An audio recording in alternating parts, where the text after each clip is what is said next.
For the past few years, Ricky Gervais, Stephen Merchant, and Karl Pilkington have been meeting regularly for a series of pointless conversations. This is one of them. Testing. Is that all right? Hello and welcome to the Ricky Gervais Show with me, Ricky Gervais, Stephen Merchant. Hello. And the little round-headed buffoon that is Karl Pilkington. All right.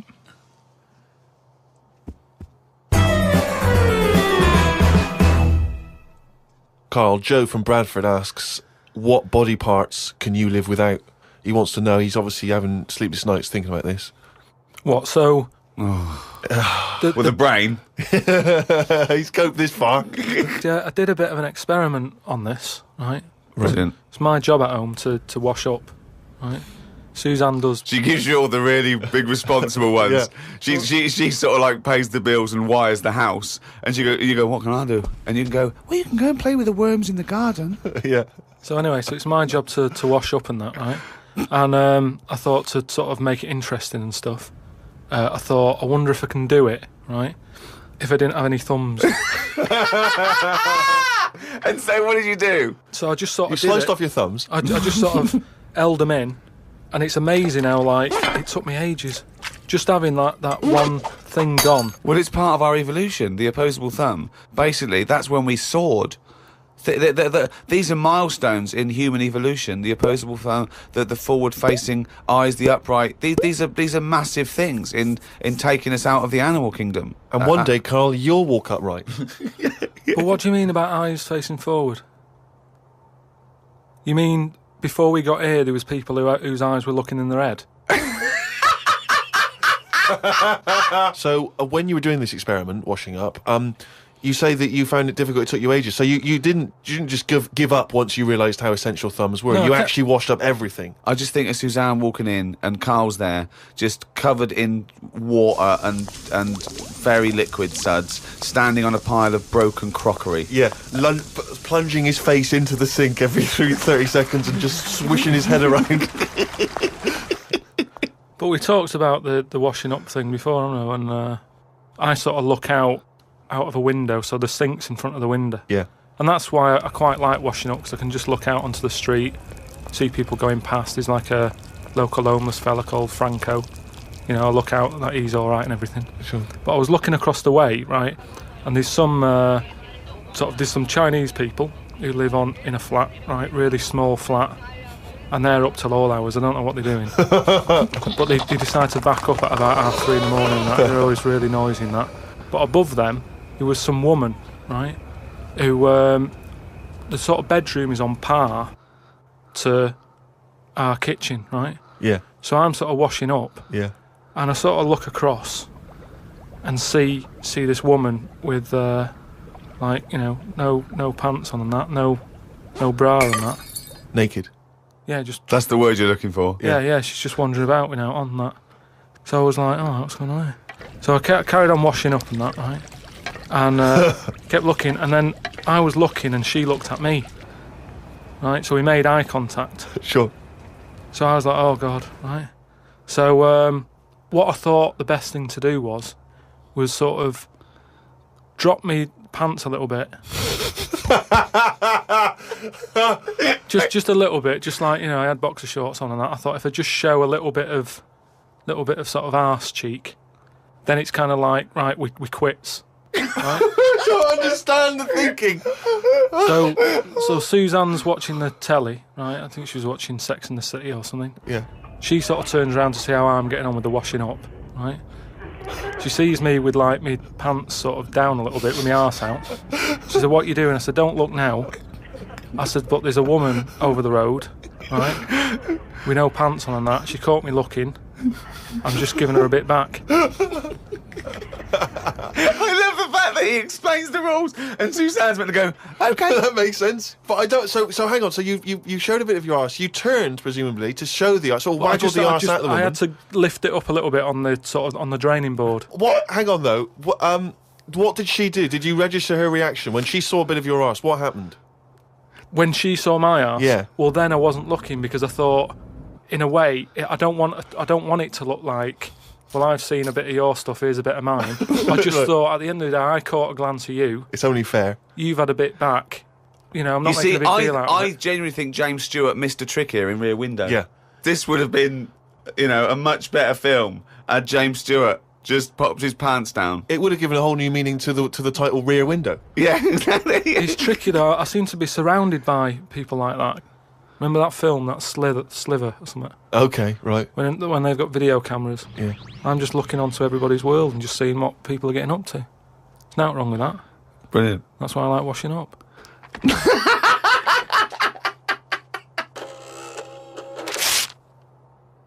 We were talking about famous mantras and sayings and things. Yeah. Never has a Manc said so much to so many that means so little. Brilliant. So you can have that on your headstone. Rupert. Your little round headstone. Rupert's in the Isle of Man. He says, I don't know if you knew this, Karl, but apparently octopus's testicles are located in their heads. Yeah.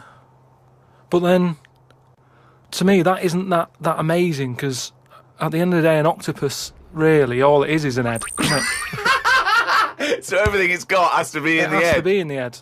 It'd look daft if they dangled down below. Right? So all it is... I mean, there's a lot Hang of on a minute. facts. It'd look daft if they dangled down below. I'm wondering, but that could almost be the B-side to Besides, a knob at night. I could eat a knob at night. James Round says, Karl, if you could be anyone in the world, who would it be?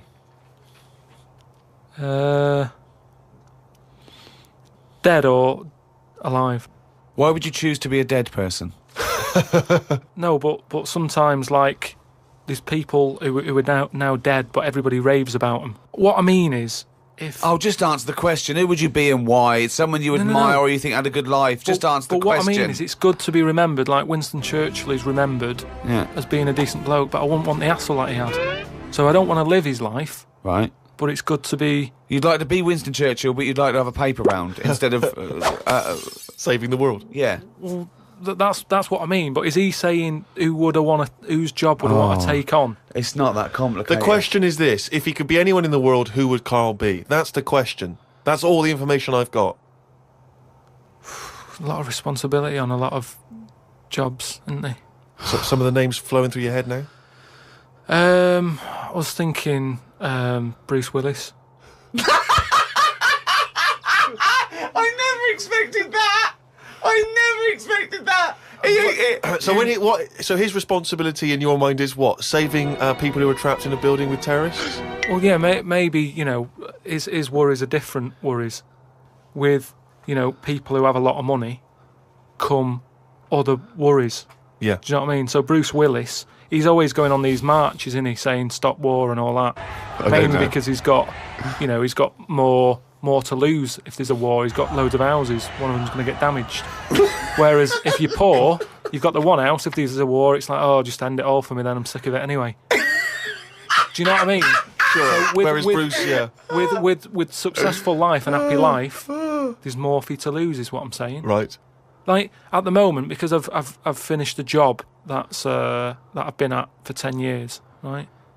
I've finished working there, so suddenly I've got my timetable's a bit out, and I haven't got enough of a routine. And I'm a man who likes to know what I'm doing. Right? Yeah. So now suddenly 5 until 7, washing up with no thumbs.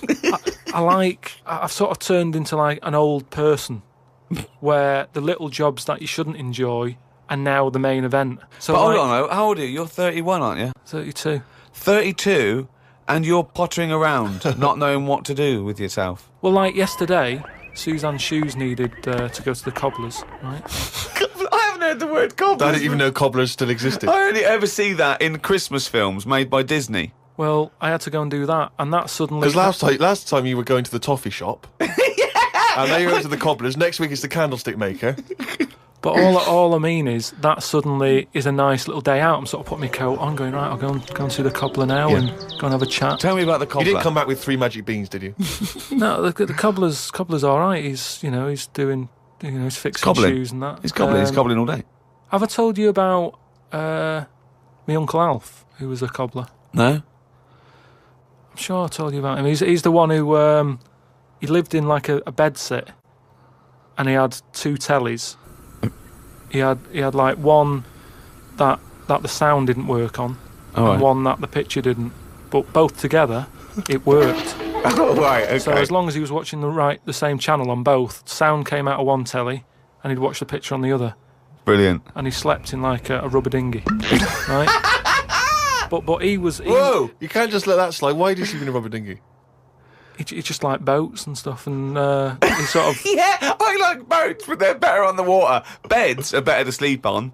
Boats are better to sail on. Well, he just had it in there. It's a bed sit. It was really tight space. Boat sit. He's got this. It's moved into a dinghy sit. He's got this dinghy, so he's thinking, well, rather than it get in the way, I might as well use it. Yeah. Right? But he was a cobbler, and he used to like repair like my shoes and that, right? Yeah. But he'd always sort of overdo them, right? So What do you mean? like, do Fancy. you know like Pimp My Ride on MTV? Yeah. Because he does up shoes, he'd go mental on them. What do you mean? There was the stereo. Yeah. Well, no, There was horns. He'd sound,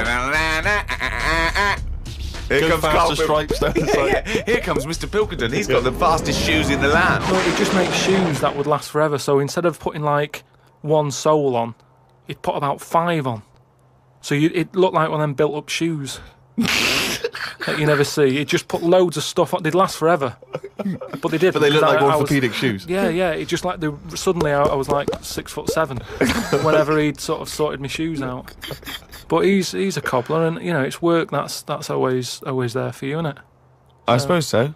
So you went out with to take Suzanne's shoes to the cobbler. Yeah, so that's it. Yeah, so I just took him to the cobblers and that was like a nice little job for the day. I got a leaflet through the door saying, you know, if you want to walk a dog, you know, the rates are good. I don't know what they pay and that. And I thought if I do that and get a paper round, 2 in 1. Sorry, you just went from a job, right, where you were the head of production at a radio station, dare I say it, on... can I discuss your... Well, it was an all right wage. Yeah. It was very good. But I wasn't happy, so it's pointless. No, I know that, but to go from the head of a department on a lot of money to walking dogs and doing a paper round, I don't know. No, but it's about being happy, isn't it? I know, but that's commendable if that's true, but... okay. And all that right. makes you happier.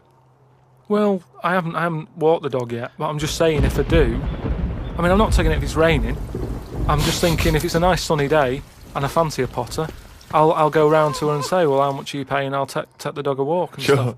But I can't believe some of the words that have cropped up. Potter, cobblers, toffee shop. It's very, very strange. Do you live in Narnia?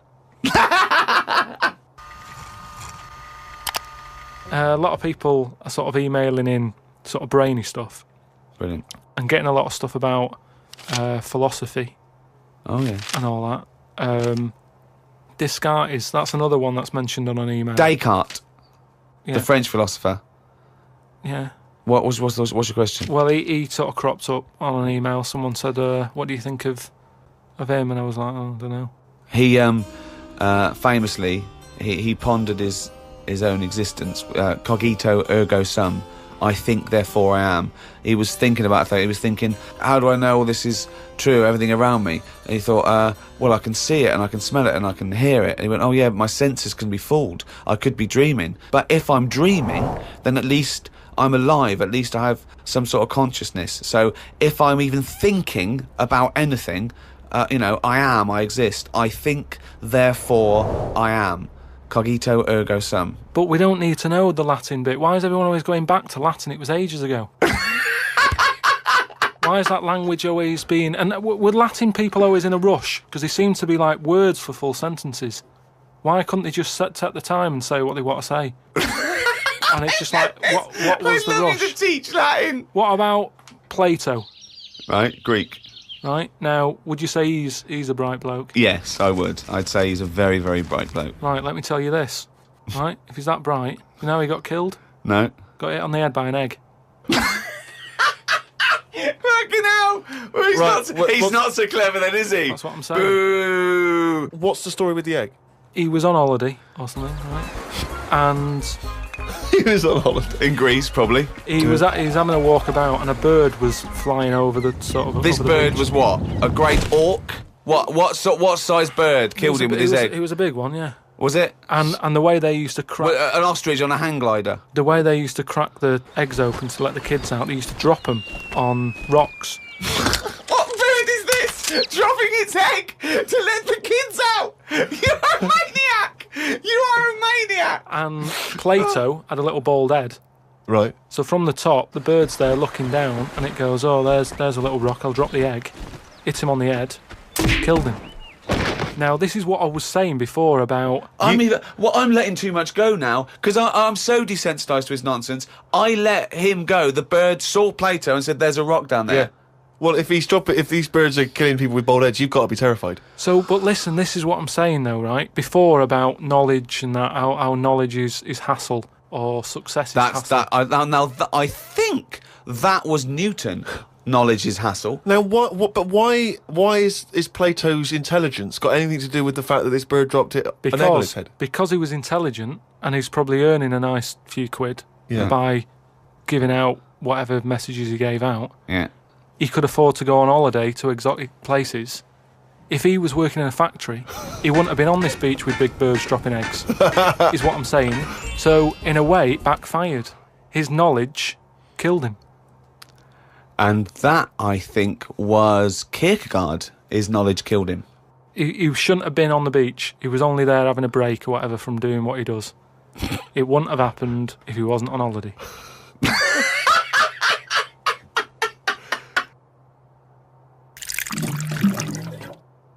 This is an email we've had saying, Karl, what do you take by the well-known saying, a stitch in time saves 9? Oh, a stitch in time saves 9. Yeah. See, it's another one that I don't think I've picked up on a lot of these sayings that are being sort of thrown about willy-nilly. Willy-nilly. Willy-nilly. Okay. Willy-nilly. No, but I, again, it's one of them like last week. I've heard of it, but what does willy-nilly mean? It just sort of means, carefree. That's right, yeah. Okay, So but what good. does a stitch in time save 9 So you mean? understood willy-nilly, so you used a Yeah, but it phrase. sounds nice, you used doesn't it, it? you said it willy-nilly, but you sort of got the gist of it. So what does a stitch in time saves 9 mean? I don't know. What do you must mean you know. don't know? Think about it. A stitch in time saves 9. Is it to do with sewing? Well, yeah, sort of. So It's not that clear. So if you got a jacket, Yeah. and the seam starts coming undone, oh, there's a little bit of seam. I'll leave it. Oh, it's getting worse and Right, worse. Soon right. your sleeve falls off. So you just need 1 stitch there. That'll do it. If you do it now, later you'll need 9 stitches. And that, of course, is an analogy to other things. But it depends if you're busy at that point, because if you've got something else that needs doing, that means that isn't being done because you're messing about sorting out a hole in your coat. Is what I mean. Yeah. You can't always do stuff straight away. So maybe, I don't know if there's a sort of a middle ground where you don't have to do it straight away, but stitching A stitch sometimes time, today. say in 15 or whatever, meaning you don't have to do it straight away, but just do it before it gets really bad. Brilliant. Do you think yours is less poetic than a stitch in time saves 9? So yours is, this is what you wanted to be a quote, right? Where, well, you could do it now, but if you're doing something else, then, don't do it immediately, but do it soon so it doesn't get really bad. Karl Pilkington. No, but it's the same. That's the same way I treat most things in life. It's like I never go to the doctors unless it's really That is sensible. bad. That is very good advice. No. That's brilliant advice Well, for it is, anyone though. listening. Never go to the doctors. Unless it's really bad. But that's why a lot of people, die because they don't want to bother the doctor, or they're mildly embarrassed, or they don't know symptoms, bad symptoms. Go to the doctor if you're not sure about something. Like you were terrified to go and have your prostate. Still not doing it. Why not? I wish you wouldn't talk about it because now Suzanne will listen to this and she'll go, "Oh yeah, you haven't been," and start dragging it up again. But why are you worried about a qualified doctor? I don't know what they're doing up there. What they What just year pop are we in? They. What are you talking about? They pop their finger up. That's what I mean, though. Why? Why are they still using the index finger? What, would you prefer the forefinger or the thumb, would No. you? No, what I mean is, we've got. Or a thumb on a stick, some kind of thumb on a stick. Yeah, would you prefer it to A be mechanical thumb, Oh, a robot good. thumb. Why isn't it just a little camera? Well, they put the camera up if they initially discover something. But just put the camera up straight away. If I'm No, paying they for the don't need visit. to. They pop the finger up, feel that the prostate isn't swollen, wiggle it around a little bit up your back passage. What are you worried about? I don't think they need to do that. Are you in this day embarrassed? and Are you age. embarrassed about being in a room with your trousers around your ankles and a little fella popping A his... little bit, yeah. Why? And the other thing is, it's not just that, is it? So you go in there, they check your heart out and that, which to me is the most important thing, because that's what keeps you going, isn't it?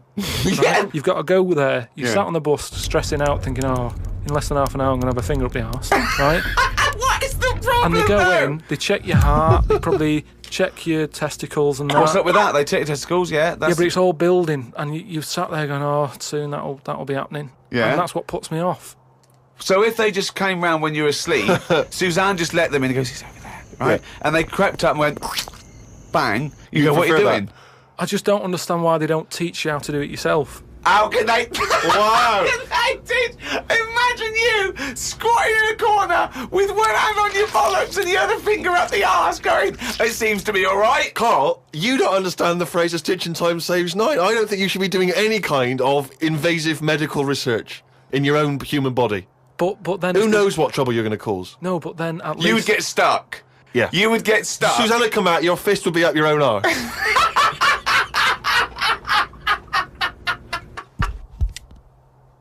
Okay, I think it's probably time. Let me just check my watch. Yeah, it's monkey news time. Oh, chimpanzee that monkey news, you. So this week, anyway, it's more about tall buildings and stuff. Oh, yeah. It was this bloke who was a builder. Oh, yeah. Right? And you know what builders are like? They sort of move about, don't they, from sort of building to building, just building. Well, yeah, well, once they built it, the building's done and they move on to build some more. Building to building, just building, yeah. So he goes to his next job and that, right? Who does, the builder? The builder. Yep. He goes to like the The boss, new building. the boss of this building, who's building it. Right. Okay. Yeah. And he says what unto him? Do you need anything building? Okay. Right. Yeah. So anyway, he says, yeah, there's plenty of work and that going about. Yep. He said, we're working on this one here. He said, get going on it, like, there's your bricks and your cement and stuff, get on with it. Yeah. Any plans? So this, Just build. Just start building. Yeah. Go up. they're getting on with it and stuff, it's all going well. Yep. But he notices that there's someone working high up, right, on the Okay. top bit. So anyway, he's saying to like the other workers, he's going, who's that up there? Who's that up Like, there? He's working on his own. The little fella, was he? And The little hairy fella up there. Who's he's the little saying. hairy fella up there with the hard hat? And the other fellows are going, look, don't ask questions. The boss decides who he takes on. We're happy to be getting paid here. Don't ask questions! Well, I'll see him when he comes down. So he said, well, it's pretty impressive, the work rate he's doing, the way he's getting from one girder to the other. Swinging, is he? He doesn't seem to be scared of the heights or anything. He said, no, just let him get on with it. We work well as a team. So anyway, What nonsense is So- this? so- He believes all this. Yep. so he sees the boss and he goes, that fella up there, who's the fella up there? He's pretty good. And he's like, look, just get on with the job. Yeah, I'll pay you. Let's just all get on with our jobs. Like. Lunchtime comes, they're all sat on a little wall having the sandwiches. He's thinking he'll come down in a bit. He's just carrying on. Is he just still going? Still going and that, right? So the fella says to the boss man, he says, isn't that fella up there going to come down and join us for lunch? He said, like I said, mate, don't worry about him, right? He He's very secretive. I'm suspicious about this fella. I don't know. Yeah, why, I don't know I what's don't going know on. why he's working through his lunch. I don't know why he's not scared of heights. I don't know why he's swinging from girder to girder. It's weird. Go on. So he said, oh, anyway, you've reminded me that he's up there. He said he's doing a lot of riveting and stuff up there. He probably needs some more nuts to... Right, sure. And what kind of nuts is that? Is that nuts to food or...? So he said, what, nuts? He said, yeah, just there's a bag full of them there. Just put them on the hook, send them up, and he can get on with his job. So anyway, he picks these nuts up. Nuts, right? yep. Just hooks them on. He thinks they're not that heavy, No. considering, they're normally pretty heavy, aren't they? Like nuts big and bag of bolts and nuts, stuff. yeah. So anyway, he has a little glance in. Oh, no, what's in there? Nuts. What, you mean nuts that you can eat? Nuts that you can eat. Oh. Right? So they send the bag up and he's thinking, what's all that about? He checks him out, starts to stare, works it out. You can see that he's a little chimp running about. So he goes, I'm not happy with this. Why So- isn't he? Because he's working for an organisation that's, there's unions for this sort of stuff, isn't there? Yeah, he's not going, that's amazing. They've got a chimp riveting this building together. Yeah. That's not scary. He's wondering if they're breaking union rules. So he You goes... don't have to talk So he goes and has a word with He the goes boss. to the boss and he goes, look, I've worked out what you're playing at here. Yeah. He said, oh, them out Is the there. boss sitting in a tyre? So he goes, look, We just all try to earn a living here. He said, don't get involved in it. I'm happy to pay you, but I'm paying him. Don't interfere. He's paying him. And he's saying, look, I'm just not happy with this. It's not allowed. So the boss was saying, well... We to pay be honest, peanuts, mate, we get monkeys. he said, to be honest, mate, you know, he's a great worker. He's known for doing what he does. He's a good grafter. If one of you's going to go, right, I'm afraid I'll have to let you go, because he's been here longer than that. Yeah. He was made redundant. None of because that the monkey- happened. He was laid off. None of that happened. He's laid off from that. And that's where that saying about, you know, like there's a lot of tower blocks and that in America, it's like the chimp off the old block is where... So that's monkey news.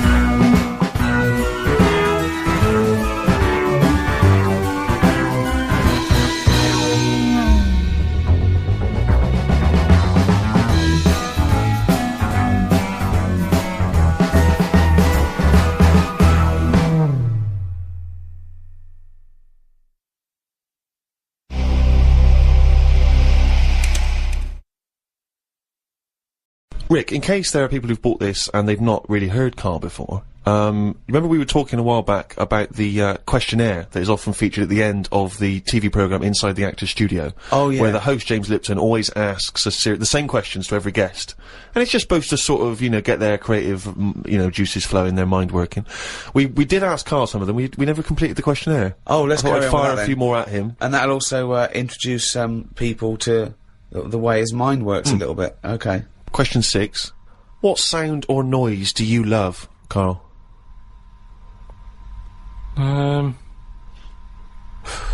There isn't really one that I love. Nice noises, Yeah. like the ones you get, like I like going in the park, right? And you go, oh, that's nice, isn't it? And you get like bird noises and stuff. Give me your fucking wallet! But then like, Things like nice noises like that, and but You fucking, you cunt! Why did you fucking sleep with her? It's lovely in the park, isn't it? But with those bird noises comes a bit of stress, right? Because I was in there the other day, and like I say, little bird noises and that, and a little robin was there, and I thought, that's odd, that's out early, right? Because it's like sort of summertime and that. Sure. And then I thought, oh, that's nice, and I was watching it, and then it got like a little worm, right? And I was like, hey, put it down, right? Sorry, whoa! What do you mean? Because Why I are you didn't have- interfering? Why were you interfering In nature. with a robin taking a worm? Just because it was a nice sunny day and that, and I thought, you see, worms normally come out when it's raining, don't they? And you go, well, I bet they're happy to die, in a way, because it's chucking it down, it's miserable. They come to the top of the soil then, don't they? Yeah. When it's miserable. But it was a sunny day. That's they don't drown, I assume. No, it's not that, is it? It's just that they hear the water or something falling on the ground and they go, what's going on? And they come up to see what's happening. What? No way. But why do they come up when they think it's raining? Because they're hearing, like, knocking on their land, and they're going, who's that? And they come up. Sorry, wait a minute. But why do you think they come up when it's raining? Because they're hearing the noise of the Yes, rain. but they know what it is. What am I doing? Why am I talking like him? Of course they don't know what it is. Look. Can worms hear stuff? Yeah. Well, they got... You don't know anything, Karl! But I assume they can sense vibrations and so on, Yes, but they can't yes. hear in the way we hear. No, they of don't course have they ears, can't. do they? Of course they can't. Well, whatever, right? So all I'm saying is that. But came what was up- this thing about these worms? I hear the tapping and go, oh, what's that? Right, tell us, okay, so start, you're a worm, okay? It starts raining, tell me your thought process. Well, you just kind of, you're down there, you can't see anything, it's dark anyway. Yeah. So, And you haven't hear got about eyes. this, don't you? You hear about blind people have got really good ears. And it's No. the same with a worm. No, they do, it's an extra sense. They No, say. it's not, that's nonsense, that's nonsense. They start getting used to relying on them more, but it doesn't, so you don't turn into, bionic woman because you lose your eyes.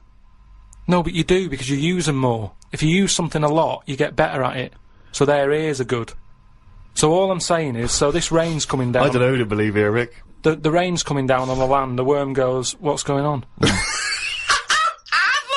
worm goes, "What's going on?" He wiggles up to the top. So what does he do? So it goes up and it sort of sees it's raining, and then it goes back down again, doesn't it? But that's what I'm saying about the. What do you mean? What is this world where he goes, "Oh, it's just rain again"? Oh, so that's the 400th time I've been caught out this year. It's rain. I'll remember next time. I won't come up. What do you think a worm is capable of in terms of cognitive thought? What do you mean? Well, a worm can basically tell certain chemicals and certain light patterns. That's all it is, really. Yeah, and it's not thinking. It's not choosing its favourite food. But you don't know that. It's the same way you're saying to me, I don't know what a worm's thinking. You don't know what it's thinking. I know it's not thinking. You don't know that, though, is what I'm saying. You don't know what things are thinking. Everything thinks. No, it doesn't. No, it doesn't. No. The thinking... There's something in this room that's not. Alright, what about this one, then? What about flowers? Do you think they've got a mind? A feeling? Because here's something that... Again, they use phototropism. They go towards the sun. They close and open. Well, can you stop using long words, Rick, like sun? Listen. Do you know I've been to my mum and dad's? Right, I was talking to my mum about stuff. Oh, right. And she was saying how this flower solved a crime. What happened was there was a murder right, in an office. So they said it's obvious that someone who works in the office did this murder because that person's only a sort of a typist. He has, they've done nothing wrong. So they said that's narrowed it down, right? So this flower man came in and he said, "I can sort this out for you." So they said, "What do you mean?" He said, "Well, during the murder, the plant was knocked off the cabinet, right? And he had some special wires that he can put on the flower, and it's sort of shaking and stuff, because even though you can't see it, flowers pick up bad vibes and what have you. If you shake a plant, it doesn't like it." Okay. Right? So what happened was, he said, "Right, what we'll do, we'll put the plant back on the shelf. Yep. We'll water it. We'll calm it down. Then get give it a nice cup of tea. Then get every member of staff to come in the room and just go near the flower. Right. So don't tell them. So like a lineup for the flower. Kind of like a lineup. But Sure. don't tell them what we're doing. Just send them in and say, stand by that cabinet where the murder happened and what have you. Yeah. Anyway, it was a long day. They were getting through a lot of stuff. It was a big office block. Yeah. They were going, "This isn't working. The flower's not budging." Suddenly, they get into like the last part of the day when they were almost giving up. They call in a sketch artist. The plant gives them a some caretaker fella. Caretaker, yeah. Said, "Go over there." Was it an old man that, because Scooby-Doo didn't like him from the beginning. No. So, why is that janitor so evil? They send the caretaker over to the plant. He's going, he's thinking, "I've got away with this." Of course. Plant starts shaking, what have you. They did him. Okay, wait a minute then. So, was there any other evidence? Was that the only evidence they used in the trial? Well, no, it's one of them things, though. Imagine it, if you're that caretaker and you're thinking, "I've got away with this," then suddenly a plant grasses you up. You weren't expecting that. So suddenly you're off guard. And you go, okay, can't get that chrysanthemum away from me, I did it. You're talking absolute bollocks. That was one of the most nonsense pieces of shit I've ever heard in my life. Listen, well, it happened, but... It didn't happen. You said it. But what I was saying is, about the worm, right, the worm that I saw, like I say, it was a sunny day. I thought, what's that doing up here, and what have you. So, anyway, this robin that I saw that was eating the worm, it had hold of it, and I thought, it's a sunny day and that, give the worm a break, sort of thing. So I went, oh, yeah, like that, and it sort of dropped it in shock. But then, when it realised I wasn't that near it, it picked it up again and swallowed it. And I just thought, oh... Do you know what I mean? I don't know what you mean, no. I just thought, it's a sunny day and everything. Normally, birds are nice noises that I like. And yet, there it is going about wrecking lives. Wrecking lives! It was a worm! But it just swallowed it really quickly in that, and I thought, that's life, innit? That's what life is like. 1 minute it's there, then it's not. I just thought, there's the worm. It came out. It was happy. It didn't know what was going on, and it had an extra chance. The robin dropped it, and then it got it again and ate it. And I just made me a bit fed up. Well, do you know why? Don't you? You couldn't outwit a robin. You put it off, but then it won. But That's the terrible thing, isn't it? The worm was going, oh God, Karl Pilkington. So that's who's been sent to save me, is it God? You've sent Karl Pilkington, oh, I'm dead. That's it, okay, eat me. But all I'm saying is our bird noises are normally quite relaxing, but not for the worm. Unbelievable. That was one question. Question 7. What sound or noise do you hate? As me, or as a worm? I don't know what you mean. What do you mean? Why would we be asking a worm? I've never heard an actor say that to James Lipton. When he says, what noise do you hate? What, as me or a worm? No, but Wow. all I'm saying is, because of my last question, that's what I was saying, a bird noise is relaxing to me. Right. Well, it's not anymore, because I think of all the deaths and stuff that go around that. So now you hate the sound of birds? I'm just saying it's changed my view on it. It's like anything, isn't it? Every noise can mean a disaster somewhere. Can it? Why? Think of some other noises you like. Okay, what's a lovely noise? No, hang on, why would the sound of laughter, people laughing, why would that also signify disaster? Asylums. Yeah, that's depressing, isn't it? They're always laughing in asylums. But it's a scary laugh, isn't it? What? It's like, oh. If you wake up in the night by the sound of, like, a baby laughing.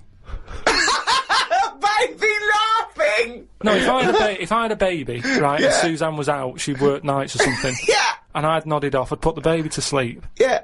And then it's 3 in the morning, and I'm woken up by the sound of a baby laughing, that would terrify me. How is this that? I just think the baby's sitting up in a chair like Chucky, going, Well, no, I think the baby's reading his diary. Thinking, oh Christ, this is my father. I just hope I'm adopted. Oh God, a baby laughing. Oh God, come on. No, I'm not getting off this subject, right? So what other sounds, right? What other sounds, right? More you like. Well, come on, there must be sounds you like. No, the sounds he hates are even more fascinating. This terrifying, haunting baby laugh. I don't think you can pick any sound and say, I like that. I imagine we don't like the sound of a tiger. Evolutionary speaking, that's probably not a good sound to hear. But there are obviously some calming noises because, you know, when your mother sings you a nursery rhyme or something when you're a kid, you Your know, mother's it's very voice. calming. Of course, your mother's voice. That's probably pre-programmed for you to like it. Yeah. So there's a time and a place. A lion's roar, or whatever you just mentioned, a tiger growling, it's alright. If you're in a zoo, you go, oh, look at that. So there's a time and a place for everything, isn't there? Yeah. I don't know what that point is. I don't know how that relates. Because, I mean, I live in London. If I woke up and heard the sea, I'd be worried. I'd go, what's going on? You're like the worm who hears the rain. Question 8. What profession other than your own would you like to attempt? And this is you as you, not as you as a worm.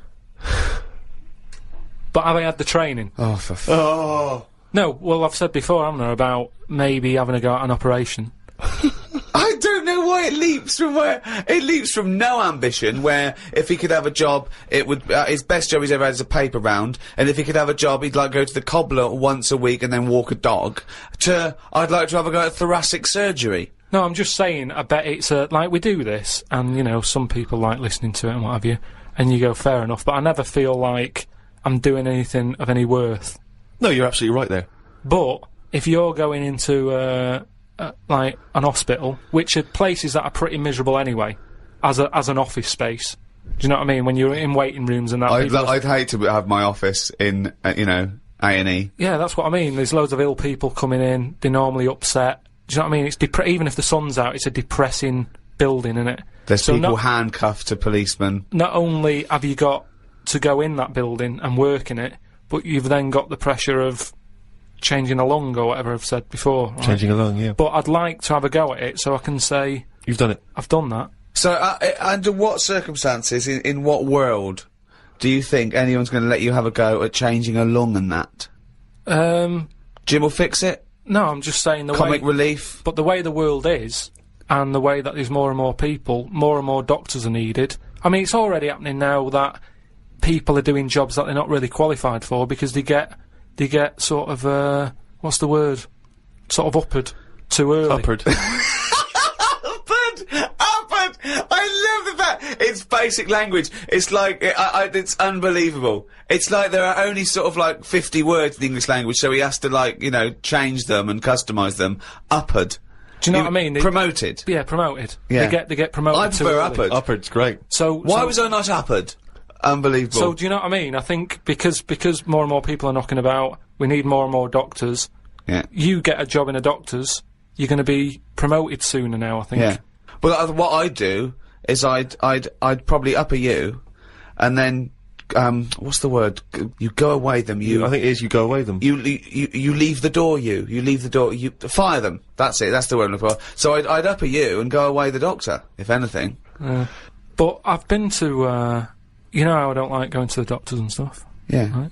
Because you're always scared that they might investigate below the bridge. Yeah, but I checked on that before I signed up to it, and then they said, right, before we can take you on as a patient, you've got to have a health check, right? Which I thought was odd, because it's almost like saying, if you're ill, we can't be having you coming here, right?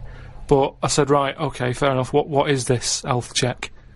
And they said, oh, we just check your body out and make sure you're fit and healthy. And I thought, that isn't enough information. I want to know if it's the old finger trick, or... And I said, what do you mean, though? When you said health check, what do you do? And she said, oh, it's just... I think she knew what I was getting at. And she said, oh, it's just the blood pressure, your height, your weight. Okay. That's about it. So I went and had it and stuff. But you had to... Before you sort of said, right, I want this doctor, they give you loads of forms to fill out, right? And one of the things they did was, if you die... what do you want to give away? Right, like a donor. And it had like, it's basically everything you've got in you. It was all your main bits. Your liver, your heart, your kidney, and what have you. And I thought, I really thought about it for 40 minutes or so. I didn't just rush into it. I was sat there thinking, if I'm dead, does it matter and stuff? But I was really concerned when it said about the eyes. Right. Right. Why? What do you mean? What? Because can they have your eyes after you die? It was. I think it was 4th on the list. Right. So they just sort of crammed it in. I think they know everybody's a bit cautious about giving their eyes away. No one cares more about the eyes than the liver or the... Why do you care about giving your eyes away when you're dead? Just because of that thing of, we don't know for sure yet. I know that you poo-poo it, but the afterlife thing. Right, you don't know for sure if... Well, why would there be? How would there be? How would it work? Why do you think there's an afterlife? Why do you think there's... Why... because we're here already. It blows my mind that we're wandering about this planet anyway. Do you know what I mean? The fact that we're here, just by... Gravity blows your mind, Karl. No, but do you know what I mean? The fact of your mum and dad have it away, and then you just pop out, and it's like, how's that happened? And then it's the what fact happens that... is the father inserts his... No, but what I mean is, not just that bit, how I've said before about my heart just sort of pumping away on its own, no one's keeping an eye on it, it's not plugged into anything, and yet I want to move my hand like that, and it does it. Yeah. That blows me away, right? Yeah. I mean, you're still worried about whether you control your brain or the brain controls you. So what I'm saying is, how do you know what goes on after life? Because, do you know what I mean? So why in an afterlife would you want your eyes more than your liver and your kidneys and your lungs and your heart? Because ghosts don't eat, do they? So you don't need all your liver and your kidneys and stuff, because they're only there to sort your food out. But your eyes, if you're a ghost, I don't want to be a blind ghost. Because you're around forever then, aren't you? Once you're a ghost, that's it. So the idea of being blind when you're alive, you go, well, alright, then maybe in the afterlife I might be treated to a pair of eyes. But the fact of wandering about, dead for years, bumping into stuff...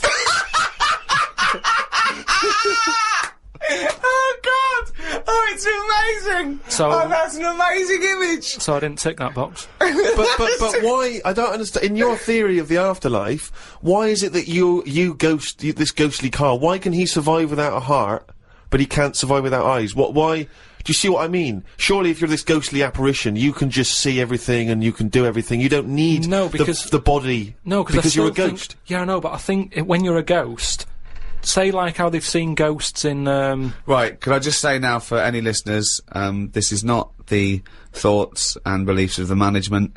There is no such thing as ghosts. I do not believe in ghosts. I do not believe in ESP or any mumbo jumbo. Carry on, Karl. So when there's a ghost, yeah. When they see ghosts in, like, old castles and stuff, Yeah. they've had their head cut off because they've been up to no good, right, years ago. But they're carrying it around normally under their arm. That's what I'm saying. It hasn't reattached itself. So if you take the eyes out... But Karl, how is this ghostly creature able to function? It doesn't have its head on anyway. It's carrying it under its arm, so the suspicion is it doesn't need its head. No, it does. It just happens to be carrying it around because it wants to keep it with it. The ghost is always in the last condition that it was in when it was in... Who makes these rules? The way you are in your last bit of life is how you are as a ghost forever, even in the fashion. Like I say, the ghosts that you see never wear modern clothes, so it's always the Victorian stuff. Now, if they could change it, they would, but they can't because they're stuck with it, so that's Why what I'm did you saying see with the eyes. cavemen ghosts? When did ghosts start? They didn't kick in till about 1830, did they? What if you die when you're having a rectal examination? Are you always bent forward with your trousers around your ankles and someone's finger up your But arse? why would you die when you're having that done? That's why I'm not having it done, if that's... No, but you might have both been suddenly, killed in a terrible disaster. Yeah, a meteorite hit you. A meteorite hit you, or... that's when you get the moaning ghosts, isn't it? They're the ones who aren't happy. So you're going round, bent forward, you've got a doctor's finger up your arse, Yeah. and what are you doing? You start going, oh... And that's when you have to get the vicar round. What do you mean? Because they have to put you to rest and what have you, don't they? And what does a vicar do when he's going? So I get the vicar round. Okay, right. See, I don't want to get caught with someone with their finger up my arse when the vicars come round. The last thing I want to catch me is the vicar coming in when I've got a doctor's finger at my arse. I usually hide in the wardrobe when that happens. whenever that happens. So listen, forget it. no, wait. So you're haunting, right? It's years later. It's 100 years later. You're around this doctor's surgery, and there's people coming, and the doctor there, the new doctor there, and it's 2073, and they go, Vicar. They go, Vicar, there's a strange ghostly apparition. It looks like an old doctor, right, and he's got his fingers up this sort of like little, it's like a chimpanzee, but with a shaved head. No, but the doctor wouldn't be... Are you saying the doctor dies as well as they you? both die. You die at the same time with his finger up your ass, and so you're forever having a little rectal examination with your little trousers around your ankles. Well, that's when it'd be best not to have your eyes.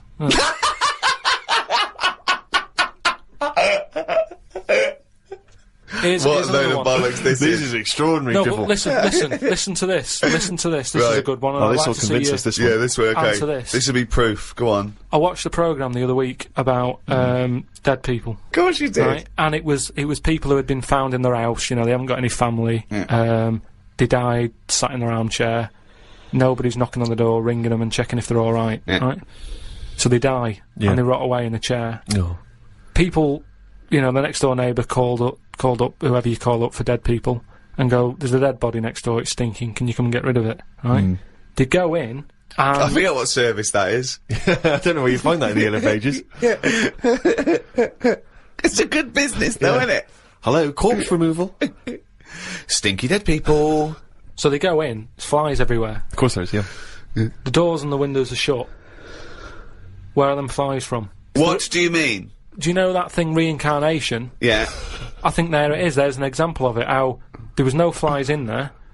A body rots away. Out of the body comes flies, so you live on. Or, out of the body comes flies from the maggots that were in the body. Oh, okay, maggot then. So we've gone on, we've lived on. What do you mean? I'm just the saying fly now, it isn't lived a on. reincarnation of the maggot. The maggot is the larval stage of the fly. No, but forget all the maggot fly. Right. Think about going from man to a fly. What are you talking about? I'm saying the windows and the doors on this house was shut tight. Now, your no question flies is- had got in. They hadn't got in. They had got in? They hadn't. They're already there. We're surrounded by them. We've probably got fly eggs on us now. Well, all I'm saying is, it's weird that them flies were in there when they weren't in there. I don't think this fella would have had loads of fly eggs on him. But I just think it's a bit odd. Why? What do you mean? I just think there was loads of them. You didn't see it. But it only takes one fly to lay loads of eggs. Yeah, but... So you think it's wiser to ignore Ricky's answer and go with your ghostly supernatural reincarnation one? You think that's the wise, sensible way to go? I just think it's a bit odd how every time someone's got fly eggs on them. So Because everybody- that, to you, is less of a chance of happening than when you die, some of you turns into flies. Fly parts. Well, that happened when my dad chucked a turkey away in a bin. And it was only in there for about a day. I went to go and put, like, a crisp packet in the bin at the end of the garden and what have you. Picked the lid off, full of flies. Yeah. Now, the bin lid. Yeah. It's like a constant fight with his own brain. Was fairly sealed and what have you. Yeah. Again, it's the turkey living on. No, it's not. We're It's all the the fact that same. while it was out on the table... It hadn't been out on the table. We didn't eat it in the end because it had feathers on it. My mum said, I'm not doing that. Yeah, but what do you mean it had feathers on it? My dad got it off a mate and said, yeah, I've got this for Christmas, but it was still virtually alive. And my mum said, oh, I'll just get one from the supermarket. So we put it in the bin. Yeah. So what I'm saying is... I'm telling you, the eggs were already on it, mate. It's just an idea about it. It's a theory. Everyone's allowed one. But it's bollocks. Back to the Inside the Actors studio questions. Question 9. What profession, Karl, would you not like to do? You see, in a way, some bad jobs are good jobs in a way. Because, one, it means that when you have holiday, you really appreciate it. Sure. Do you know what I mean? Whereas, you see, I always thought, like, when I had a job where I used to have to do, like, 4 hours a night when I worked through the night, I only had 4 hours to do from 2 in the morning till 6, right? But it meant that when I was on holiday, I never really appreciated it, because between 2 and 6, I'd be asleep anyway. So, unless I got up at 2 in the morning and went, I'm relaxing now, instead of working, you don't get the full... I don't know what you're talking about. I don't know what you're talking about. The rules that you live by, about what you can enjoy and what you can't. What's good with a holiday, right? If you work in a factory from 8 in the morning till 8 at night, packing socks into a rubber bag, right? Between 8 and... What time did I say my shift was? 8 and 8. It's a 12-hour sock packing job. It is murder. I also like socks into a rubber bag. Yeah. I love to get my socks in a rubber bag. And also, he forgot the timings immediately. He said the sentence, then it went out of his head. It's like, so if you're packing from 8, what time did I say it was? What are they packing? So, alright, so you're a sock stuffer, you do a 12-hour shift. Yeah. Okay, go on. So, you go, oh, come on, Rita, no more socks for me. I don't want to see another sock for a week. Have you got the rubber bag? Don't bring the rubber bag, that's the last thing I want to see. So what I mean is, when you're on the beach, right, by the sea, between 8 and 8, you're thinking, oh, this time yesterday I was packing socks in a rubber bag. And you can really enjoy it. You can keep going... Oh, an hour later you can go, oh, I was packing socks yesterday. Yeah. Oh, and you can I'm keep glad you're saying enjoying it, love. Will you stop going about the fucking socks? We're on holiday. I don't think this marriage is going to last. Oh, look, Rita, I know, you were packing fucking socks yesterday. Let's not fucking talk about it for a week, you boring bastard. Oh, Rita, what? This time I know, you were packing fucking socks in a rubber hunting bag. No, I was having lunch at this time, you fucking slut. Oh, Christ almighty. So what I was saying is, when I was working from 2 in the morning till 6, to really enjoy being off from there, if I was on holiday... You'd have to get up in the middle of the night. To go, oh, this time yesterday I was playing... Surely the joy is not having to get up in the middle of the night. Then when you get up and thought, God, thank God I didn't have to get up in the middle of the night like I usually do. I slept through like a normal person. Surely that's the joy. I think the joy is going... Oh, I'm normally doing this at this time. But that's ridiculous, because if you worked, right, till 6 AM, you presumably went to bed and slept in till sort of 3 in the afternoon or something, yeah? So you'd be up at 10 AM going, wow, usually I'm asleep, so you get it then. So you're talking shit again. And the final question from the Inside the Actors studio questionnaire. If heaven exists, what would you like to hear God say when you arrive at the pearly gates? Is that how it works? Oh. No, what do you mean? What's the question? Well, I don't know. You hear so many other things that you have to go through other gates. I can't imagine him being on the door, is what I'm saying. If he owns a place, what's he doing there? He could put anyone on it. It's St. Peter, isn't it, who's normally minding the gates, famously. Right, so it's him asking me. Okay, well, let's say it's St. Peter. No. You go through the gate. Peter goes, "Oh, you're expected. He's got an appointment. We're going through the God." You go through the God. You go through a few doors. Go up the top floor, right past the executive washroom, into his big office. Okay, that overlooks the universe. And God says, "Why have you got a doctor with his finger up your arse?" And you go, "Well, you should know. You caused it." So what? So you've gone in to see God, it's an audience with God, you've died, you've gone to heaven, and what would you like God to say to you at that point? He might offer you great wisdom, he might ask you a question, he might tell you something. What would you like him to say? And is this just one visit? This is like, because it's my first day. Yeah, it's I your get a first chat day. with Yeah. him. You get a chat with him, yeah. But after that, I don't. Well, you I've never might seen him bump again. into him at the odd, the Christmas party. the AGM. But I'm not Yeah. going to be myself, am I? I'm going to be in shock a little bit, because it's like, I mean, I'm not comfortable on the first day of holiday, because you're in different surroundings, the hotel, you've got to get used to where everything is. Yeah. So he's not going to get the best out of me, Well, to be no, honest. but you have eternal bliss. Yeah, don't you, in heaven? he's It's got a happy. long time to get to know you, and he knows everything anyway, so don't worry about it. So what does he see me then?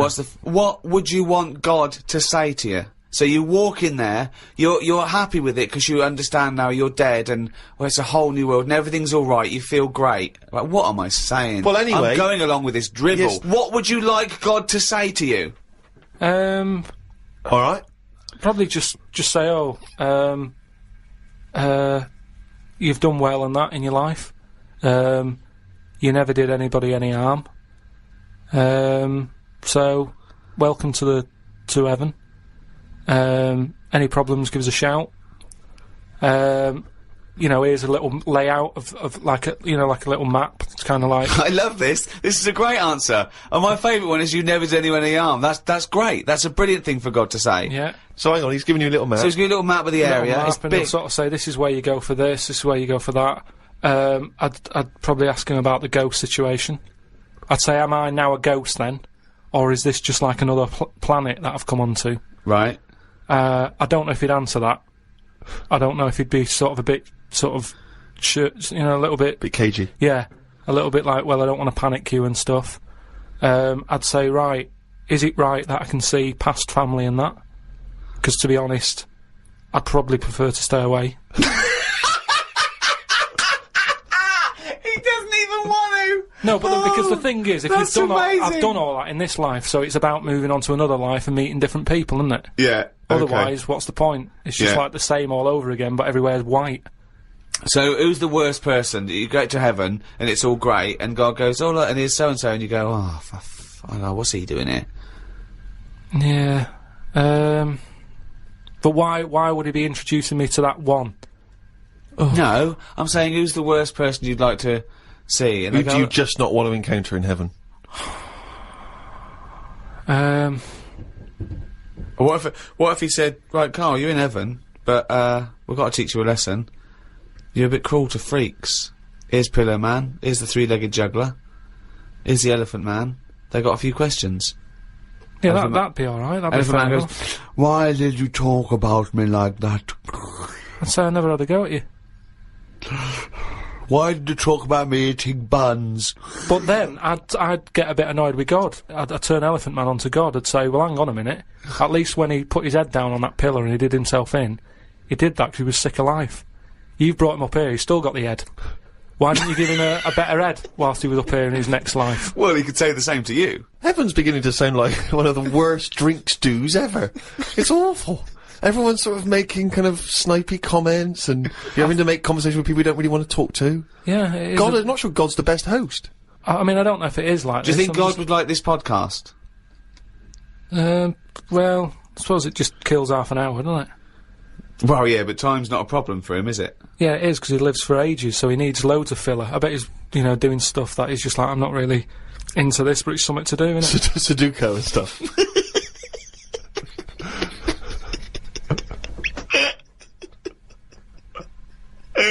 I love the idea God's bored. Yeah.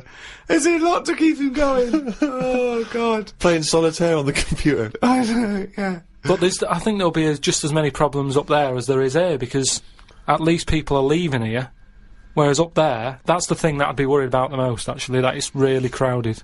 Because it's years and years of dead people, isn't it? London does me head in. Up there, it's going to be well busier than that.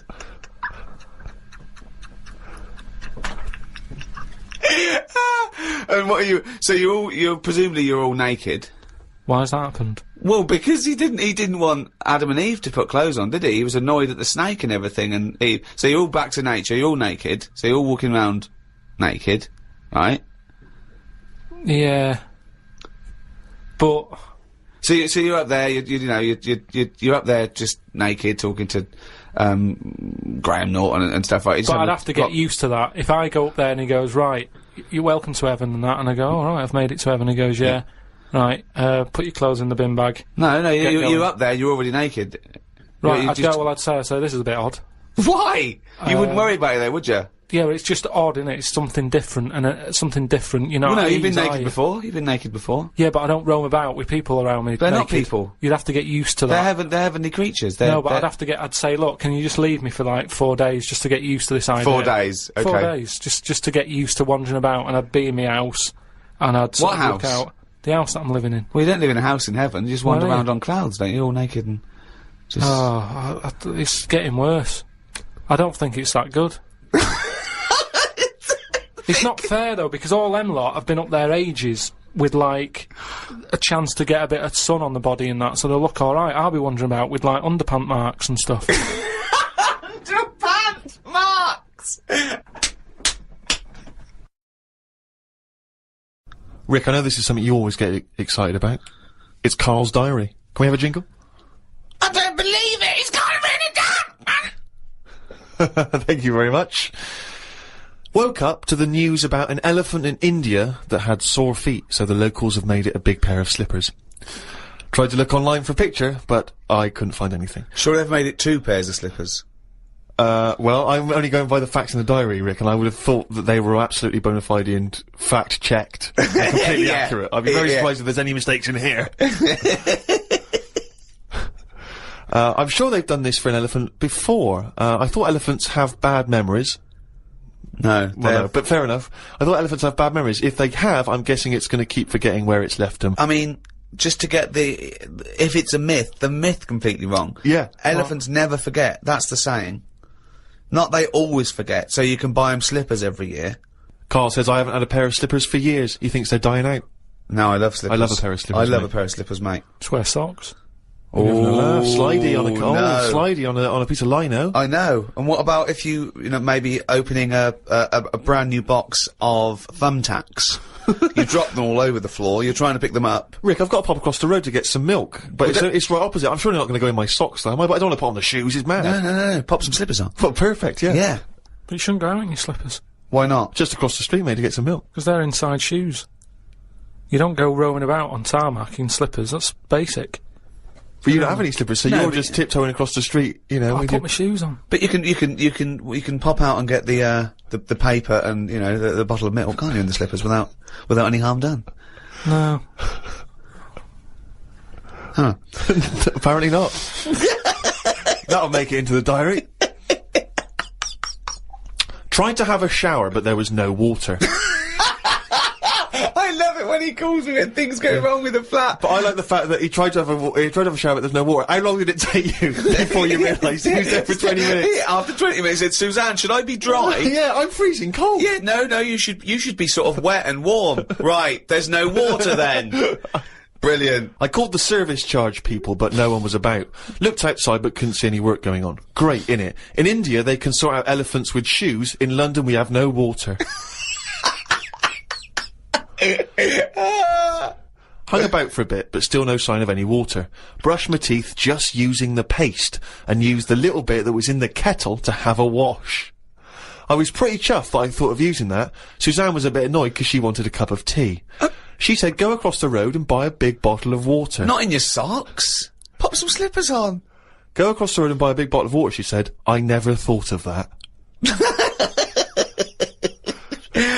You had a wash using the water in the bottom of the kettle? Yeah, well, that's clean, isn't it? But how much? There's only a little drop in there. No, it's a big kettle. So what, did you just wash your face? Yeah. So you didn't wash your body or anything? Your genitals Well, were you couldn't, could filthy. you? You've got to look at what you can do with the water available. People in Africa and that short of water aren't wasting it, saying, oh, my feet are a bit dirty. They drink it. What do you mean? Add a look online to see what's been going on. Scientists say that Everest, brackets, the mountain, just in case you've confused that with any other Everests. Maybe the double glazing people. Yeah. You say that scientists say that Everest has grown a bit. The way they were talking about it, you'd have thought it's grown loads. It's only inches. No, isn't that... They found out that it's actually a couple of inches taller than they first thought because their methods of measuring are more accurate than they were 20 years ago. So it's bigger than they thought it was. It hasn't grown. No, I just think what's happened is at the bottom, because of like people are always climbing up it, aren't they? Right? Yeah. So they're sort of wearing away the soil at the bottom. Talk rubbish. So So they've It's always also, pushed it down. it's It's also measured against sea level. It's not measured about when you get... Otherwise they'd just dig a big hole, wouldn't they, and go, right, it's down to here. If the no, but peak does is measured at the end against of the day, sea though, level. does it matter at the end of the day? No, but it's just nice to know, isn't it? Yeah, but that's what I'm saying is we don't need to know that. It's not going to put anyone off. Like Brian Blessed, who's always climbing up there for fun. He's not going to go, oh, I could handle it last year, but, oh, 2 more inches. Forget that. Going to be shattered. So don't worry about it. It doesn't matter how big it is. Something else, though, that's happened since, right? They were climbing up there, and someone got near the top, and they were sort of climbing up like that, holding the cliff edge and that. And they'd forgotten the flag. Had to go back. No, their hand hit the bit of rock, and it went like, ding. I'm like, what's that? It went, ding, ding. Put another hand up, ding, ding. Piano under there. They don't know how it's got there. Right, you're talking shit again. Someone's been tipping. Well, oh, right. Up Everest. Okay. The council won't even take away your washing machine unless you pay them. They're not going to sneak up Everest. No, this is the problem, innit? Because the council won't take anything. People are going, what can we do with this? Oh, yeah. Well, I'll tell you what, yeah. Just sneak up Everest. It'll take you 9 days, and you may die. But just pop it up on Everest. Well, I know for a fact that you've confused a few things there, because I think the piano being found was actually somewhere in Scotland, some kind of moor in Scotland, and they found a piano up there, and everyone said, I don't understand, how's a piano doing up here? And it turned out that some guy, one of these people who like tries to break world records, had dragged a piano up there as some kind of feat of endurance, but thought, I'll be damned if I'm going to take it back again, and just left it up there. It wasn't, you know, bloody tipping or aliens or anything. My dad used to bury things in the garden because the council used to charge for like washing machines and mangles and cookers and pets. So I'm just thinking in millions of years when they dig that up, they think that dogs used to cook and do washing up and things. Yeah.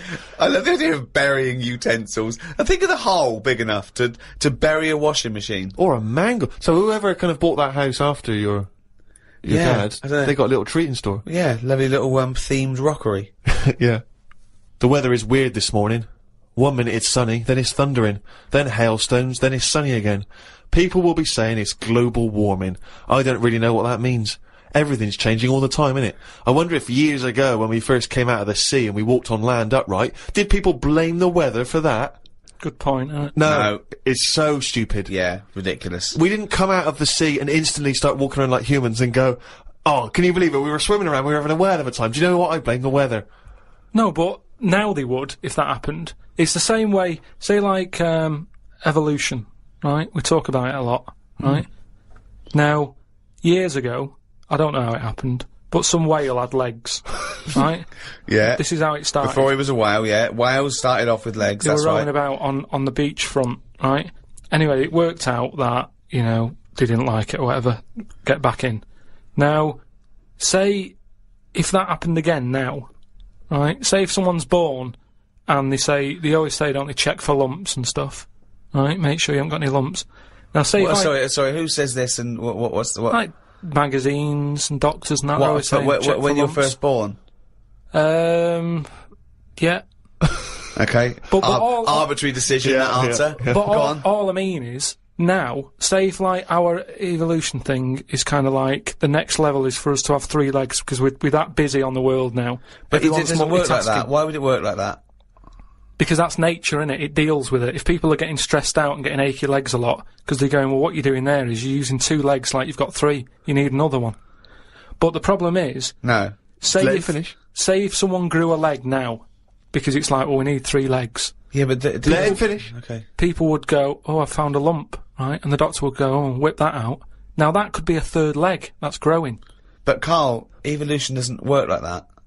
It does work Suddenly like that. something isn't born with a perfectly formed 3rd leg that can be passed on. I know, it's a lump. It starts off like a lump, and if you left it alone, Yeah. it would eventually, over a bit of time... No, over many, many millions of years. Yeah, but it'd grow as another leg, but we're not letting that happen anymore. It also wouldn't happen. Limbs don't work like that either. They do if you keep putting extra pressure on 2 legs. Karl, you're honestly, what you imagine the process of evolution and natural selection to be is, it's beyond me. It's incredible. But it depends whatever your surroundings are, that's what you change to, isn't it? Like the... Well, we don't change to it. You're either selected or you're not. So, what happens is there's a genetic throw-up. So something's born, a llama's born with a slightly longer neck. And if that gets, the leaves that are slightly higher up and it survives, it lives longer, it passes on its genetic material. Soon, if that works, now over millions and millions of years, that they're the dominant species, a new species is thrown up with a slightly longer neck, and so on and so on, and it's gradual. It's just a slight advantage. Sometimes it happens quicker than that. There's been animals that have had eyes and then they go, oh, they don't need them, they go in the space of a fortnight. What? No, what are you talking about? There's a lizard somewhere where it's roaming about in the dark and it used to have eyes, and they used to be like, why have we got eyes and that? What's the point in having these? Because we're keeping them open. And they were getting more tired. Because at the end of the day, if your eyes are open, do you know what I mean? Blind people can stay up longer than someone with eyes. Keep going. I want to follow this through to its natural conclusion. Keep going. Keep going. There is nothing to do. Right. Right. The first signs of you getting tired, you go, oh, my eyes, I can hardly keep them open. Yeah. So a blind person doesn't get that because they can roam about with them shut like that. So they never sleep, do they, blind people? Well, they sleep, but they don't need as much because their eyes aren't stinging. All guessing, all guesswork, and all nonsense. I mean, all nonsense. But hang on, fair enough. Okay, even if we accept that to be true of blind people, what was happening with the lizards? The lizards were going, I can't believe this is mad. We don't need our eyes. We're down underground. What's the point? Jeff, Bill, let's just no longer use eyes. Well, they were just like, in a way, it's better if we keep our eyes shut to keep the soil out and stuff. And then over time, they were like, oh, my eyes are stuck.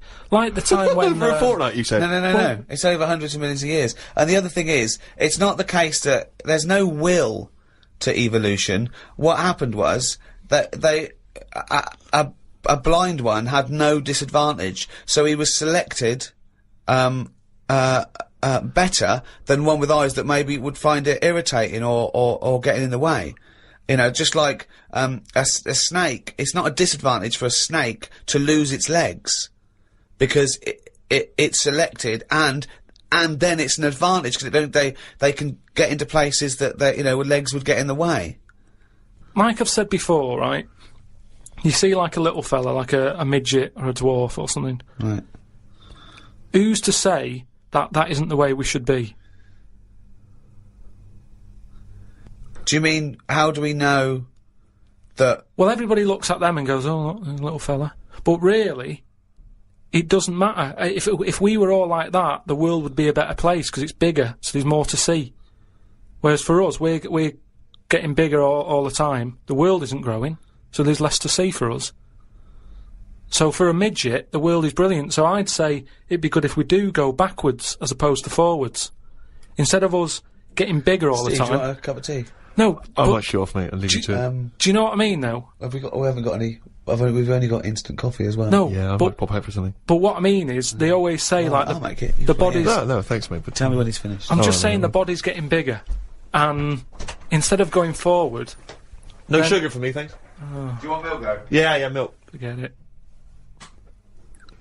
Some scientists have come up with a cure for bird flu. It's somewhat to do with some stuff in horses. They gave the flu to a mouse and then injected it and it's well again. I think we should stop coming up with cures for things as the germs are just getting stronger and stronger. I reckon by 2020, germs will be so big that we will be able to see them in the air. They will no longer be little particles. You wouldn't swallow one. If you did, it won't be the germ that will kill you. You'll just choke to death. I think that's how we'll die in the future. choking on enormous giant germs. And they'll be like rampaging around the cities, will they? I'll tell you what though, right? Now, I'm getting worried now because the stuff he believes and thinks of, I mean, it could be mental. Do you know what I mean though? Like a proper paranoid sort of, one of those people that assume gonna live in a loft covered in tinfoil. Yeah. Right? And pages of the Bible all the way around the, you know, and Suzanne's having to put on some sort of spacesuit to come in and give him his beans on toast. Yeah. And he's gonna have to polish each bean. That's what scientists do, isn't it? They just sort of think ahead of everyone else. That's what I'm doing. And the weird thing is, right, Steve, sometime last week, there was a science piece which was close to what I'd already said. Yeah. That they've got some germs that like eating sugar, right? They stick them in a lunchbox with a chocolate bar. Within an hour, it was gone. Right? And they say now these germs love chocolate and stuff. Did this scientist leave it near this fat scientist that works in the same laboratory? And he went, it's unbelievable. Ted, he went, what? Right, I put the chocolate bar in here with a germ. I came, it's gone. That's amazing. Wow, that's brilliant, that. Do it again. What? Do it again. Leave another one, see if it happens again. So in the future, you're running around and germs are... eating chocolate. That's not science, that's Pac-Man. Went to bed and chatted about food to Suzanne. I said it would be best if our bodies could be run on something like coal. That way you wouldn't get fat, people, because you wouldn't be eating for enjoyment. You'd just be eating to give you energy. Suzanne said, why do you always take the nice things out of life? Because sometimes to think about the future, it's not going to be all good, is it? Look at the way we have to do things now that we sort of go, oh, I'm sick of this. But they do it for your own good. But you try and change the laws of the universe. Based on arbitrary whims. No, but we're always eating stuff. That's one of the things we do now, isn't it? As soon as we find a new creature like that frog that's been hidden away for like millions of years, you get someone who go, I wonder if we can eat that. Do you know what I mean? It's everything that's walking on the world, they sort of see what powers it's got.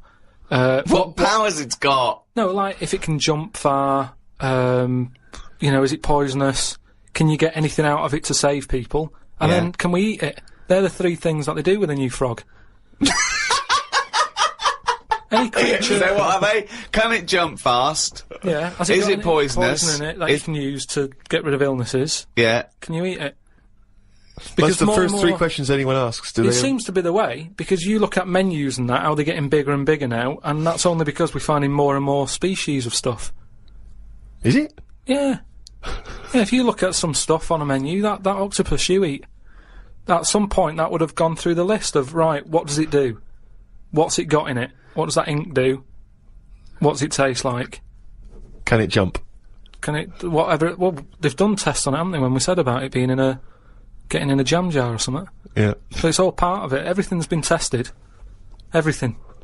But I think what the thing is that the first you hear of a newfangled food, do you think that in ancient civilization they didn't do this? They didn't try an oyster or spear a fish or because there wasn't that much other stuff knocking about at that time. Right. We've got loads of stuff, so why are we messing about with some new frog? It's all like people just like showing off, don't they? Leave the frogs, let them get busy and have loads of them, eat the chickens, when we run out of them, move on to the frog. Or whatever. But why have all this on the go? Do you know what I mean? It just makes it... I hate going out for a meal now, because it's like, what are you having? Oh, I'm sick of it, look at it all.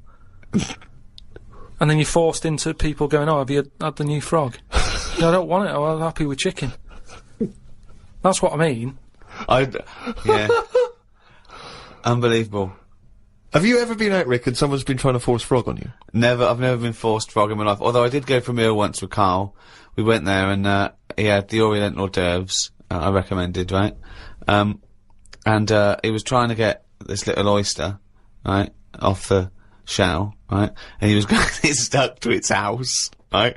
And I looked round, and his eyes were watering, and he was choking, and he was drinking water. I said, what? And he said, I ate that. And it was a big blob of wasabi, right? And I said, why'd you put it all in at once? He went, he said, I thought it was a mushy pea. Why would they put one mushy pea? Was it hardcore, the wasabi? It felt like my head was caving in. That was just Ricky squeezing it, wasn't it? Between courses. Trouble with that though is, you know, hot food. Why you get addicted to really hot food is the pain is actually it's killing taste buds, and then endorphins are released in the brain, like, you know, a morphine derivative to sort of go, it's alright, or calm the pain. So you actually get addicted to that sort of, you know, what happens. Why would you want to kill your taste buds? But new ones come back? Well, yeah, I think I think you'd... Straight away? Well, I don't know how long it takes. I don't know, I'm not sure. No, it's just, is that the chef sort of going, I'm serving some right rubbish tonight, give him some of that kusabi? Kusabi! Oh, God, and Tonto! Oh, God! Back to the diary. At lunchtime, I went to a local cafe and had an omelette. An old woman, who was about 70-ish, was in there eating pizza. It didn't look right.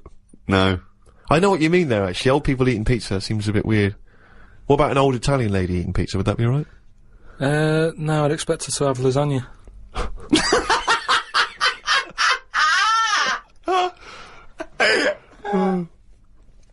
Told Suzanne that I had read that we will have spoken to aliens by the year 2025. Ricky once told me that if a lion could speak English, it still couldn't have a good chat with us because its life is different to ours. If that's true, we've got no chance with an alien. I'd be worried it could read my mind. I had that problem once years ago when I worked in a studio making cassettes. Some mind-reading woman was having some cassettes made. She waited while I did them. She had a small dog. I knew she was trying to read my mind, so I just thought about the dog. I thought that would confuse her, because she wouldn't understand why I was thinking about her dog. There's so many elements in this. There's a woman who can read... She used to... Read that again. Read that again. Okay, we're gonna have an instant replay now. Any psychologist listening, or psychiatrists, or just, well, anyone, listen to this, what Karl's put in his diary. Okay, Steve, away you go. I'd be worried that an alien could read my mind. I had that problem once years ago, when I worked in a studio making cassettes. Some mind-reading woman was having some cassettes made. She waited while I did them. She had a small dog. I knew she was trying to read my mind, so I just thought about the dog. I thought that would confuse her, because she wouldn't understand why I was thinking about her dog. That's amazing. So, firstly, how did you know she was a mind-reading woman? Everybody who came in having cassettes done, you'd find out about what the job is, so, you know, if it's a band or whatever, it might be a police station needing blank cassettes to interview people. Yeah. And she had them to sort of use during a thing where they do mind reading and stuff, so you get a recording of it. Yeah. And she was just there and she was staring at me, like that, just looking over. And a dog was sort of looking worried, and they pick up vibes, don't they? No. They do. And why was it looking What do worried? you mean pick up vibes? Depends what you mean by pick up vibes. Dogs pick up loads of vibes and stuff. I read the other day how they can tell if someone's got cancer and Well, that. they can, yeah, So it's one there's a thing. science behind that. They can smell different, at a cellular level. Yeah, you so know, it's the same 'cause it's sort of like thing. 70 times but no, they can't go, the dog wouldn't even know you're an idiot. The dog, the dog was sort of looking weird and stuff. It and then knew. She knew. was looking at me. But were they looking, I'm not being funny, were they looking at the roundness of your head, do you think? They were just looking at me, and I was sort of panicking a bit, and the more that I was thinking she's reading my mind, I was thinking she knows that I know that she's reading my mind, so I just stopped thinking about her reading my mind, thought about the dog. What were you thinking about the dog? Just running about on a beach. He remembers what he was thinking! No, just so she thought, oh, hang on a minute, it's not his mind, it's the dog's mind I'm picking up. So you thought she'd go, oh no, I'm getting it all tangled up. I've got a cross line here. But why were you worried that she was reading your mind? Because you weren't thinking of anything unsavory. Oh, please. No, I'm just trying to get in his mind. It doesn't work, Karl. No one can read your mind. No, but wait, what I mean is, even if, let's assume that you thought she could read your mind, why did you think that there was anything wrong with finding out what you were thinking? Because she'd have known that you knew that she could read minds. So if she read your mind and all you were thinking was she can read my mind, she'd think, what? Of course, I can if read my she mind. really could read your mind, she's going, there's Karl there trying to make me, think that it's the dog. I know he's thinking of the dog. No, but when you sort of, try and think of normal things, you think of mental things, don't you? So I was like... Whoa, hold on, let's let that Go on. No, I just mean, like, you're going, oh, God, I best not watch what I'm thinking then. What were you thinking? Tell me some of the mental No, there things was you loads might of think. things that was in there. Like, there was an old woman who used to annoy me in there, who used to give me socks all the time. And... Socks? Socks. She used to always socks. make loads of socks, and she'd be bringing them in. And no matter what I did, no matter how much I sort of said, look, I'm sick of your socks, she kept bringing them in all the time. And they had, like, pictures on and that. I didn't want socks with pictures on. So I might have been sort of stood there going, oh, there she is with the socks, I'm sick of her. Now, if she can sense that, she'll go over to her and go, watch him. Stop bringing him socks, or whatever. No one can read minds. No one can contact the dead. Say like me, right? If I sometimes come in the room and that, and I'm fed up, you go, oh, Karl's fed up. I haven't even said anything. So it's just that. But that's because you look like a miserable bastard. Yeah, and we know what that means. We're human and we understand facial movements. It's a bit like moves. that. It's a bit like that. It's a level down from that. No. She should be able to read your mind if you're locked in a safe and she doesn't know who you are and she doesn't know whether there's someone in there. No, that's what the double-blind test is. That would never work, would it? Because that means she'd never get a rest. That's like you're making up the rules. You're making up the rules. Oh no, the thing is, that's what these people do. Go, oh no, I have to hold your hand. Oh, you have to write it down. Well, why? Why do you? It's the same as these mediums that contact the dead. They go, oh, I'm getting someone. Just ask him who he is. Just give us his full name and address. It's ridiculous. I don't know the fact that these dead people give him cryptic clues. Ask him about the toaster. What's your name? What's your name? Can't say my name. Might be an uncle. Just give me your fucking name. Back to Karl's diary, Friday the 31st. I read that some fella had been having an affair. His wife found out, so when he was asleep, she superglued his knob to his stomach, one of his bollocks to his leg, and glued his arse cheeks together, then chucked him out. If Suzanne did that, I would definitely not get back with her. Saying that, I would have woke up if someone was putting superglue on me arse. I'm quite a light sleeper. Is that what she did, is it? Yeah, that's why I'm a bit cautious about wearing earbuds every night. The, plunge things. Earbuds, right? So that's not called, right? Plunge things. He makes up words. They taught a chimp to talk, and the chimp had a better grasp of language after about a few years than Karl. Unbelievable. Yeah, that's why I won't wear buds and plunge things. I phoned him up the other day. He went, oh, just tried out those new earplugs that mould to your ear. You can't hear a thing except your own voice. And I went, oh, right, they're good, aren't they? He went, yeah. He said, it's weird hearing your own voice, isn't it? Because you're hearing it as other people hear it. I went, no, you're not. He went, you are. He said, you don't usually hear your own voice, because usually when you talk, you're talking over it.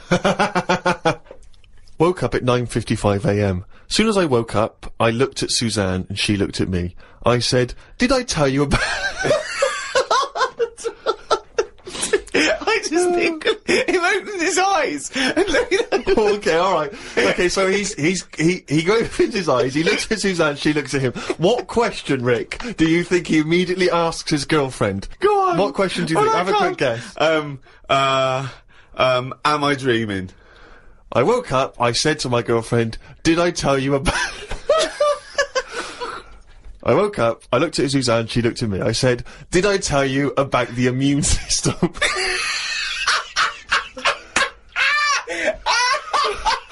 Did I tell you about the immune system? Suzanne started laughing. I said, it's amazing. She said, not now.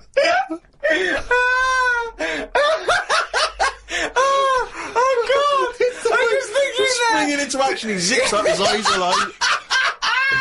Did I tell you about the immune system? Oh, shut up, Karl. Put the kettle on. Oh, God! Oh, fucking hell! Was talking to Suzanne about how it's odd that Sundays are meant to be the day of rest. I thought God was meant to be born on a Sunday. Or was it the 7th day that he finished making the world? Imagine how good the world could have been if he'd given it an extra day. Sometimes it's best to give yourself a deadline, though, so you don't faff about. I looked at Suzanne. She was leaning back on the bench with her eyes shut with the sun on her face. I never got an answer to my question. Pretending to be asleep.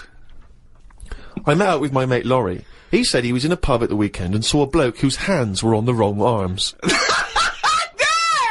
No! What do you mean? Well, he had his left hand on his right arm and the right hand on the left arm. I don't think this would be a problem if he's been like that from an early age. When I was in Ripley's, in LA, I saw a bloke whose head was on back to front. That's more annoying, innit, than your hands. Innit? Now then, would you walk, how would you walk? Would you be walking backwards, Karl, so that you could walk, so you're basically walking forwards? I reckon I'd walk sideways so nobody would sort of tell the difference. It just looked like... Oh, God! He solved it again! He's thought it through. Got home and read my magazine. There was a story about a baby that was born that looked like a frog. What magazine's this? That made the news. That was in a proper newspaper in the end. The story used the description to describe it. There was a picture. I think it was a fairly decent description. It didn't really have a neck or top half of its head. It would look alright if it always wore a scarf and a hat. The world would be a more interesting place if there were loads of different types of humans like there are creatures. Then some people would be good at certain jobs. Spider people, ant people, builders. Cockroach people, dustbin men. Good idea, isn't it? I mean, Cockroach men, spider men, what are you talking about? I haven't had a normal conversation with you for a year. No. It's getting worse, I think. I think it's because you've left and you've got too much time on your hands and you live in your head for sort of like maybe 8 hours a day, and then you offload when someone calls you, or when you call me, or Suzanne gets the brunt of it. But I mean, I don't know. I really would like to. And the nicest, I still think he's brilliant, right? But I would like to get a little psychiatrist in, just to. Would you mind seeing a No, but psychiatrist? it's just there's nothing wrong. These are all ideas, aren't they? You look at some insects, right? Yeah. They don't have machinery, yet they're getting by, aren't they? They have their lives like we do. They get up. They wander about, they collect food, they tidy up, they fix stuff, they make their own house. We can't do any of that. So what I'm saying is, why aren't we using them? Why are these cockroaches with all these powers and stuff going about? It's all these powers. But how could we use them? How could we harness them? I just told you, dustbin men. Or whatever that No, was. you said that if they were also men, if they were cockroach men, we could use them. You've left a big bit out, but when that 1-inch cockroach becomes a 6-foot bloke wearing a jacket. It's just that we always use insects for like a bit of fun. You see flea circuses and all that, which is all very well, but I don't think it's getting the most out of them. Cockroaches can live without a head. I know. Could they still sort out the rubbish if they've got no heads? They could, couldn't they? Except if they were, because you know you want to use them as builders and dustmen, they couldn't whistle at pretty girls, could No, but they wouldn't be doing that job. They're just doing the bins. Okay. It's ants that are doing the building. Okay, I'm sorry. And are they getting up early? Are they They disturbing don't you? sleep, do they? But then they get you up even earlier. You hate it when the builders get you up at 7, then go to breakfast. Yeah, but it wouldn't go on as long, would it? Because the ants would be working hard. So it'd probably be one day of madness, but then it'd be finished. As opposed to builders just stood about whistling, doing nothing, going on for months. And is this ant 6 foot? No. About 3. 3 foot. So how many of them are there? About 30 of them. And what do they look like? Are they just a giant ant with a... Add that on. Just get on with it. I mean, it'd be weird for a bit, but with anything, you get used to seeing But things, Karl, don't you? again, this isn't an idea, it isn't a theory. You can't put this into practice because it doesn't exist. I know, I'm just saying. It's though, like, I mean, you wishing for ant builders is the same as you wishing that you didn't have to do any building and your house was just perfect, or you could just wish for it. What's the difference? Why go through this elaborate... But what I'm saying Weird, is isn't that it? your wish is... You're not taking shortcuts. You see, it's the same people who goes, oh, I wish I could go back in time and put £1,000 on the Grand National. What you mean is you wish you had £1 million. Yeah, So yeah. don't worry about the time travel bit and put in you wish you were rich. Yeah. It's like... So you wish you didn't have to have builders round. That's what you're wishing for. So this elaborate thing of getting a 3-foot ant with a hard hat...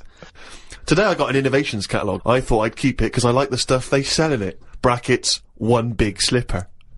What's that, one big slipper? just if you don't go out much. But you don't like slippers. No, but I think they're a good idea because they're just there to keep your feet warm. But why one big? Why not two smaller ones? So you can walk around? Yeah, one big slipper's just making it painful It's and more awkward. sort of roomy, isn't it? Why do you think that's a good invention? One big slipper. How is that better than two smaller slippers? Because the problem is with slippers, right? You've already said how you nip across the road in them, right? So you muck them up and you have to buy some more. There's no way you'll be nipping to the shops in that one big one. That will always stay where it should be, by the sofa next to the telly. And you go, right, I'm in for the night now, where's my slipper? But couldn't I just put my feet inside a cushion cover or something? What? If you want, but it's only cheap, why not get one? You're right. They're only cheap. Why not get one? But then, Karl, why not get one big glove? If you're not going out, right, just get one big glove. You don't have to do anything, just one big glove. Pop your hands in one big glove. I'm not going out with gloves, you have to go out and touch stuff, just one big glove. Why? Well, yeah, why bother putting trousers on? You've got to put legs in both. Why not just wear a skirt? Yeah, well, pop a skirt on, yeah. Just put on a lady's skirt or a lady's dress. It's one piece, isn't it then? Yeah. Just pop around in One big monocle, don't wear glasses, wear one big monocle. Yeah. I mean, it's stupid having two gloves, two gloves, two slippers is mental. Anyway, I had a good sleep last night. So much so that I woke up before my legs did. I don't know what that means! This has happened before when I was younger. We used to have a phone in the bathroom so that if anyone called and we were on the toilet, you'd still be able to be available. My bedroom was next to the bathroom and the phone rang one morning. My mum and dad were at work and my brother and sister were out somewhere and the phone woke me up. So I jumped out of bed to answer it, but the bottom half of my body was still asleep and I fell to the floor. It's horrible. Has that ever happened to you? Well, hang on. I had to crawl for a bit and reached for the phone. It was a fella selling some bread to my dad for the shop. By the end of the call, my legs were working again. It's a weird sensation. What shop? My mum and dad used to have a butty shop. So, do they? But the thing is, just on the floor, top half, I had to sort of crawl, carrying my weight. And my legs were just like they weren't there. It's really, really weird. You mean you woke up with two dead legs, two pins and needles legs? Are you sure you weren't wearing just one big slipper?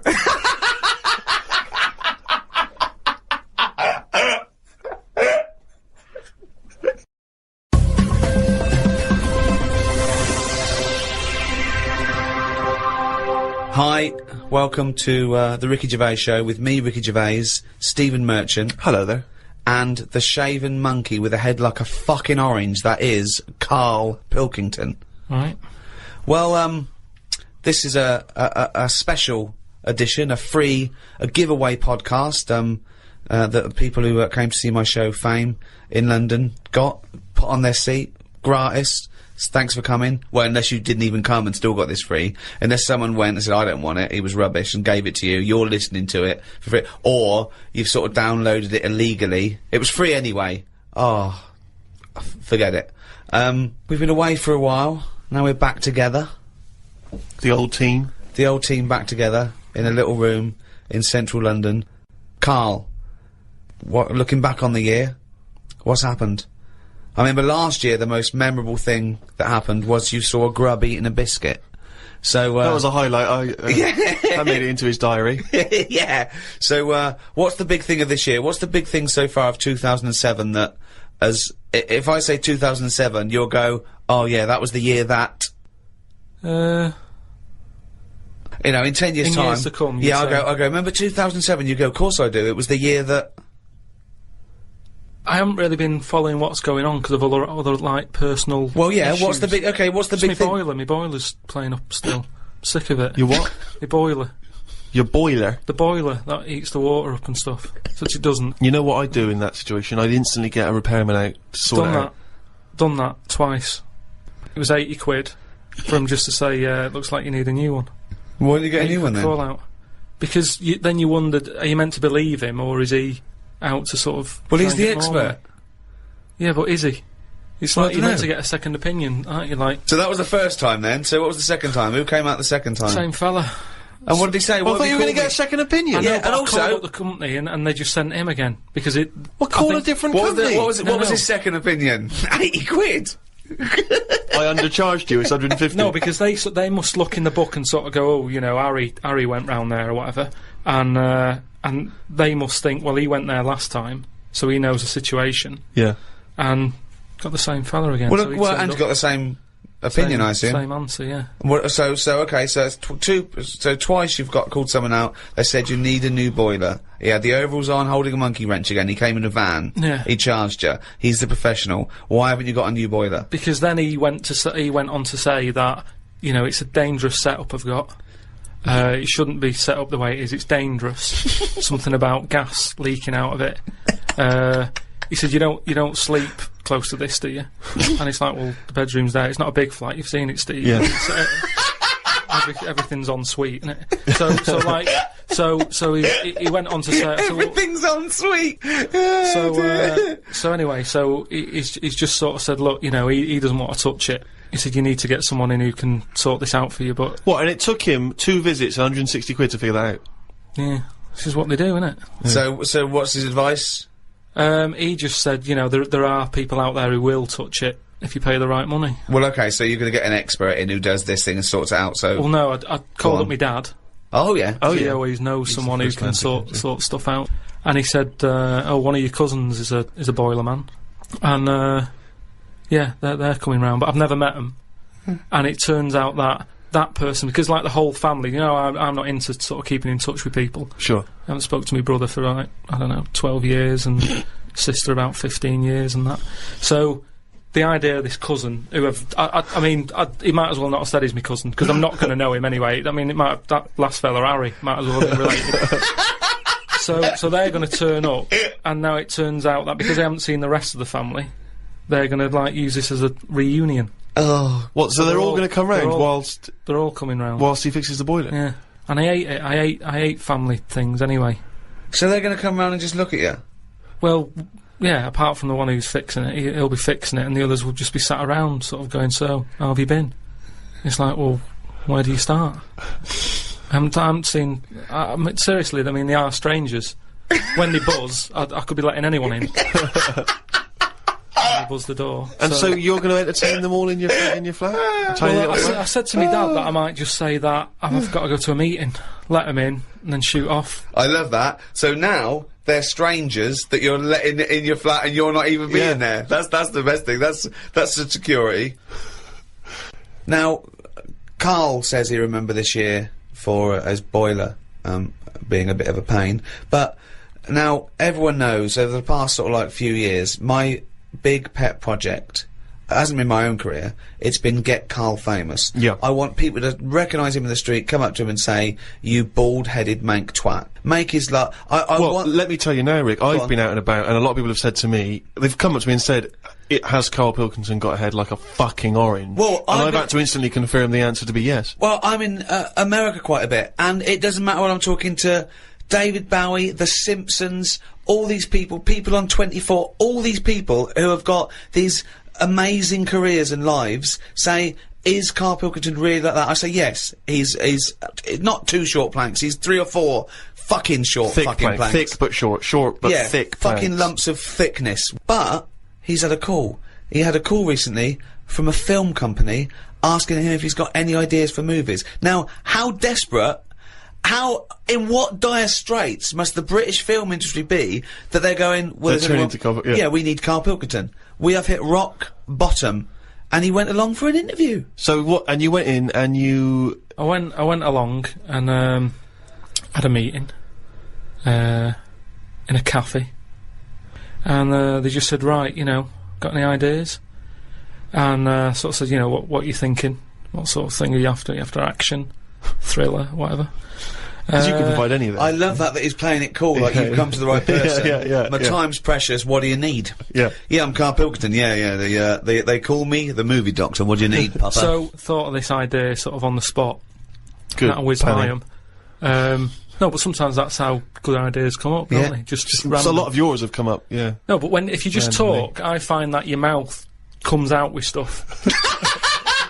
Right, there's another quote. Right. There's another quote. If you talk, your mouth comes out with that to me stands along with what were those things in Gremlins called? Does your brain rule you, or do you rule your brain? No, but what I mean, if you sit there and try and use your brain to do it, right, it doesn't work the same. Just keep talking. Just keep your mouth talking, and eventually it will come out with something pretty good. That is exactly what Plato said. So anyway. Aristotle, he said, sit down, I've got an idea for you. Aristotle said, Plato, how do I go? Right, just keep talking, and eventually your brain will come out with stuff. So what I thought, I just started off by saying, like, actors' names and that, who I thought should be in it, because then that's giving more, it's building. Right, okay, so who did you say? So I said, right, I'm seeing, Clive Warren. Who the fuck's Clive Warren? Who's Clive Warren? The one who was in Closer. Clive Owen. Clive Owen. Right, alright. Did they look at you like you're a fucking idiot? Well, so they all started trying to figure out, who's this Clive Warren we've not heard about? He must be amazing. He's Clive Warren, get me Clive Warren on the phone. Get me Clive Warren. And I said, Rebecca De Mornay, right? What? Oh, where did that come from? She hasn't been in a film for 15 years, has she? Clive Warren and Rebecca De Mornay. I love this. They thought he was a genius. They thought he was an absolute nugget. Like, we've never thought of putting Clive Warren with Rebecca De Mornay. But hang on a minute, you could have. You can have any film star. This is your fantasy casting, and you choose a bloke that doesn't exist and a woman who hasn't been on TV or in a film for 10 years. Oh God! Why didn't you choose someone who existed, J-Lo or someone who's a big star? Oh God! Clive Warren! Oh God! Oh So God. anyway, so they're going, yeah. And what happens is, they're going out and together and that. Yeah, Clive Warren and Rebecca De Mornay. I said, it's one of them where it starts off and the people, you're seeing into their lives from like the morning. Yeah. So it's like a nice sunny day. Yeah. Radio's on. They're going about the day, they're having the breakfast, they're saying, oh, what we're doing tonight, they're planning a big do that night and stuff. And you're thinking, oh, they've got a nice life. She's like, love you and all that, yeah. He walks out the house, gets hit by a bus. Oh. So Clive Warren's dead, right? Yeah. Now, what happens is, she's devastated, Rebecca. I don't know if Clive Warren would take that part Because he ain't got much to do, has he? No, I don't. If I know Clive Warren, And I think you do. I think I do. He's going to say, "No, hold on though. There's more, isn't there? I've Have you jumped the gun there, Rick? Go on, mate. What? Carry on. So he's hit by a bus, so he's dead. He's hit by a bus and that. The titles come up. Oh, it's got you, right? She's Starring devastated. She's Warren. fed up. She's devastated and that. Doctor says Clive's dead. And that, who's playing the Doctor? Jack Nicholson House. What's that fella who was in Independence Day? Will Smythe.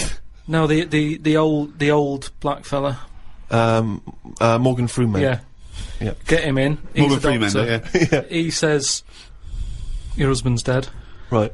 She's like, oh, God. What happens then is, he says, but listen, what we can do now, we can take the brain out. Right. Right. And a fact that I read that day before the meeting, this isn't in the film now, this is me. Right, but Right. luckily I read a fact. thing about how the brain can run on half of it. Yeah. You've actually got a full brain. Yeah. You can Some run it of on us half. We can run it on half. Right. Yeah. So this was in my mind still. So I thought I'll get that in. Well, half your mind, yeah. So I said, what happens is Morgan Freeman says, been working on this. You can run your life on half a brain. Right. She's sort of a bit like, what you tell me this for now? My husband's just died like 20 minutes ago. Yeah. And he goes, yeah, but if we're going to do this, we've got to act quick. She's like, do what? He said, I'll tell you. He says, we can, whilst his brain's not fully dead, because it stays awake for a bit when you've been he's killed. not dead then. Fine. No, but Wait, he till is. he comes alive. What do you mean? He is, but they found out that Right. it stays awake a little bit. No. So- No, he's gone. No, He's no. hit by a bus. Yeah, no, he's dead. If the brain's dead, you are dead. Clive Warren's dead. And if the brain's not dead, you're not dead. No, but it's like people in a coma. They're dead, aren't they? But No, the brain no, isn't No, dead. they're in a coma. No, they're they're in dead. a coma. No, they come out of comas, don't Alright, then he's in a coma. He's been hit by the bus, but the chances are he's not going to come out of that coma, but his brain is still awake. they? Right, okay. So, change that. That's easily done. Hold on though. I like this fact that he's in a coma, so they're going, look, he's definitely going to die in this coma. Take the brain out now. Pop the brain out. But why is that such a weird thing when that's what they do now? That's what they do now. What is? That's what they do. What? They do that. What? A brain transplant? No, but when, like, how I've signed that donor card. Yeah. Like, if anything happens to me... No. they've There's got the no box. such thing as a brain donor. Oh, we've explained to you before. Yeah, but they're working on it. They've said something about Einstein. They messed about with his brain for ages, trying to work out if it was full of stuff. That's what they're doing. They're working on that. There's loads of things that doctors are doing that we don't know about. I've seen some weird stuff on the internet. Yeah, I know you have. Yeah. I saw a programme on Channel 5 where a monkey brain was still alive and it was stuck on a stick. And they You were poked watching it. the Magic Roundabout. They poked it and it reacted. Right. So it's still alive. It's being kept alive. And it's only a matter of time. What's the brain linked up to? As long as you can link it up to the eyes and somehow so it can tell the arms and legs what to do, you're laughing. I love that. Imagine a team full of doctors going, well, we're going to try and do a brain sort. Carl, right, okay, I'm going to be quick because I've got to get back. My cousin's fixing my boiler. As long as you can link this up to the eyes and tell the arms and legs what to do, we're laughing. Cheers, Carl. See you later. Then what happens is they say, do you want half of his brain in your head? Half of his brain in her head. She says, definitely not, I'm having you struck off. She starts screaming, she calls the police, he gets Yeah, arrested. but you'd have said that years ago when people can have, like, someone else's arm put on their body and stuff. Yeah, but he's only in a coma. Yeah. No, but he's not going to come out of that coma. Right. So it's like this or nothing. It's Right. like, look, you know, what we're going to do here? We can either turn the switch off, Yeah. or we can put his head in your head. But why would But you... so why- what he does, so what they do then, they're going to take half his brain. Half of his brain, take Put out half of hers, pop it in place. Why would she do that? Because she loves him. But hold on, well, no, wait. What would she then be? Because this is what I'm trying to tell you. Okay, sorry. What happens is, he explains all this, so I mean, this would probably cover about 20 minutes in the film, but I'm just rushing I rushing switched it up off, now. but yeah. No, you wouldn't. This bit would have you. So what? Well, what I'd have actually left when I wouldn't have even gone in to see a film starring Clive Warren and Rebecca De Mornay, unless it was 1985. so the thing is, she's the same as you. She says the same thing. She goes, "Why would I do that, Doctor?" And he goes, "Well, what will happen is, he's gone, but you'll have his thoughts. So in the morning when you say, oh, I don't know what to have, well, I have cornflakes. His bit of the brain will sort of say, Have a Weetabix. Have shredded wheat or whatever." And she's like, "Oh yeah, good idea." Sorry, so the point of this film is that the dead man can remind her what breakfast cereal she likes. Yeah. So the thought. When What do you she- mean, yes? So that's it, is it? No, that's not the only Wait, thing. wait a minute, this is only Act 1. That's just the first bit. Everything's going well. She has it done. So who is she? Is she herself? She's Rebecca De Mornay. Yeah. But now With and again, with him chipping in with a bit of voiceover. So the idea is it's all going well at the beginning, and she's... So she can't decide what dress to wear. She's had half of her brain taken out and put in a bin, Yeah. okay? And Clive Warren's half has been put in there. So now she's walking round, okay? So she's like she's schizophrenic. It's okay though, because the bit they put in of Clive Warren's brain is actually him in a coma. So there's nothing happening anyway, don't worry about it. No. All she's got is half a brain. No, like I say, the brain is alive, so it's all going well when she leaves hospital. Yeah. And she gets the first taste of it, and it's a bit weird to get hold of, because she's sort of, I think when she signs herself out, he's sort of fighting, writing his name and stuff, so there's a few sort of technical things that she has to get used to. And does Clive's brain What does know he that think? he's now inside her brain? Does that matter? Well, I would say it matters, because Yes. otherwise... Yes, it does matter, Karl. What's he thinking? What's What's the point of this? Why has she gone along with this? Because she really loves him.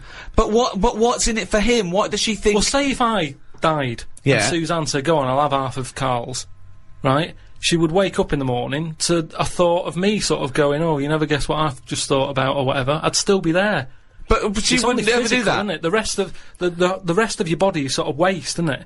But People Karl, like The rest of your body's sort of waste. No, it is kind of. If when someone dies, it's Yeah. not that person anymore, is it? They're still there physically. Yeah. But you can't have a chat with them. So if you could have someone's brain in your head when they're dead, you'd have it, wouldn't you? What are you talking about? Why would I have someone's brain in my head when they're dead? Well, what I've else- got a perfectly good brain. Yeah. So, but like I said, you're running on half. So have Who's that in running there. on half? So you're telling me you wouldn't have it done then? Of course I fucking wouldn't. I Why can would also categorically state I wouldn't either. Yeah, but you're saying that now, but once you're in that position that someone who, you know, you love and that dies, if the doctor said, "Do you want it?" No! And you I'd go, no! It's madness! I don't think you It's would. madness! Alright, let me just ask this as a question, even if we accept this as a possibility. If Clive Warren doesn't know that he's in Rebecca's brain, their love and the conversations they used to have, and what would the connection between them is gonna be absent, because she's gonna be talking to him, and he's just gonna be going, I don't know, shredded wheat. It's all thought. She doesn't have to So talk. they're not talking to one another. Well, they are, but not out loud. She's not walking down the corridor going, "What do you think, Clive?" And, Right. and he's saying shredded wheat. It's happening. Right. But So- how is this dramatically so they're shown sort on of- screen? Do we hear those So now that they've Yeah, you got hear the up- voices. You hear the voices? You hear the voices. So tell me anyway, tell me a typical bit of dialogue. Well, we've done the breakfast scene. Yeah, that was okay, yeah. dynamite. Yeah. That's fucking Oscar winning. Yeah, can we do lunch? There may be, like, at the funeral, because even though the brain's still alive, they still have the funeral, and you can have, like, a funny bit where they stood around the grave, and, like, there's some relation there who he doesn't like, and she can start laughing, and the family are looking at her going, "Why is she laughing?" Yeah. And she's sort of laughing, and he's saying something a bit rude, going, "Look at her head." Do you know what I mean? Yeah. Looks like a Stuff on the fucking family. Yeah. Little cameo for you. Yeah. And so you have all that, and people are sort of liking the film, thinking, "Oh, it's quite funny." This, Yeah. and then you hit them hard. The 8 people that have gone to see it. Yeah. Rebecca De Mornay and her family. Yeah. Clive Warren's 3 mates. All right, Clive, I didn't know you were a film star. No, I was in a garage yesterday. Yeah, I was fixing boilers. Anyway, this is where you get them. It's the most ludicrous idea for film I've ever heard. It's the maddest. Honestly, it really is the ramblings of a mental case. Right, I have to say though, I am hooked now. I want to know what's going to happen next in the story. Oh, Christ. Remember, I was making all this up. It's not based on a true story then. Imagine if he said that in a meeting. Remember, I'm making all this up, and they go, "All right, okay." I thought, oh. So the meeting's still going on. They haven't left at this point. No, they were sort of going, "Oh, right, yeah." But what annoying... check, please. Check, please. That's the annoying thing. It was like, I just wondered whether this is what they do just so they can have a cake every day at 4 o'clock, because it was odd. I can't imagine Spielberg sort of nipping down to Costa Coffee to discuss E.T. So I said, right, so this is where you get them. You've got everyone laughing, and that's what it's all about with a film, innit? It's emotions, messing with people's emotions and that. Yeah. So they like that. They were like, yeah, it is, yeah. Yeah. So, and there you go again. That's new outlook to filmmaking. That's me mouth coming out with stuff that even I didn't know I knew. Yeah. So, so then I said, right, then what happens is, she hears the voice go, "Leslie, where are you?" Something. Right. Her name's not Leslie. No. No. So she's thinking, who's Leslie? Yeah. So in her mind, she's going, who's Leslie? He's going, oh. He's thought, hang on, I've let something slip. I've let something slip, so she's going, answer me. Oh. He goes quiet on her. Oh. So... he was having an affair. This is the thing, so she's trying to hunt down... Leslie. And he's got to stop her thinking it. Then what happens is, I mean, you know... Where your ex? So he's got to hunt down Leslie. So she's got to hunt down Leslie. Right. And that can fill about half an hour again. I love the fact that you're doing how far you've got through the film. Yeah. You've got to fill up 2 hours, right? One more idea, we call it half hour, that's the end of the film. See you later, starring Clive Warren. So nice to see Rebecca De Mornay again, wasn't it? Yeah. So Leslie has got to be sought out. It's a woman, is it? Another Leslie, or it's is it another woman? Right. But what happens is, I mean, without ruining the end for everyone, what would sort of happen is... Oh yeah, because we don't want to ruin it for them, because this will be filling the multiplexes in no time. Yeah, this film's definitely going to be made. This is definitely going to get made. Well, seriously, isn't any... Pick a massive Hollywood film and look at it on paper and go, that's a balmy idea. Casablanca. I haven't seen it. Okay. So what I'm saying is... That's why they called on him as a movie expert. This is a different sort of love triangle. They've all got their own brains and legs and stuff, walking around, interacting normally. But that's just it. It's the power of love, isn't it, in a way? Yeah. But sorry, I mean, I don't want to see... No, it's the greatest love story ever told, set in a head. But listen, let's just get to hang the on end. a sec though, Carl. Yeah, you've got to tell us the end. I don't think you can let people listening come on, what's the end? waiting for the film. Just let your mouth talk. Right, so what I said was, maybe, because I wasn't sure about this end bit, I thought they might think it's daft or whatever. You're putting yourself down, I imagine it's dynamite, go on. I said maybe you could have something like this, and they were there sort of going, oh yeah, what's it going to be? What's it going to be? Yeah, well, he's come up with some great stuff at the moment. What happens is, his brain is more powerful than hers. Right, how is there power? Why is there no power involved? It's got a stronger will. What I mean is, the brain, her brain was running the rest of her body. Now he's taken over. His brain's just sat there, innit, thinking stuff. Right. Brilliant. So that gets more powerful and overrules her body. Okay. Yeah. She then fancies Leslie. So it's a lesbian hold on, film. this is building up to a lesbian love. So what the? Well, it's trendy, isn't it? That. So just have a bit of that at the end, and that is the worst idea I have ever heard for any piece of art. I mean, it's the worst. It would be the worst. It would be the worst TV show, worst book, worst everything. It's the worst idea. It's not the worst idea because as long as a film makes you think. But this doesn't make us think about anything. I'm thinking, who the fuck's Clive Warren? So hold on. So he overpowers her. So she is now a lesbian. What's Leslie getting out of this? Why does Leslie think, hold on, why is my dead lover's wife coming on to me? Because this is what I'm saying to you. It's relationships. It's the love of two brains. Right, okay. Again, can anyone a out there, can we strapline. make that into it? That's a quote. The relationships is a love of two brains. Well, it's now, he's got something there. He's got something there. But my point is this. Why is Leslie suddenly turned lesbian? Because she loves the brain. But does she know this is Clive Warren? Well, maybe now and again, Rebecca or Clive says something. Rebecca will say something now and again, like, "Oh, I like me Minge. I like me, you know, me food done like this or whatever," and it's all about say if like I love my food cooked. Wait a minute, Clive Warren on this food cooked. Yeah, I'm in two minds about this bacon. Yeah, what I'm I going mean to turn is into a lesbian. people Shredded wheat. people like what they like, and it's the same way, like I've said to you before, with someone who's been going out with a woman and then is found out that she's got a twin sister, and they divorce that first twin and go out with the other twin. It's all the same. You're after the same thing, aren't you? Yes, but that... When a cat dies, you buy another one. It's the same thing. You want that same. Yeah, but you love don't for necessarily switch your sexual orientation. In the case of your twin scenario, they both look the same. Yeah. Has there ever been one where, it's a twin boy and girl? Go, well, I was going out with her, but I mean, he looks a bit like her. Yeah. I loved boobs, now I like cock. something. Well, This is your problem. You don't know anything. And this theory about if your mouth talks enough, the brain will kick in soon. Rick, you may be interested to know that Karl Pilkington, basically thanks to the efforts of your good self in making him into a household name, has got a book deal.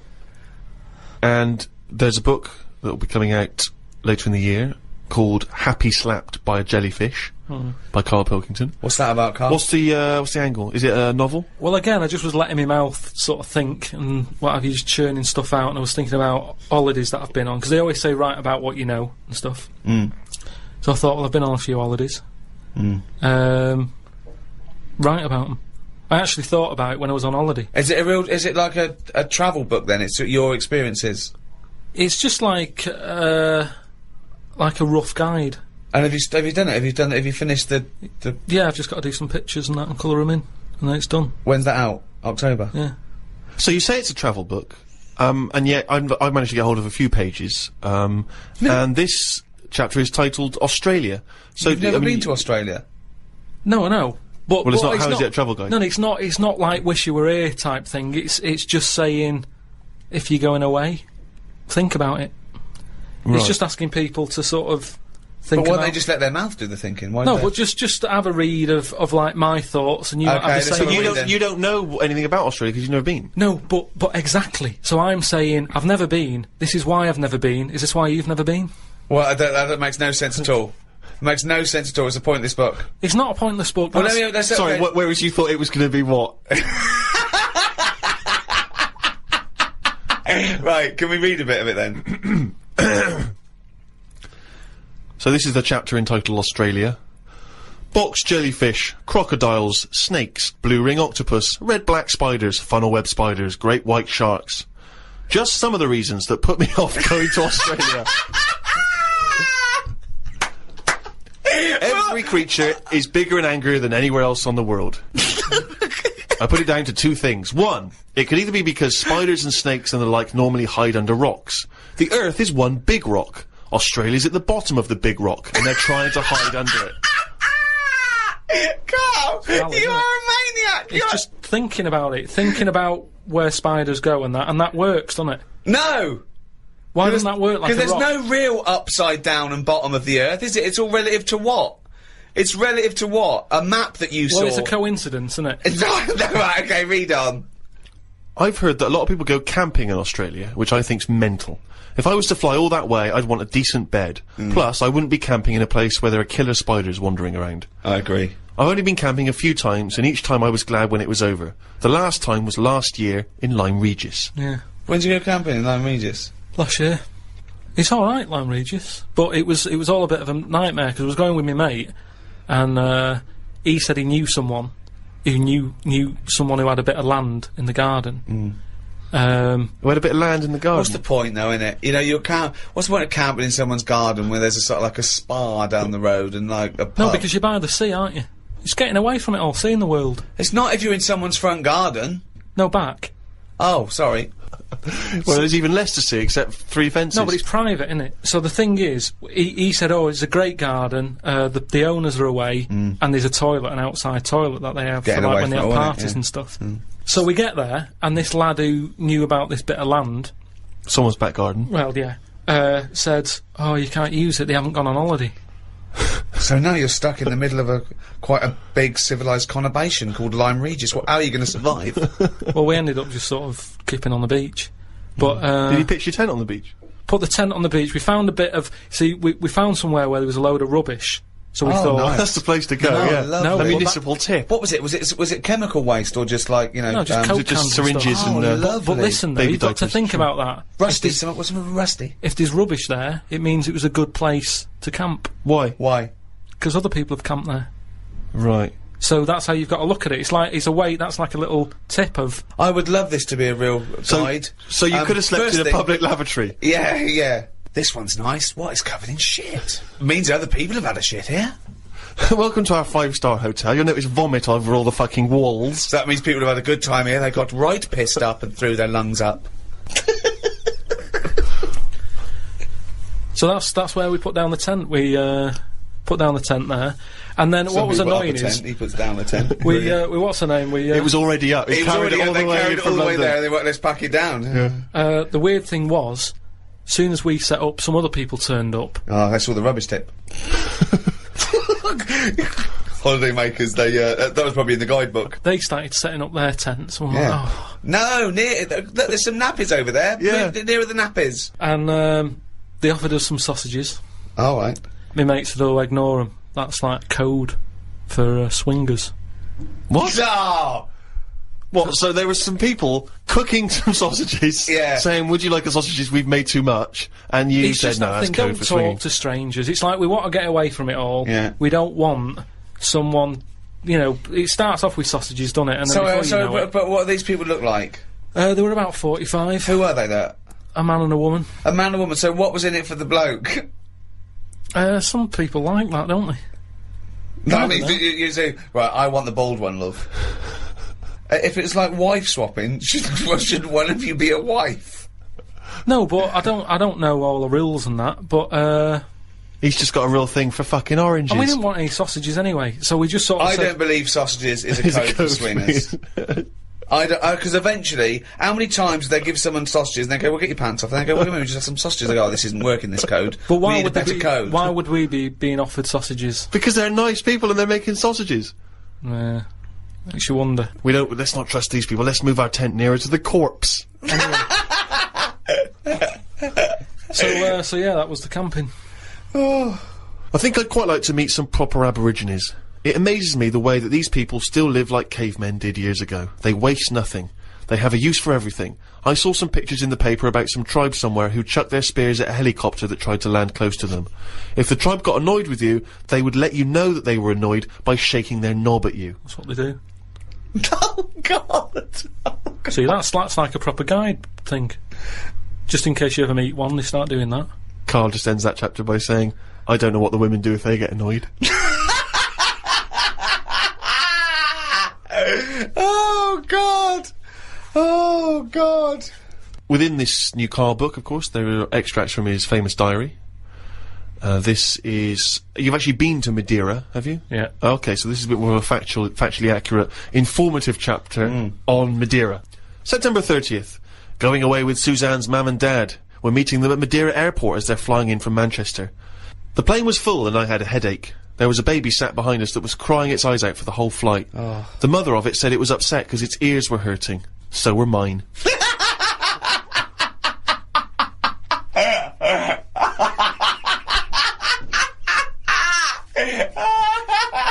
Oh, God! We had to get 2 cabs to the villa because they couldn't fit 5 of us into one. It cost €85 each. That's just whinging. That's not anything. That's dear, though, isn't it? It's a dear way. But that's not good because they don't know how far that was. They don't know whether that's rip-off or how, you know. It's just letting you know that What? You don't know what the distance was. If it was a mile, it's a rip-off. If it was 25 miles, it's a bargain. And you know you can't get 5 of you in one cab.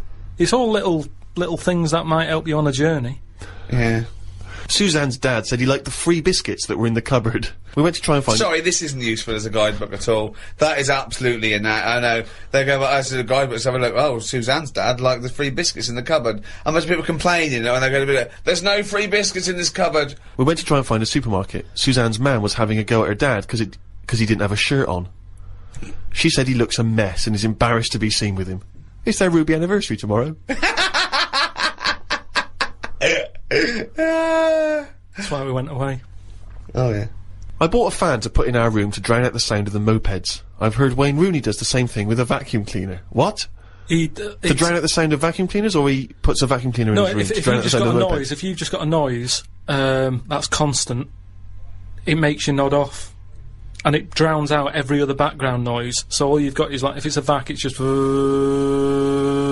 And if that's constant for, like, all night, you just nod People off. next door going, they've got their vacuum cleaner on again. Put on the JCB. People next door going, they've got the JCB on. Get the... poke the chickens. That's how nuclear wars start. Yeah. It works. Doesn't work. Earplugs, drown out everything. I've tried them. I didn't like it, did I? Why not? Because I could hear my heartbeat.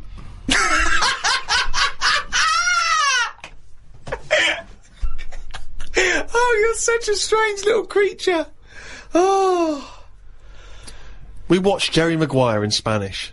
Suzanne wanted to go to bed, but I just said I wanted to hear the "show me the money" line in Spanish to see if it's as catchy. It wasn't. October 3rd. Sorry, it's Portuguese or Spanish? I don't know what they're speaking in this country. Madeira. So it's Spanish and Portuguese, is it? It's Portuguese, isn't it? I think there's a mix. I think you get people going on holiday. I think. Yeah, but you get Spanish people going there.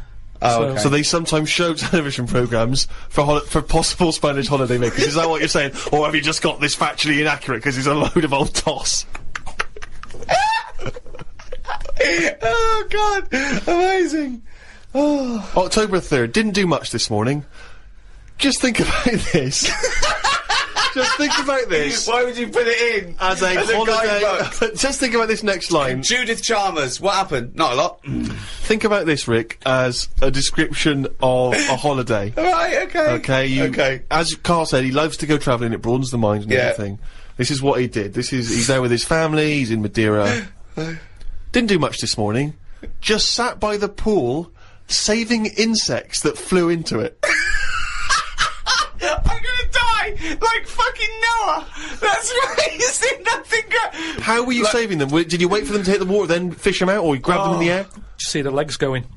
Oh, God. Stuck my finger on the top, they grabbed on, lifted it off. And what, when it, like some sort of insect lifeguard, you'd see someone landing and you'd go, right, that's me, and you'd go in there.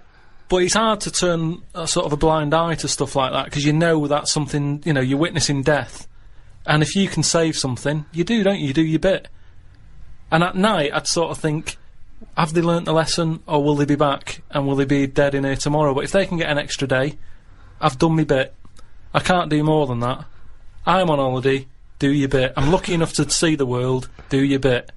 I love it. I did my bit. I love it. I love it. I love the fact that he was running around saving flies and things. Is there something, there's something so sort of... Wow, an old lady drowned. Yeah. While he was saving a beetle.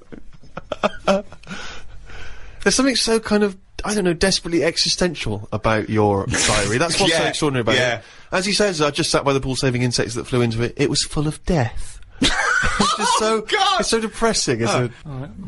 We walked round the shops. Suzanne's dad bought 2 packets of the biscuits he'd like to take back home with him. Suzanne's man bought a tin of corned beef. It was a bit of a boring day today. Jesus. There was a dead bird out the back. Oh, no. Where were you, Karl? Suzanne's dad said it looked like it had flown into a wall and killed itself. No, I think it caught a few insects, but they were covered in chlorine, so it poisoned it. Loads of ants were eating it. Oh, God. I dug a hole under a tree and buried it. The ants were still all hanging around the scene of the death, ages after the burial. Suzanne's dad said I should have left the bird for the ants to eat because I was messing up the food chain. I felt bad, so I gave the ants some breadcrumbs. This is weird. This is just so This is dark. really weird. It's good bread out there, though, isn't it?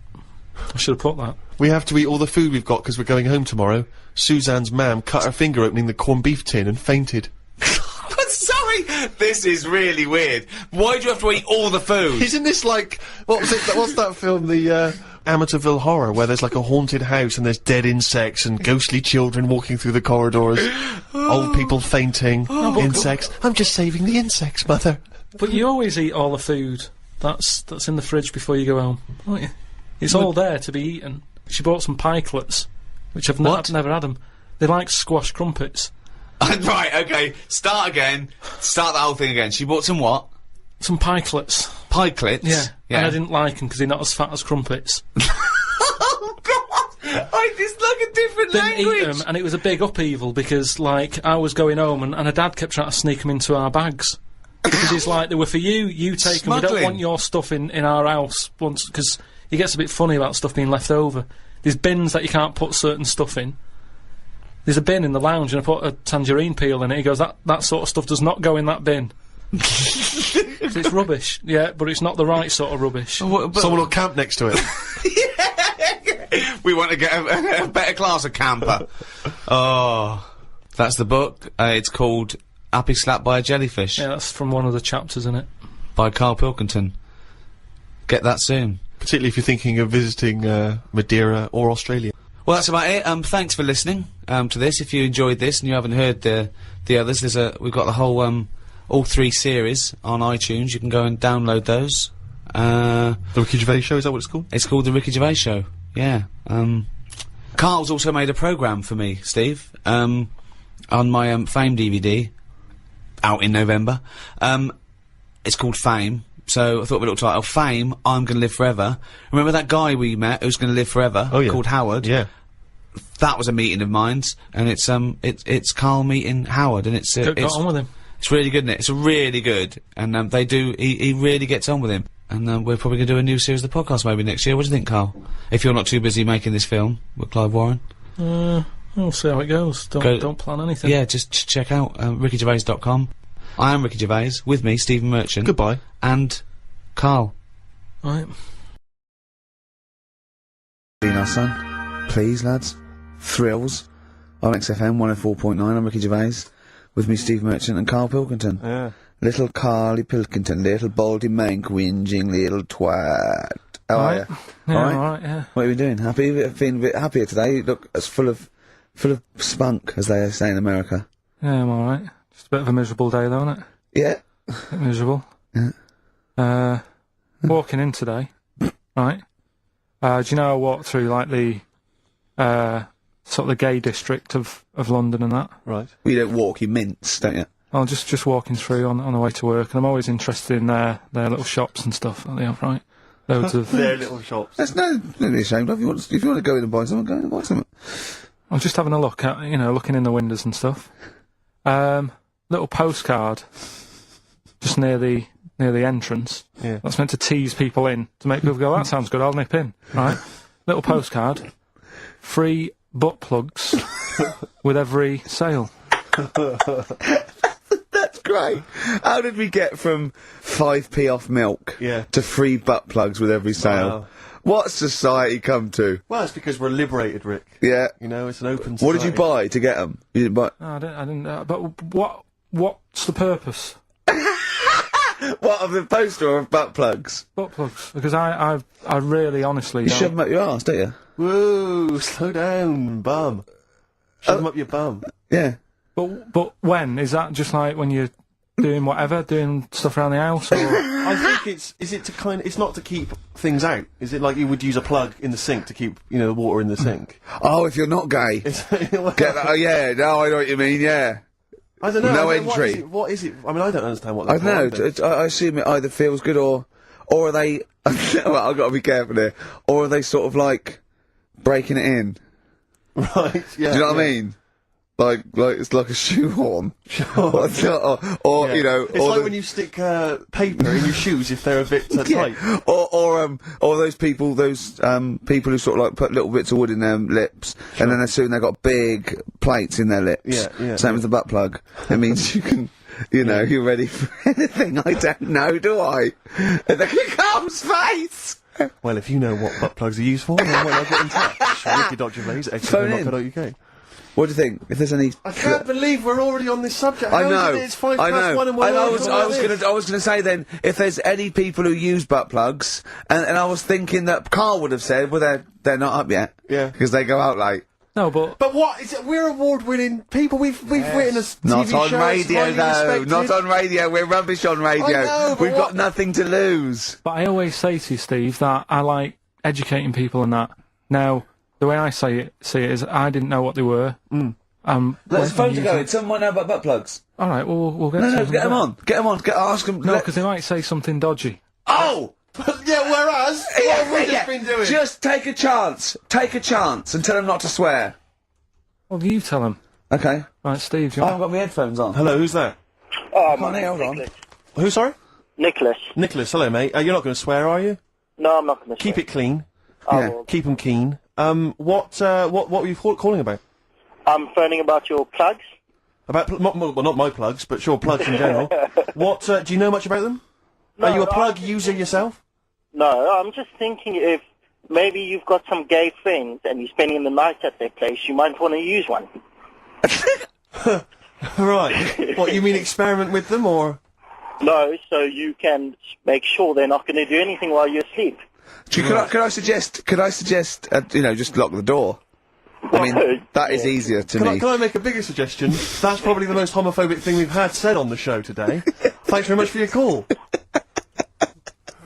Right, okay, Yeah. good. Well, that's why we shouldn't put people on the line. Just, you know, without checking first. I think Karl's made a good point. That's the calibre of listener we've got. Rock and Roll to Ya by Kiss on XFM 104.9, Ricky Gervais, Steve Merchant. I'm and the bloody extra- glad he did, Steve. Thank you, I am. Cheers. Karl Pilkington's with us as well. He's learned some stuff while the song's been on. He's had a couple of calls, one from a bloke, one from a woman who worked at a sex shop, and you learnt quite a lot. I could see your eyes widening. What have you learnt then about butt plugs? I haven't really learnt anything. I still don't understand. Yes, you have. No, but the woman was just saying, you know, it spices things up a bit. Yeah. Well, what do you need to do that for? The end result is always the same, I think. So why complicate it? Do you know what I mean? Are you with me, though? These people who say, you know, they do stuff all night, it's like, what's the point? That's why I like short stories and that. Yeah. Oh, brilliant. So, Excellent. I wish people could see what he looks like when he's talking like it. Oh, in fact, he's in Heat next week, Steve. Right. Is he? Yeah, they've put a picture of him. They could do the grab off the DVD, and he's behind the scenes, and he's got his little picture in Heat, and he hates it, don't you? well, I'm a bit annoyed because I didn't want it in. Why are you worried? Just don't want people Knowing what you knowing look what I like. look like and that. Why? Were you on the DVD? Yeah, but It's to public domain. Anyone can take it off there and put it on the paper now. but that's extras on a DVD, and I'm just thinking not that many people. If they watch it, they won't take it in, stuff like that. What are you worried about then? Just I don't. This like me brother and sister and stuff who I don't see anymore. If they know what I look like now, they might. What do you mean if they know what you look like now? They've just got to imagine little Karl Pilkington with no hair. No, I've changed quite a lot because I work hard, don't I? So I've aged quite badly. Right. And I'm just thinking if they You used to have the hair of a Chinaman, But didn't you? sorry, why is it a problem for your brother and sister to see you and to... because I don't see them anymore, do I? And they'll come out of the woodwork now. Do you know What? I mean? What? They're after your What? millions? No. So they're sitting at home. They're looking at Heat, and there goes Karl Pilkington. Oh, Karl's my brother. My brother. Oh, maybe I'll go and see him. I don't want the hassle. But they could find out where you are What's anytime. hassle? What's the hassle then? It's just hassle of having friends and family and that. You mean this, don't you? Yeah, it's you know that I'm not into having But mates if and either that. your brother or your sister came to your door, would you not welcome them in and give them a cup of tea? Do you know what? He bumped into his sister, right, after about 7 years in a car park somewhere, right? And she went, oh, I got a picture of my new kid. Do you want to see it? He went, not really. All kids look the same. And she went off in half. Unbelievable. Yeah, but that's the problem though, isn't it? She hadn't seen me for years and years. That's the way I am. I'm not like being rude or anything. I'm just says what comes in my head. Oh, don't give me that. Don't do that. I'm not rude. It's what comes in me head. That's a rubbish excuse. Not know rude. me, know my ways. Yeah. Right, am I wrong then? Let's look at it. Let's look at what I said. Hey, there's now Obama's cakes. No me, no ways. Get out, you twiddle flunt. What is that? What sort of philosophy is that? Know me, I'm rude, and take it or leave I'm not being rude. You are being rude! What, saying that all babies look the same? It's your nephew! You didn't even bother to have a look. You could have been courteous and had a look at the picture. If it was a first, I'd say fair enough, but she's got loads of kids. Oh, fair enough. Lady Stardust from Ziggy Stardust and the Spiders from Mars. I went to see him Tuesday. I know you went to see him Wednesday, Steve. I mean, obviously I'm a mental fan, but I think objectively that was one of the best shows I've ever seen. Yeah, it was brilliant. He's got the best band in the world. He played all the hits. It was an amazing show. The sound was incredible. Do you know what I mean? His voice as well. I think people don't realise how incredible his voice is. It was absolutely soulful is the word I'd use. Brilliant. Yeah, it was absolutely brilliant.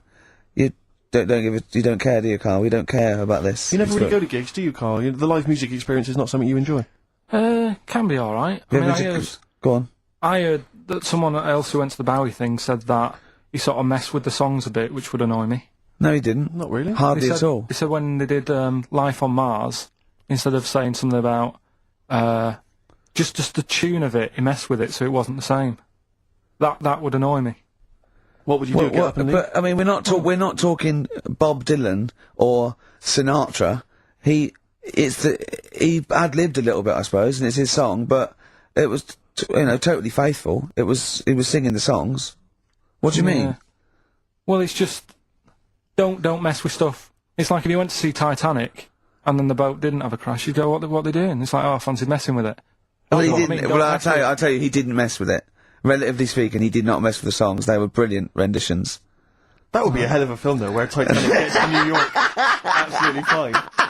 Oh, Karl. But, you're amazing. It's because I work here, though, and there's a lot of gigs going on all the time, and then you get to a point when, you just go, get a bit fed up with that. Well, when was the last time you went to a live experience? Well, I've been to gigs, but the one that springs to mind probably is when I first sort of tried a gig out, and it wasn't a music one. It was Bottom. With Bottom the live thing with Rick Mail and Equanimity. Yeah, in when was that? Years ago, because it was in Manchester in about, I don't know, 87, 88 or something, and I was set up for a blind date. Right, a mate of mine sort of set me up to see this. What? Girl. So you said, let's go to Bottom? Well, I didn't tell her. I just said, meet us at the Apollo. I bet she was over the moon, wasn't she? Met her there. I said, right. Romantic. Going to see some middle-aged men run round in pants. Brilliant. Well, it's good. It's one of them things that afterwards you've got something to talk about, haven't you, and stuff. Yeah. So was it a good gig? Yeah, it was all right. Sort of bought some April fruits and that at the start of the night. Yeah. I think she liked that. And then we watched Bottom. Then afterwards had a bit of a chat, and then... You didn't see her again, I take it? I would have done, right, because she was all right looking and everything. Yeah. But when we were chatting, she said she had a problem with a marrow. What? And that. She what? She had a problem with a marrow. She had a problem with her marrow? Yeah. You mean her bone marrow? Yeah. Oh, I thought you meant she had one stuck of her fanny. No, just the... Thanks for that, Rick. That's an image I can't get out of my head. No, wondered what... Oh, I see, a marrow. I thought it was a marrow. Her marrow. And is that serious, that? You see, I just was put off it, because I thought... If you I think it's more serious than the problem with a marrow. Yeah, I mean... With a marrow and that. It's an idea if you're bored with butt I plugs. love it! I love it! Everything he says is like someone from Kes. It was just that thing that... Because, You didn't want to go out with a girl who might be ill in some way. well, yeah, I thought, what's the point in spending time with her, spending money on her and stuff, and then she's going to die on me? Oh! No, but seriously... God! No, but I'm just... But, see, this is what annoys me. You asked me to be honest, but I'm just saying, what's the point in me getting upset and stuff? No, but it's not the... It was the one thing he said, what's the point in spending money on her if she's going to die anyway? You've got to realise that's not a normal thing to say. No, but what's the point in getting to really knowing someone and thinking, oh, she's really nice, I want to spend my life with her. It's good that she told me when she did. Carl! What, during bottom? This is the most amazing thing you've ever said! Steve, don't you understand what I'm saying? But no, because what? Well, firstly, it's the assumption that she's going to drop dead, and you're going to think, I'm well, not I a just bought her doctor, some I'm open not a fruits, I'm doctor, am I? livid. I don't know what it means when you've got a problem with a marrow and that, but she looked pretty serious when she was talking about it. So I was like, oh. Christ almighty! I don't understand what's so bad about it. Play a record! I'll tell you. I'll explain to you during the break. Play a record. Libertines? Yeah.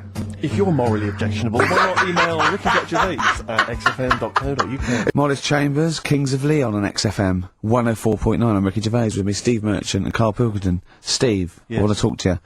I think it was, might have been Wednesday night. I was in the pub. Phone goes.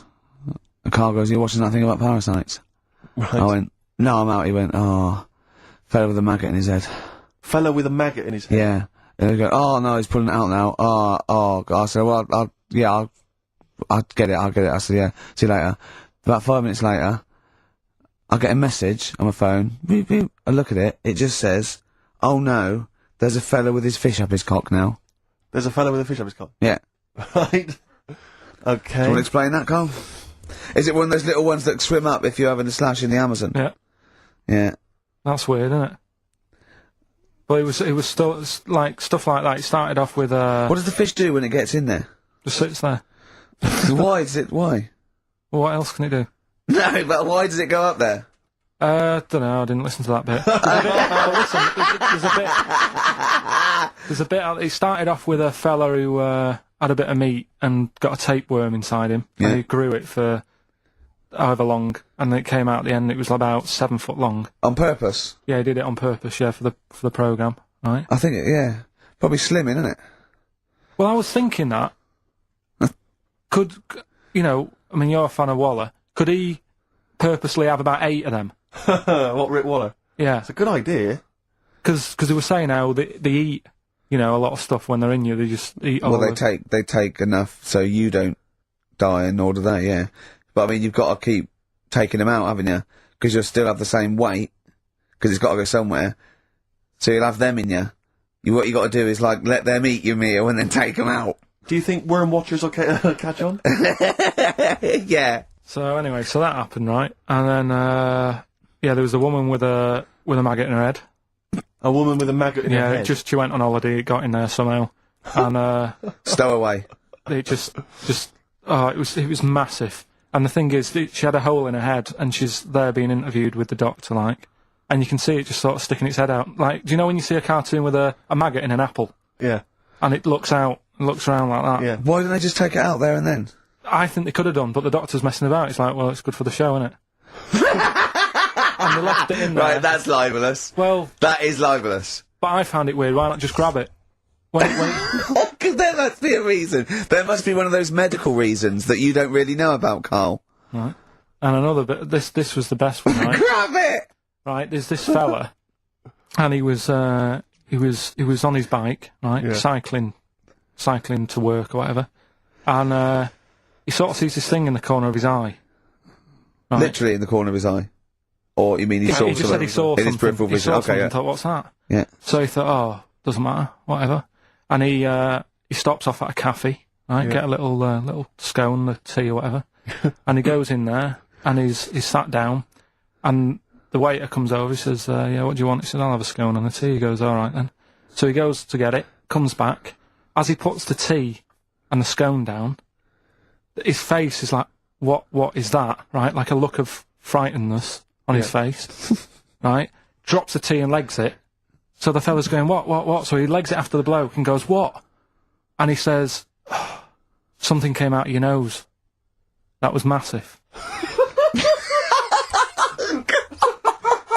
Sorry, something came out Listen, of the this guy's is all serving. true because people would have watched it, so don't start saying it Sorry, didn't but hang happen. on, I just need to clarify. The guy I on the bike... I don't believe he ran away. Wait a I don't minute. believe he legged it. I don't believe he had a look of frightenedness on his face, and I don't believe he said something massive came out your nose. Wait a minute. And I don't even believe he had a cup of tea and a scone. These are the things that I think are embellished. But who had something coming out of his nose? Was it the guy serving the scone? The one who was on the bike who ordered the scone. Yeah, but what was Came out it? of his nose. Yeah, what was it? Came out of his nose. Right. So he goes home and he thinks, I've got to sort this out because it's not good and that. So he But what? No, it was out of his nose. So you mean it poked out of his nose? It didn't come out. It just said hello and then it... It was like the maggot in the head. Yeah, He just yeah, popped, it just- popped his head out, had a look around and went back in. Why did the bloke drop the tea and run? Well, it's weird, isn't it? Alright, so he goes home. He goes home and he goes, oh, God, you know. So he sits in front of the mirror and he's sat there waiting. This thing comes out. Again, sort of looks round, goes back in again. So he goes, oh. No scones. Right? Not interested. So he goes, I've got to sort this out. He goes to the doctors, says to the doctor, I've got something up my nose. It just keeps coming out and having a look round, going back in. Didn't say that. The doctor's like, oh, I haven't heard of that before. Right? Didn't say that. So sat there. It does it again. The doctor looks, you know, frightened again. Runs away. Yeah. Well, He's got a look of frightenness on his face. He had a look of medical frightenness. He dropped his stethoscope and legged it. No, he said, I know what it was. So what? So you got a leech up your nose. He had a leech about that long. What's radio? Well, how long's that? 4 inches. 4 inches coming out of his nose. Next time it stuck its head out, he grabbed it, pulled it out. That's horrible, though, isn't it? Isn't it? Can I just remind people, just let people know, when Karl was saying it was about that long and Ricky said 4 inches, he was using his fingers. Oh yeah, he didn't have his... No. There's nothing else there. Feather out, no. So he had a leech up his nose. How did he get a leech up his nose? Don't know, again, I'm not that bothered about that bit.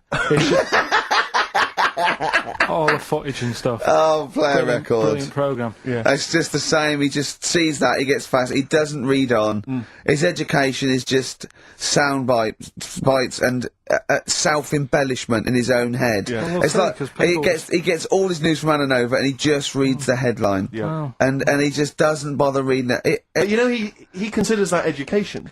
He Well- gets annoyed if you think that more So you information is don't useful. get going on that, 'cause Oh. we'll talk about that later. If you're I'll going to tell start you having what. a go. Right, okay. After, okay, we're going to play a song now, and I'm going to tell London Karl's confusion over evolution. Right. Are you two? Oh, brilliant. Sweet. First thing. Yeah. We're with Karl in the week. So, well, what can we do this week? I was saying, well, don't do Rockbusters. That's dead in the water. I hope the listening public agree with me. He's going, well, you know, why don't I teach stuff again? Remember what I taught you last week? I went, no, no idea. Weren't you joking? I went, no. And it was, he went, Ivan the Terrible gouged out a fella's eyes. Yeah. He actually said Ivan the Terrible at the time. Yeah. So, I can't remember. This was a man who had built Yeah. something for Ivan the Terrible, and then but Ivan his gouged idea of eyes out. education is telling someone something that knows more about the subject than him, so they can correct him when he's telling them it. And so I said, well, I don't know. And he gets annoyed that me and you are dubious against monkeys who perform bank robberies. And he goes, but you believe in Newton. He doesn't know the difference. I was trying to explain the laws of the universe, right? He was going, what do you do? And so all I come up with, I thought somewhat interesting. You know when you tell a child maths, you say you've got 3 potatoes and you've got 4 potatoes. I have to do that with science to Karl. Yeah. So I ended up saying, imagine you're in a shopping trolley with loads of house bricks. If you throw the house bricks out, you'll go the other way. He loved that. Right. Didn't you? Because I didn't know that would happen, and it's sort of useful to know. It sort of explained a bit to me and stuff. Yeah. Right, and that's why I like doing stuff every week. I think listeners go away going, well, I didn't know that. Do you know what I mean? Karl told me something there. They forget it instantly, just like we do. We're don't. friends of yours, and we forget it instantly. No, the annoying thing with you is, Steve, not so much, Ricky, at least he'll listen now and again, he'll just dismiss stuff straight away. I told Karl- you loads of stuff yesterday, I taught you loads of stuff. But Karl, what you consider education... What did you hang on. What you consider education, I consider tittle-tattle. Well, It's not education. Do you know what I mean? You seem to think it's education. It's just kind of gossip, stories you've sort of half read. right, alright, example of yesterday. Goldfish have longer memories than people think they do. Yeah. You said no, it's rubbish. No, we didn't. We said, where'd you get that from? We Where'd you said, get oh, the really? information from? Yeah. There's not enough information there for it to be educational. Because Because said it's also longer than you relative. think. I don't know. Because that as a statement, it has no objectivity. Goldfish's memories are longer than some people think. That isn't a fact. Exactly. Because we don't know how long do people think a goldfish's memory is? Do you see what that isn't a fact? Whereas Newton's laws of physics and the universe Right. Yeah, but it was just a little thing. And I taught you more than that. I said about there's loads of Chinese people, if you put them in a line, you can't get to the end of it. I don't know what that means. I don't know what that means. There's loads of Chinese people. We know that, but what? If we put them in a line, we can't get to the end of it? But we just say there's about 1 billion Chinese people in the world. But what really annoys me is, right, I read something on the internet the other day, because I'm always trying to learn stuff. Yeah, no, you are. I know you are. Right? Yeah. And you're having a go at me because you're saying, well, what does that mean? Yeah, there was a report on, I think it was Ananova or BBC News website. It said, the world may end in 32 million years. Right, first of all, it says may, it doesn't say it will, and 32 million, who's going to argue with that? And yet they're allowed to put that on a website. You're not having a go at them. No, but you didn't read on. There's more information. That wasn't meant to be a newsflash to worry people. That was like, oh, scientists have discovered that possibility. That was just like. Yeah, but again, possibility. No, but Karl, yeah, but it's the 8 other paragraphs that you haven't read. You see, that'll have to give explanations as to why they think that might happen. So therefore, it becomes a news item. It becomes educational. It's not just the headline, the bullet point. The headline's just supposed to. It's supposed to draw you into the story so you read on. That's not all the information. But then I was trying to come up with things to excite him, and I realised that I was opening a can of worms. I was trying to come up with facts for him. He was going, give me facts. So I said, oh, okay. Why can't an owl? Why does an owl have to turn its sort of head 180 degrees? And I said, it's because the eyes are so large, that's a huge focal point for its sight, that they can't move within the skull, right? And he went, well, why'd they do that? Why didn't they just do it, give them normal eyes, and then after I've turned their head? I went, what do you mean? Why didn't they? He went, well, whoever did that. I went, well, it was evolution. It was, he went, right. He went, it's like giraffes. I read that giraffes grew their necks to eat food. So they didn't grow their necks to get the food. The ones that had upshots lived longer and so got the food and passed on their. He went, yeah, but why didn't they just give them wings? I went, why didn't who just give them wings? He got angry and went, whoever gave them the necks. His understanding of evolution made me fall on the floor. Who do you imagine is they? Because you don't believe in God, do you? So who is it you imagine is they? Well, whoever made us sorted us out. Who? I don't know, it just happens, doesn't it? Yeah, exactly. Well, there's no will to evolution. It's natural selection, I isn't it? still don't get it, though. We talked about an hour, didn't we? I know. Yeah, but to be fair, I watched as Ricky tried to give you actually what was quite a concise and educated version of evolution. He tried to explain it to you, and I have never seen a person lose interest quicker. But I tried to use actual fact, then I tried to use metaphor and analogy, then I showed you some computer programs to show what biofeedback is and everything. I tried all these things, and Steve's right. You were looking out the window. Have you ever spoken, Karl, to someone who's got Alzheimer's disease? And you try to explain who you are, and they're listening, and then that's what you're like. It's extraordinary. But listen, seriously, I went home, I found this book, I found a couple of facts which I think are more up your street. Evolution, a little bit complicated. A little bit big. But this one, I think we may have mentioned it before, I think you'll like this. This is from a book of facts and trivia. The Egyptians trained baboons to wait on tables. That's interesting to you, isn't it? Yeah, that's pretty good. Yeah. Have you got any more there? I'll see if I can find Oh, he's interested. Yeah. Couldn't get the staff. That did happen, You yeah? pay peanuts, definitely happened, you get yeah. monkeys. And then what did they go off and do after that? Well, it doesn't say. So I love the fact that he thinks, right, okay, so in his mind, it's now the monkey going, it's 5:30, I'm off, you know I was going early today, and they go off maybe dancing or stuff, or they come in late. No, I assumed what you meant there is that was their first career move. Yeah, and they well, went on. It's like actors waiting to be discovered. Play a record. Just one more before you play a record. Oh, man. You'll like this. Peter the Great. You ever heard of Peter the Great? No. Okay, well anyway, Peter the Great had his wife's lover executed. You'll love this, Karl. Right, so his wife had a lover, he had him executed, and he put his head into a jar of alcohol, and his wife had to keep it in her bedroom. Do you understand? That's every time every morning she'd wake up, and there was her lover's head in a jar. Who took his head off? He took his own head off. Play a record. Play a record. Had World on XFM. We just had a text, Rick, from Andrew Barnes. He says he watched the same documentary, it would appear, as Karl did in the week. And he says here, just to clarify, the leech-nosed man got it up there when drinking from a muddy stream.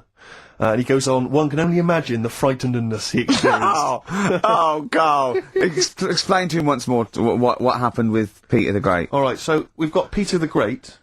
Yeah. Okay. And his wife had a lover. That's on the another side. man. Another man. Not Peter the Great. She was having an affair with someone else. Right. And Peter the Great, he found out about that. Okay? Yeah. So he sliced off this bloke's head, he killed him, he executed him. Right. You with me so far?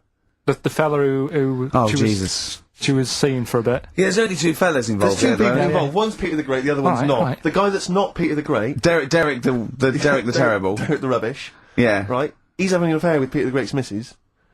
So Peter the Great slices off his head, puts it inside a jar of alcohol to preserve it, and puts it in his wife's bedroom. So every morning she wakes up, she sees her dead lover's head.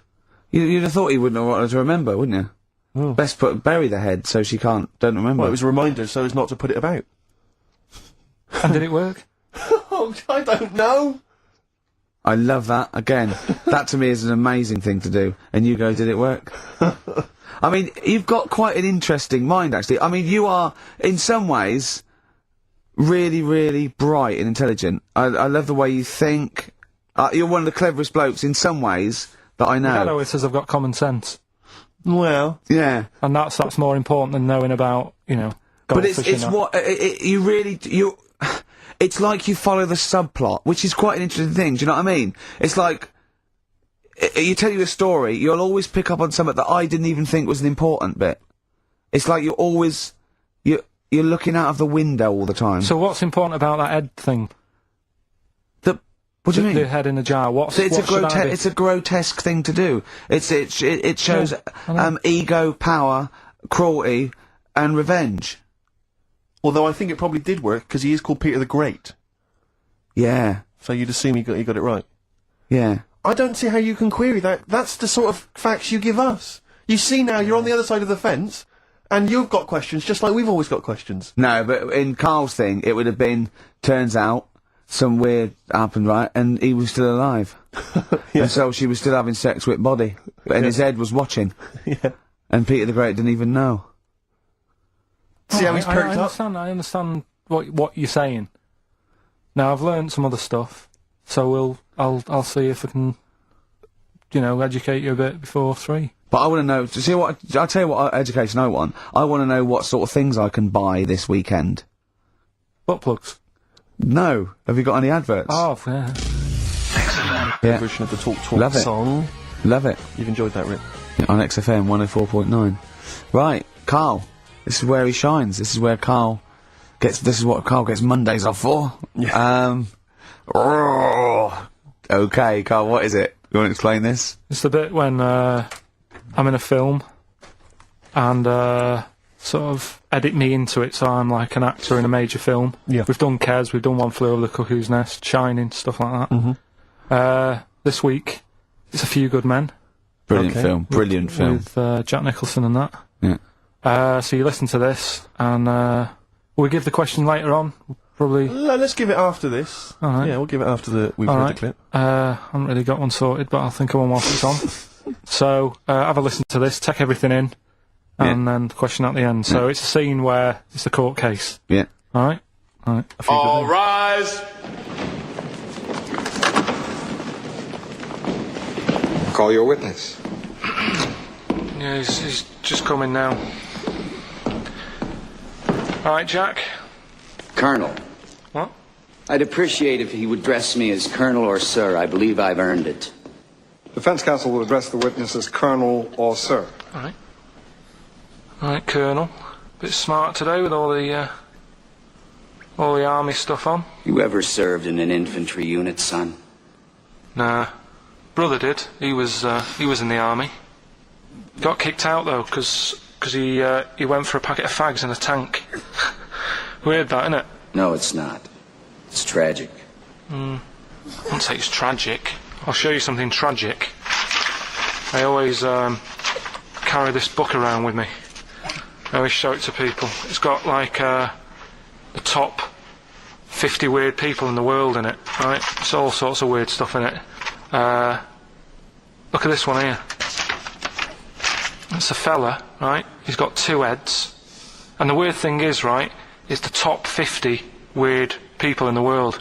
He's at number 50, he's got 2 heads. Right? Makes you wonder what's going to be at number 1, doesn't it? Are these really the questions that I was called here to answer? No, but look at it. Imagine if you were his mate. You wouldn't get a word in edgeways, would you? If you Maybe he didn't have any friends. Probably right, they say, don't they? They say 2's company, 3's a crowd, so... Please tell me that you have something more, Lieutenant. Yeah, I got loads more. For this fella at number 36, look at him. 3 legs. Little fellow with 3 legs, right? Guess what his job is? My answer is I don't have the first damn clue. Well, I'll tell you. He's a juggler. I beg your pardon? He's a juggler. This is ridiculous. I know it's ridiculous. You're probably thinking what I'm thinking. Why wasn't he a footballer? Be great at keepy uppies and that. I'll answer the question. You want answers? Yeah, it's just that I'd like to know the truth. You can't handle the truth! Gentlemen. Well, I've paid for the book, so I think I'm entitled to know why. I don't give a damn what you think you are entitled to! You better get somewhere fast with this, Lieutenant. What about this one, then? This lad here, he's 12 years old, he looks 48. What do you think? No. Why not, though? You said you didn't want to know any more about the juggler. You didn't say you didn't want to know I know what I about said. I don't have to have it read back to me like I'm... Right. Lieutenant, do you have anything further for this witness? Well, just wanted to know if you thought Mr. Webfoot at number 42 should have took up swimming, but... Absolutely. Yeah, you'd say that now, wouldn't you? Forget it. Well, I don't know what to say, really. That's Karl Pilkington in the film A Few Good Men with Jack Nicholson, acting alongside Jack, and I have to say, giving him a run for his money. I think Karl is a really good actor. I genuinely think that. Should we put him in something? Yeah, definitely. Okay. Right, what's the question? What's his forte, do you think? Just sort of playing that sort of stuff. Okay. Deep stuff. Yeah, okay. Yeah, so we can sort that out. Think of a question there out of that little lot. You've not got one? Well, what I've got, who was at number 36, whatever it was. What was it? Don't know. Let's. Who was number 50? It was at number 50. Yeah, alright then. Okay. Yeah, who's number... what... Yeah. Well, yeah, what was odd about the guy who was at number 50 in the 50 weirdest people list? And just text in 83 XFM and put your address on there as well and that. What prizes are there, Karl? Loads of stuff. Yeah. Let me just have a quick look. Oh, that's actually not bad. There's Lord of the Rings on there, Michael Palin's Around the World in 80 Days. If you've not had a chance to see that yet, it's been repeated about 80 times. Look Around You, which is an excellent show. That's really funny if you've not seen that. There's some other good stuff, that's not too bad. And also the relatively poor stand-up DVD, Ricky Gervais's live Animals show, which is mediocre. Can't give him away. Yeah. Alright. And, yeah, you can win all those prizes if you can answer which question again? Who was the fella who was at number 50 in my book? What was up with him? Excellent. Alright, so let's, got to play, Thorns. some Thorns? That's the most beautiful track I can't get enough of this. You'll love it. Oh, come on, what's the matter with you? What? Thorns. No Blue Sky. Beautiful, isn't it? Isn't that a great track? It's alright, yeah. Just had an email, yeah. That woman who opened the Office script could have her head cut off. Apparently. When a letter is posted, it becomes the property of the Queen until it reaches the person it was meant for. By opening it, she's committed treason and could be killed. I don't know if you're familiar with this story, Karl, are you? Go on.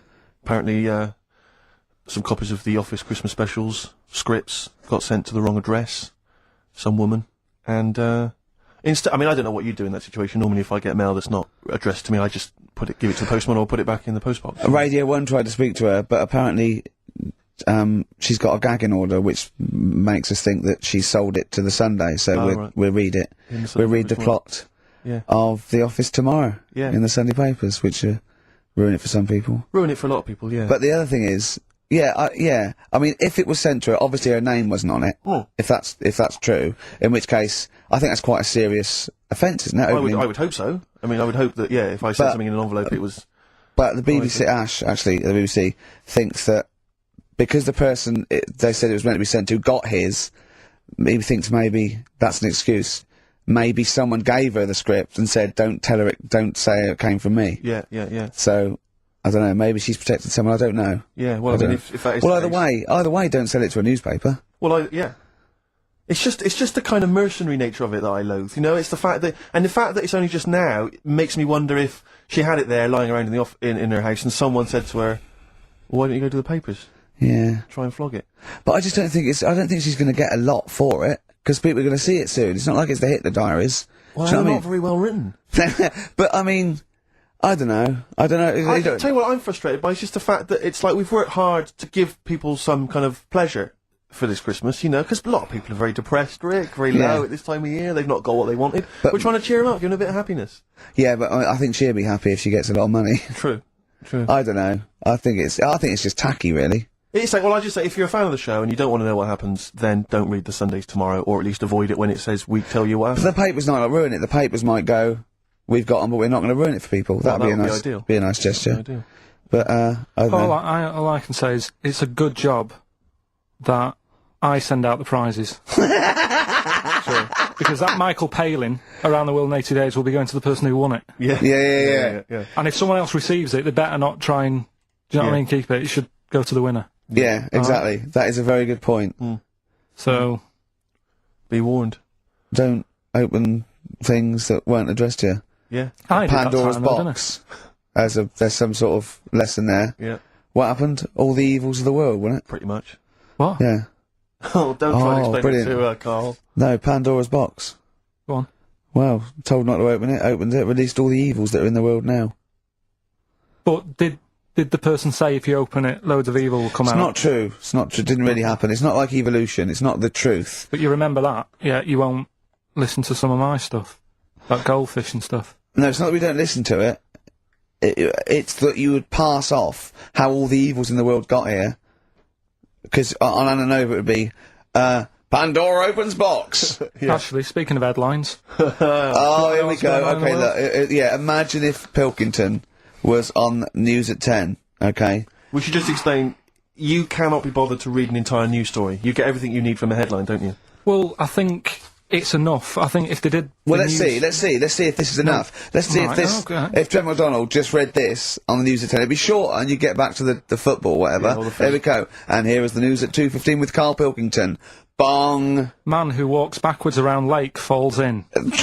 Bong. Chinese woman eats dirt. Bong. Man lives in rubbish dump for 10 years. Brilliant. Bong. Czech family says they've got a rabbit with 3 knobs. Right? Right. Done. Sorry, can you just read a little bit more of the Czech family with 3 knobs? Just about a family... Not read it to yourself. Read it out on air. It's just about... Well, he can't read it to himself. I told him to read it to himself. We still hear it. No, he was, because I could see his lips moving. Come on. Just this fella who, had 3 rabbits. Right, just think of this is Trevor McDonald. Yeah. Okay, carry on, Karl. Okay, oh, here's the news. Right, good, brilliant. Go on. There's a fella, he's got 3 rabbits and that, and then, he checks them out, right? Yeah. 2 of the rabbits have got 2 knobs each. Right. And he goes, that's a bit weird, isn't it? Sure. And they're throwing them around, sort of, showing them around the family and stuff, saying, look at that, that's weird. Picks up the 3rd one, it's got 3. Yeah. So, they ate the 2 with 2, because they thought, we best keep the 3rd one, because a little bit lucky in that. Yeah. It is lucky, 3 knobs there, yeah. Now here's the sports news, and that's how it would work. Yeah, okay, brilliant. We'll read about the Chinese woman who eats dirt. I'm interested in that. That's it, that is the story, isn't it? What more do you need to know? It's well, I just want to know a little bit more. Can you just embellish it? 78-year-old Chinese woman, she says she's 78. Makes you wonder. Yeah. With my theory. Karl's theory is that Chinese people don't age well, and so those Chinese people that are saying they're 112 are really only 33. That's why he doesn't want to be recognised, because he doesn't want to walk out from here into Chinatown. Yeah. Go on. It just says she's been eating soil for 70 years, she's ate about 10 tons of the stuff, and it's done her no harm. Kept her grounded. It's probably alright for you, isn't it? Because it passes through, doesn't it? Yeah. Well, they say, don't they, if you're having a kid, let it play in soil and that, because... Well, that's to get it immune, yeah, to get yeah. But lots of, like, things with sort of, birds and reptiles sometimes swallow, soil and, stones, because it grinds up stuff, breaks down cellulose for them. Doesn't do you any harm. Right then. One more fact from this book for you, Karl. Apparently, officially, the Second World War is not over. It's not actually over because there's never been an official treaty signed between Germany and Russia. So it's still going on. Interesting or not? Not as good as the monkey one and And the woman who eats dirt. And the Pete the Great and that. Sure. But, yeah. It is over, isn't it? Isn't it, though? That's what I mean about you annoying me with stuff that you go, oh, that's interesting. I don't think that is interesting. Okay. There was, what was it I learnt? What was it I learnt? Think of that as a question. Well, we're all trying to figure that out. Yeah, go on. Leonardo, DiCaprio? The painter. Da Vinci. He could write with one hand, draw with the other at the same time. Right. Yeah, that's good. It's alright. That's interesting, isn't it? Yeah, it's alright. Well, if you have an interesting fact for Karl Pilkington that you think he might be intrigued by, email ricky.gervais@xfm.co.uk. What have we got coming up? What have we got coming up? More education stuff. Some good tunes and that. Yeah. And bit of Outcast. Yeah. Past. Hey Ya on XFM 104.9. I'm Ricky Gervais. With me, Steve Merchant. And over there, Karl Pilkington. Now we've got a new feature. Well, I don't know if it should become a feature every week, Rick. I'm not sure it's got legs for that. But maybe in the absence of Rockbusters. Basically, I was looking through the pigeonhole, and we got a lot of stuff sent to us. A lot of junk, stuff we don't really want. Yeah. And a lot of people, for some reason, they send us... Begging letters, a lot of that. We get sent a lot of CDs by people, bands, artists, who have not yet been signed. Maybe they've knocked something together in their bedroom. They got a band. And they just, for some reason, they want our feedback. They want us to sort of give them some thoughts on what they think, where they're going wrong, stuff like that. And I just thought, I was having a clear out, and I thought, why not just, give them a little chance, Yeah. Just throw them a bone, Rick. Honest critique? Honest critique of some of the artists that sent us stuff. Okay, go on. These are bands that have not been, they've not got a record contract. This is exciting. Okay, name the 3 bands Well, first. I'll tell you, we'll go through them individually, and I'll hear a little snatch, and then I'll get your opinions, both from you, Rick. I know you've been in the music business, you've got a good general knowledge of music, you've got good taste. Big time, and also big time. Karl Pilkington's views as well. Yeah. We know what to think of them. So this first band is called Kellerton Road. I'm sure they're very excited. As I said their name then, they probably can't believe it. They're phoning each other now. They're getting so excited. All friends are phoning them now. Yeah, Turn your phone off. They can't people in this band. You don't want to... Yeah. Well, okay, then Kellerton Road. Kellerton Road. Play a track from them. And looking on the back here, there's 6 of them in the band. They all pretty much look the same. They've got the long hair, the usual sort of look. What do you make of them, Rick? All right. Yeah? Quite like that? Good, yeah. I mean, a bit generic. The chorus was a little bit simplistic. I like good production, good... Yeah, good musicianship. Reminds you of something maybe like the Thrills, that sort of thing?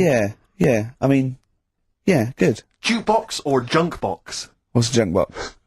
I'm just trying to make it sound snappy. Jukebox or junk box? Don't. Because you haven't got it. Don't ever... Stick to what you're good at. Okay. What, being sexy? Just sort of watching Doctor Who and stuff. You like that, don't you? Yeah, I love it. Okay, then, right, what's the next one? So, well, let's just ask Karl Pilkington's opinion. Karl, what were your thoughts? Yeah, it's alright. Yeah? That's it, is it?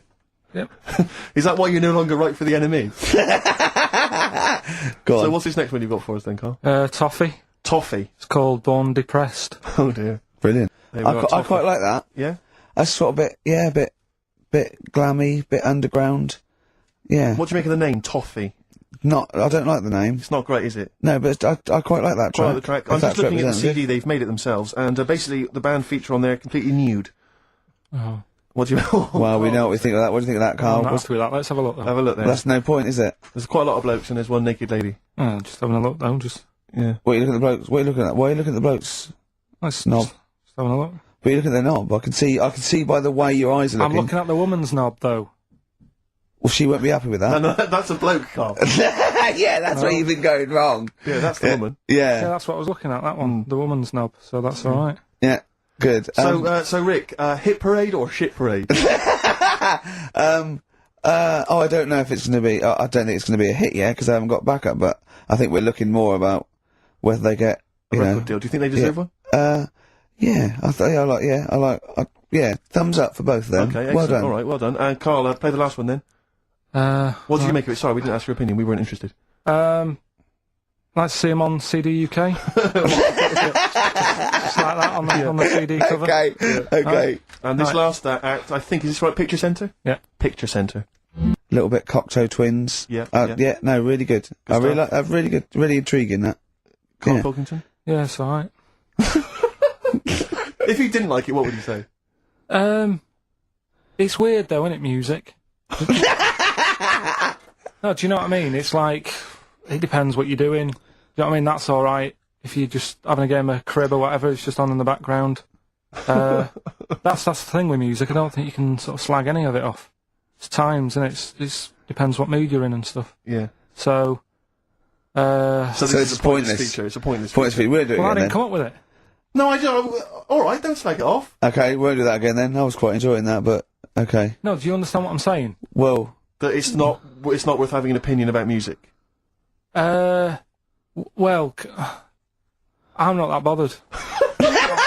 I'm just saying. Imagine if he was on the panel of Fame Academy or Pop Idol. Yeah, that'd be great. It'd go along, and Nicky Chapman go, "Yeah, you've really improved. I really like that. I don't know what you're wearing, Dr. Fox. You were hot, baby. I loved it. Like your legs, like all your boobs and all that. Brilliant. Come to Karl. Not bothered. All right. Yeah. Brilliant. No, but keep it up. You know, keep.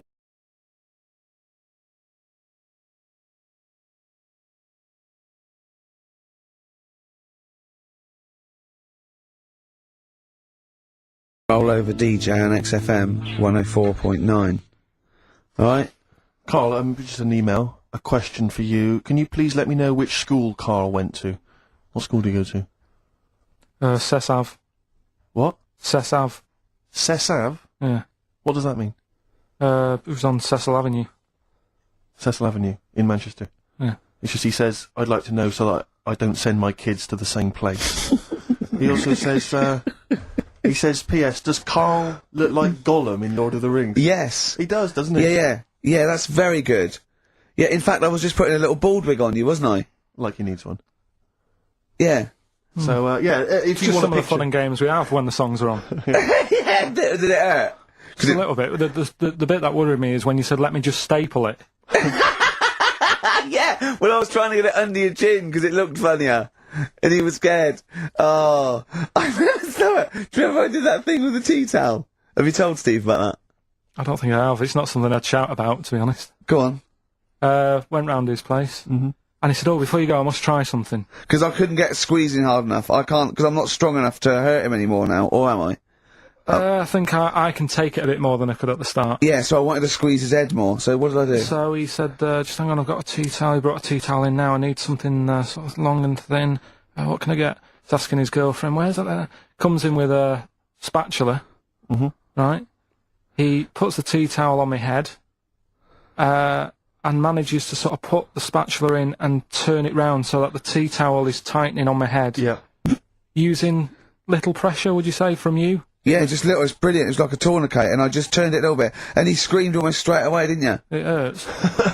But why did you think that was good? When would you need to use that tool? I knew. I did it on my other bald mate, Rob, who was over, and he screamed as well. Because he just put a tea towel around, like a little bandana, just stick the wooden spoon down the back, just turn it, and it's even half a turn, isn't it? And it really... Hopefully children listening will be trying that on their pens. No, they won't. Don't try that at home. I've got another fact for you, Karl. Might be of interest to you, just the final one. The ancient Babylonians had What? Can I just stop you there? What's a Babylonian? My head's gonna burst! What do you mean, what's a Babylonian? I've never heard of one. No, but we'll work out, what's an Evertonian? Someone who supports Everton? Well, or from? From Liverpool. Yeah, so what's a Babylonian? He's from Baba. Yeah, well anyway, some people from Baba, ancient Baba, they didn't have very many doctors in those days, alright? Because they felt that illnesses should be left to the wisdom of the public, right? So if you were sick, okay, you were placed in the city centre, right? And then a passerby... Outside Baba. Outside Baba. And, a passerby who had suffered from the same ailment, or who had seen it treated in the past, they would pass by, they would give them advice on how to be cured. Do you understand? So there'd be no doctors, just people passing by would see, they'd say, what's wrong with you? And they'd say, well, blah, blah, blah, I've had the same thing, here's some advice. And pedestrians were forbidden to pass such an individual without inquiring about the complaint and prescribing for it if they knew how to. So hang on, so there's someone ill. Yeah. It's outside the town hall. Yeah. People walk past, go, what's up with you? They go, oh, my foot hurts. And they go, you've got to do this to get rid of that. Yeah. And were they ever right? Well, what do you mean? Were they ever right? Well, how do we know? What are you telling me? What? What have you just told me? What am I meant to take from that? You just said strangers sort of say, you've got that wrong with you. I think he's sulking. I don't think he's ever going to take anything we tell him again because we don't. No, but I don't like the fact understand that goes, monkeys can do armed robberies, and we go, no, they can't. I don't understand what the problem is. But how is that different from telling me that a Chinese woman ate dirt? How is that not the same sort of Because that's weird. Someone sat in Trafalgar Square going, I've got a headache and I go take some Nurofen, isn't shocking. I'm not a doctor, I've given a bit of advice. But neither is the dirt lady. She's not particularly interesting. Neither of them are particularly interesting. I'm just trying to give you an example of the same sort of drivel you feed us every week. Would you sort of have tea round at her house? It's weird. The Chinese woman. Right, so it's weird. Okay, now we're getting somewhere. It's weirdness that you're interested in. See, I thought that you were actually interested in sort of learning interesting sort of stuff. But if it's weird, it helps. If it's weird, it helps. Yeah, I mean, it doesn't have to be major news. The other day there was something about this fella who I think he wanted to be an actor, right? And he was trying all his life to be an actor. Couldn't get a gig anywhere, right? So when he died, he said, right, I'm going to leave all my money to the theatre as long as that theatre uses my skull in that play they do with the head. Hamlet. In Hamlet. So that's that sort of news, and it's weird. Right. What money did he have if he's been struggling actor? He had some money in that. What did he do? I don't know. Oh, that's what I'm interested in, what he did. Yeah, that's what me and Steve. Yeah, and that's what me and Steve are interested in, what he did, how he earned his money. So, because you were going to educate us this week with some interesting facts. Oh, yeah, come on then. Is that it, or have you got more? Well, that's weird. But that's not educational. You didn't give me his name, you didn't give me when, you didn't give me what theatre. No, but also to take from it. Do you know what I mean? If people listening and go, well, I'm a bit like that, it's like if you've got to be dead and have your skull on stage, that isn't the job for you. That's what I'm saying. If it takes that much, give it up, do something else. Right? What else have I taught you? I don't know. You haven't taught us, you've never taught me anything. See, we'll just have to sort of... What, agree to disagree? Right. I don't know what you can sort of learn from this. Go on then. 7-Up, the drink. Yeah. Right. We're actually on air now, aren't we? Yeah, this is right, it. Okay. This is it, baby. This is a radio show that we're paid for. Forget no, come on, 7-Up. It's not really... Not important. It's not interesting or important. Go on, no, come on then. The little red dot, that's above the 7 on the can. Do you know, it says 7-Up and the little red dot. Yeah. That red dot's there because the creator of it was an albino, and he had red eyes. And he had that little thing there as his little trademark. Is that true? It's true. That's quite interesting. Right then. So that's what I'm saying. It's not that important, but it's interesting. If it's true, that's interesting. It isn't, it's true and it's interesting. Okay, that's good. You know, Coke used to contain real cocaine. Well, they used to be medicines, didn't they? Tonics, yeah. No, they were medicines. I read that tomato ketchup and Coca-Cola started off as medicines. Probably not a medicine, probably more of a tonic, because it's probably a pick-me-up, wasn't it? If I had Coke in it and caffeine and sugar, and same as ketchup, probably lots of vitamin C and lots of sugar, it was probably more of a tonic. It wasn't really a medicine. They didn't say, cancer, have this on your chips. It's some HP. Wasn't a medicine, it was... Well, it was, kind of. Alright, okay, let's agree to disagree on that particular one. Okay, alright, yeah. Is that it, Carl? Because you've been educated this facts? week. You've given us the 7-Up thing, okay. I've told you about the goldfish. Not really, but yeah. You didn't tell us anything about goldfish. This is your fact, right? You know what? Goldfish might have longer memories than some people think. That's not a fact. That under no circumstances would imagine Magnus Magnuson saying, what animals might have longer memories than most people think? This is goldfish, correct? Imagine that as a question. How is that a fact? If you ever have children, you can educate them with this kind of drivel. Is this how you're going to raise your kids? So their minds just pump full of this That'd be my rubbish? job. I'd keep them interested with stuff like that. Right. Yeah. Suzanne does the proper stuff. Yeah. So you agree there is some proper stuff?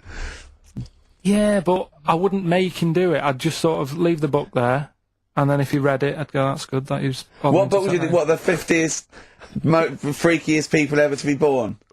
Give him that to start with. What would you tell me your favourite was? The little fella who was playing the keyboard? That or the three-legged fella. Yeah, okay. So he's learnt that. That's the first day at school. What would you teach him the second day at school? I don't know, because Why do owls have to turn 180 degrees to look the other way? Because they've got big eyes. Yeah, and what's that mean? What do you mean? What's it mean? Can I just... I don't think you should have children.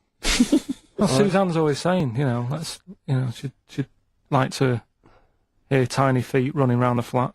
Stuff. I just said, let's get a little midget cleaner. Haven't got long. You better give the winner. We got monkey news coming up. We haven't really got any monkey news. What do you mean? What do you mean? There's nothing going on, seriously. What do you mean? The last few weeks I've kept telling you. Right. This really annoys me when you say there's something going on, because you call it monkey news, but it's not monkey news. You have stories, dubious stories. But shut up a minute. About it's always chimps, which annoys me. You call it monkey because they're apes, right? And it's often from the 18th century, so it's not news anyway. So don't tell me there's no monkey news what I'm this saying week. Is, if there's monkey news worth doing, I'll know about it. And there isn't anything, so let's leave it. Right, okay, you are going to give me some monkey news, right, I'm telling you, you are going to give me some monkey news, or we're not leaving. Right, well, my mum sent me some. Right. I got a little letter from her doing the usual sort of stuff, telling me what she's been up to and that. It was a little thing about somewhere in Lincolnshire or something. Right, good. Do a bit of monkey throwing. Oh, God, what do you mean? Because some fella got attacked by one once. And sort of to remember him, on this certain day, they go, oh, it was today, wasn't it? And that fella got attacked by a little monkey and that. And something about chucking monkeys about. That's horrible. I don't know if they're real, I think it's just like to remember. Alright. But that's the only sort of stuff that's knocking about out there. But it's not, that's not I've got my mum and dad on it, looking all the time. There must be more monkey news than that. There isn't nothing. I mean, there's bits and pieces. There was a bit about Donna Eyre, how when she has a kid, she's going to let a gorilla look after it for a week or something. But apart from that, it's dead out there. Well, I don't know what that means. She's well, that's it. Apparently, well, it's not true. She's not going to let a gorilla look after a child. No, it is. Apparently, a fella works with him or something, and this is rubbish. It's not rubbish. How can she let a gorilla look after a baby for a week? Well, forget it. Sorry, have you ever heard her speak? Can I just give you a little fact here? Someone's emailed in for you, Karl. They've sent an interesting fact for you. I think you're going to be interested in this. Don't read it on the email. Let me read it for you. I think you'll be excited. An interesting fact from Karl. That's from Toby. He says, Attila the Hun punished some fella who annoyed him by cutting off his arms and legs. You'll love this. And stitching his arms back where his legs should be. And vice versa. Look at his face. Look at the little smile that's just cracked on his lips. That is the kind of fact you've been waiting for all day, isn't it? So go on, again, so... Attila the Hun, right? Some guy he didn't like. He cut off his arms and his legs, and he stitched his legs on where his arms should be, and his arms where his legs should be. Look at him looking at his body, trying to picture it. Yeah.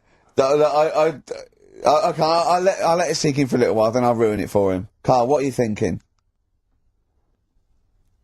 I'm just picturing it. Well, he would have died. It would have been tokenistic. There's no way that person could have lived through it.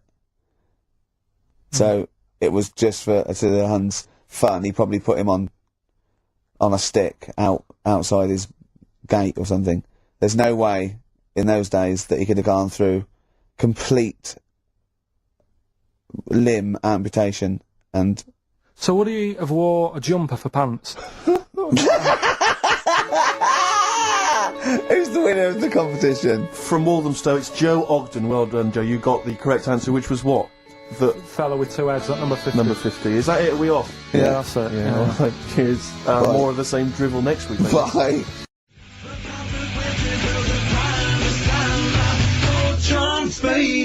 Fortune Faded by Red Hot Chili Peppers on XFM 104.9 with Ricky Gervais, Stephen Merchant and Karl Pilkington for the last time. Yes, we've said that before, of course, so don't get your hopes up. Yeah, we've had some highs, some lows, some laughs, some tears. Karl, you're concentrating. A lot of tears, mainly from the audiences. Yeah. Now, before we get into talking about maybe some of the hijinks we've had, looking back, looking forward as well. Yeah. I came in, Karl was sitting at the desk, he went, alright? I went, alright, yeah. He went, see that Alan Clark diaries? I went, no, I didn't. He went, no, alright. A lot of people talking about it. He went, I've never kept a diary. Keeping a diary will always get you into trouble. And I said, like Anne Frank. What did you say, Karl? The woman in the cupboard? That's what he said. The woman in the cupboard. And I went, save it. Save it. You never speak to Karl off air. Save it all from when we're on the wireless. He went, but what did she do? What did she do except be in a cupboard? What did she have to write about? And I said, well, her thoughts. Do you know Anne Frank? That's all I know about Anne is. There's no point pretending it. Anne! That I know stuff. Yeah. Right, well, tell us everything you know about Anne Frank. She was in a cupboard. Yeah, what else? If she didn't do that, I wouldn't know about her, seriously. That's all I know about her. Yeah. So what did she do? But how do you think we know about her cupboard because of her book, don't we? But hang on, what, in the bigger scheme of things, why was she in a cupboard? I don't know. Right. I honestly don't know. You don't know anything else about Anne Frank beyond the fact that, to quote you, she was in a cupboard. Well, what's she done then? You tell me, why should I know more about her? Firstly, I don't think she was in a cupboard. She wasn't in a cupboard. She was in an attic. Alright. Yeah. So what was she doing? She was hiding from the Nazis. She was hiding from the Nazis. But isn't that the first place they'd look? Sort of... work from the top down. Carl, they weren't specifically looking for Anne Frank. They weren't going, where is she? Where's Franker? If she gets that book out, we are in the deep shit. We've got to stop the book. They were just looking generally. She was, I think she was 13, 14, she was hiding, she was Jewish and she was hiding just in Amsterdam, didn't she? Yeah, as much of her family were having to hide, being helped by, you know, friends, non-Jewish. In a cupboard. The cupboards, you know. And how long did she sort of hide up there for? Until she was caught. Long enough to write a book. So she even got caught after all that? What do you mean, so she even got caught? We're talking about one of the great, you know, humanist tragedies of our times, and you're going, she couldn't even stay hidden. What do you mean, did you get caught? No, I'm just saying, like, you know, it's not a great tip then, is it? Do you know what I mean? She didn't do it well. She didn't hide until they escaped it. Her diaries are not a manual on how to hide from people. It's not how to win at I don't know anything about her, and we might be going down some ground that's a bit dodgy. I don't know enough about it. Maybe it's best just leaving it. All I was saying is diaries. You know, what do you do them for? Have you kept one, Steve? Never kept a diary, no. Right. I can understand your fear that it might get discovered, someone might read it, find out all about your inner secrets. Of course, the good thing about you is you tell everyone what you think about them. Yeah. Yeah, but... no one's gonna find a diary and go, oh god. I can't believe it, Karl doesn't like my haircut. Yeah. Karl thinks I look like Dave Hill from Slade. Yeah, I told you that, didn't I? Yeah, I told you that. Do you think they'll last, though, diaries and that? No, because they were a bit of a time killer, weren't they? It was something to do at the end of the day, whereas now there's iPods and that. Do you know what I mean? It's fantastic! The iPod of Anne Frank. Yeah. New from Sony, that'd be great, wouldn't it? All her greatest hits. Who could forget? Oh, well, dear. leave that then. I didn't know it was that deep. I thought it was just like a, you know... You thought it was like, didn't you? Adrian Mole type thing. Yeah, what are we doing?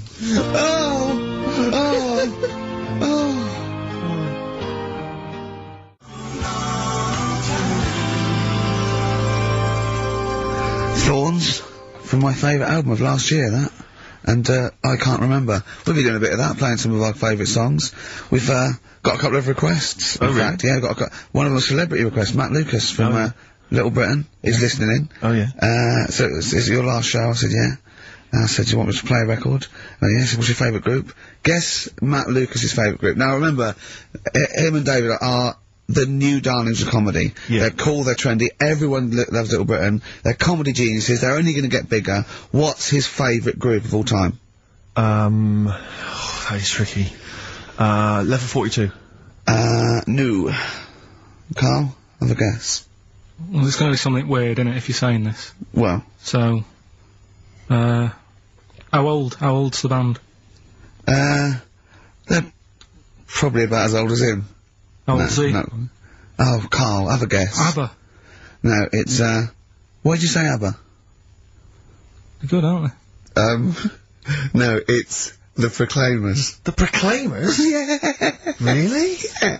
And I know he's listening, but, you know. I mean, there's nothing wrong with the Proclaimers, I just can't imagine anyone getting that excited about them. I bet that's why he likes you, because you hang out with him, don't you? I do hang out with him. He thinks he's it's like the closest thing he knows one of the Proclaimers. Wait till he meets my twin brother. Yeah, yeah, he's gonna have a field day, He won't isn't he? believe it. Yeah. So I was honest, I said, I can't play the Proclaimers, but we're playing another. Where did they come? Because I don't really remember the Proclaimers particularly from when I was young. Well, let me give you a little blast. I give a little but in 2-part harmony. Of course. That was the main thing. They were thing. very popular for a while, weren't they? I think they had, sort of 3 big hits in sort of about 1980. When was it? Yeah. Oh, I forget. 80s. Scottish. They did sing in Scottish accents, which I thought was quite refreshing. They didn't do the fake American thing. No, that was good. Yeah. But again, I just can't imagine sort of being in that. When would I be in the mood to put on a Proclaimers record? When you've run out of Crankies stuff, I suppose. I guess so, yeah. If you've played all your Crankies records, there's and the Muppets album. Yeah, pop on the Proclaimers. Now, we were talking before the break about Anne Frank in her cupboard. Yes. Now, I'm still a little bit concerned that Karl's not quite got his head around Anne Frank's diary. Yeah. It's not like a children's book. It's not like The Lion, Anne Frank and the Wardrobe. No. She doesn't go into a fantasy land when she goes into the attic. I'm just glad that old Mother Hubbard didn't help the Nazis. Sure. Because that's the first place she'd look. Yeah. Isn't it? The Nazis go, we've got on with her, but she thinks she knows where she is. Yeah. She'd have gone straight there. I think with Hubbard, it's like, if I just briefly mention Hubbard. Now, Hubbard goes to the cupboard to get, I can't remember exactly. Her poor dog a bone. She goes to get the dog a bone. But when she got there, the cupboard was bare. The poor dog had none. Is there more to that than cause that's all I remember. Is there further verses? Does she finally get a bone? Does she go on an adventure? Oh, what, you mean the second verse is, then she looked in the fridge and realised that's where she kept the bones, and so the dog was laughing. Exactly. No, there isn't another verse. That's all of it. I think so. I went to the cupboard to get a bottle of bone. When she got there, the cupboard was bare, and so the poor dog had none. No, I think that's the end of it. I think it's a moral. I think it's a moral that, What's the moral? Well, if you got a dog, keep some bones in the cupboard. Right. Because I always, even as a kid, I remember thinking that it's quite a tragic sort of picture they paint. I imagine maybe she's lost short, isn't it? It is short. It's over, isn't it? That's amazing. But I always wondered whether perhaps she's had a nervous breakdown. Maybe her husband's died recently. She's just not got any food she in. She doesn't really know what's going on. The dog's, yapping away. Eventually she kind of wakes out of this kind of depressed stupor. She goes to the cupboard. There's nothing there. It's just a really depressing, morbid sort of tale. I don't know if maybe it's originated from something in history. I know that Jack and Jill went up the hill and they fell down again later. That's a story about illicit lovers. That was apparently based on that. And obviously Ring a Ring of Roses. It dates back to plague times, so I don't know about Hubbard. Humpty Dumpty, not so sure about this. Well, this is something I remember as a kid thinking, at what point was it decided that Humpty Dumpty was a giant Eggman? I don't know. Because there's nothing in the actual rhyme. There's no actually, it's not Humpty Dumpty, the Eggman's animal. I don't know. My concern is more, his parents were a little bit cruel, because if you are the Dumpties of, say, Surrey, don't call your firstborn Humpty. Yeah. Because straight away, it's going to be embarrassing for him at school, isn't it?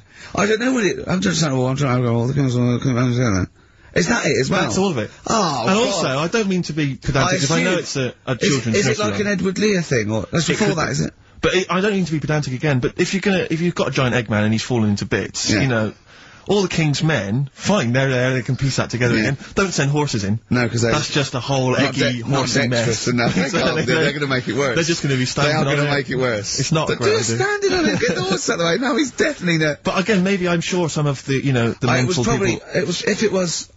Is it pre-Lewis Carroll or... If it's Lewis Carroll, it just came with the illustration. I guess so. He gave it to someone to illustrate. Go, illustrate Humpty Dumpty. He goes, we've made him an egg. Yeah, a sort of egg with eyes and a face. Yeah. I suppose, because the moral of that is, if you're fragile, if you're an enormous egg, Mr. Dumpty, get down from the wall, I'll be fine. Yeah. Because, I'll tell you what, there'll be no medical... way to happen. Yeah. Frankly. I don't know, Karl, what was your favourite nursery rhyme when you were growing up? Didn't really do that much reading as a kid. You're joking. You surprised me. You're joking. What's the one with loads of people in a bed? What's that one? Oh, there was one of the bears and the little one said roll over.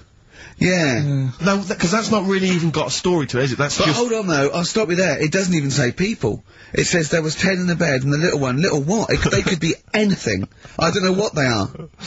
Roll over, and they all rolled over and one fell out. There was 9 in the bed and the little one said, roll over. Now, again. where is the little one in the bed? I don't know, but worse than that, what has he got over the other 9? That he can demand they roll out the bed. And why is no one getting back in? Yeah, they're just go, lying on the floor. We're here now. Yeah.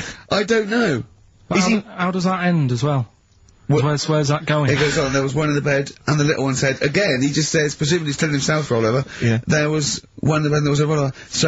So he rolled over, and one fell out, that's him. That's him. There was none in the bed, and the little one said, roll over. So now he's calling the shots, presumably laying on the pile of other... They're just still rolling around. I don't know, Carl. We've got to look into this. If anyone knows why Dumpty was an egg, if Hubbard eventually found a dog a bone, and what was the little one doing? What did the little one think he was doing, for God's sake? When I saw my dad last year, he was telling me about a fella who's got some clothes you can see through.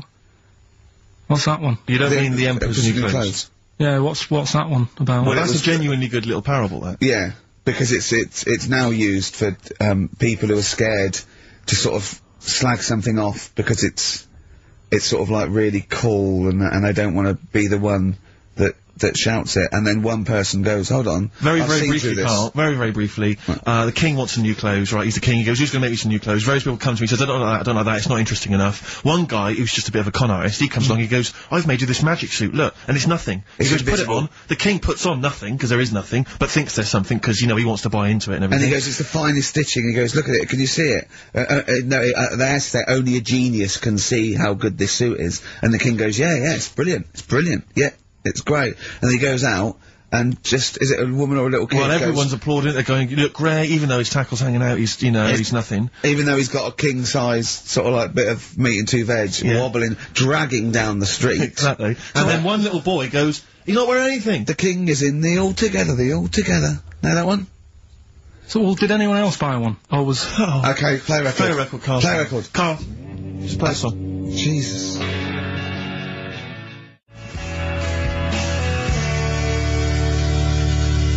Travis, writing to reach you on XFM 104.9, alright? A couple of emails here, try and respond to our requests for nursery rhyme related information. Oh, go on. Nikki Williams says that she was at infant school and she had a nursery rhyme book, and in the book, and this may just be the illustrations, but apparently the 10 in the bed in there were small baby monkeys, which you'll be loving, Karl.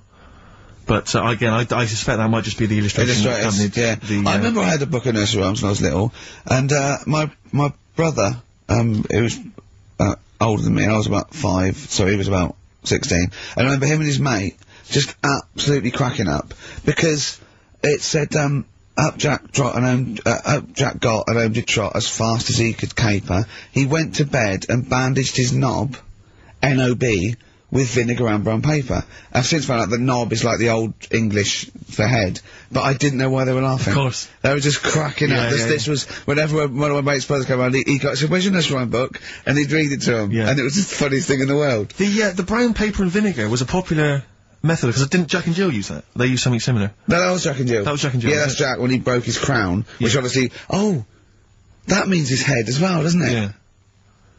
Yeah. So he's fractured his skull on a sort of like an outcrop of rock. Yeah. And then, is that still used, the brown paper and vinegar? I don't think it is. I don't know, maybe in Manchester they're still using that, I'm not sure. Yeah.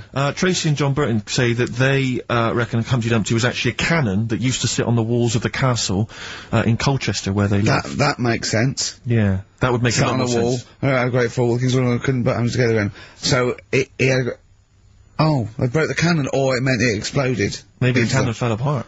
Because people used to get blown up by cannons, just doing it wrong, didn't they? Sure. Which is hoist by your own petard. Right. Where that comes from. Right. Coming back and blowing up in your face. So that makes slightly more sense, because you would want to send for the King's Men, then. Yeah, and the horses. I think the horses just came along anyway, they were just interested. That was quicker. Sure. The quick King's Men, it took them about 3 minutes, with the horses there in about a minute. So, but I mean, if it blew up, there's nothing I could do. Yeah. So we got to the bottom of that. See, the educational, Karl. See, this is real education. You know what I mean? It's got a bit heavy though, isn't it? What, Humpty Dumpty? Yeah, it has got a little bit heavy. Let's dumb it down a little bit. What do you want to do? Mary, quite contrary? We're doing Rockbusters in a bit. Hang on a minute. What? Before you even get to Rockbusters, oh, man alive, there are loads more verses to Old Mother Hubbard. Are there? I'm going to digest these while we play the ads, and I'll see if there's any salient information I can give you afterwards. Brilliant.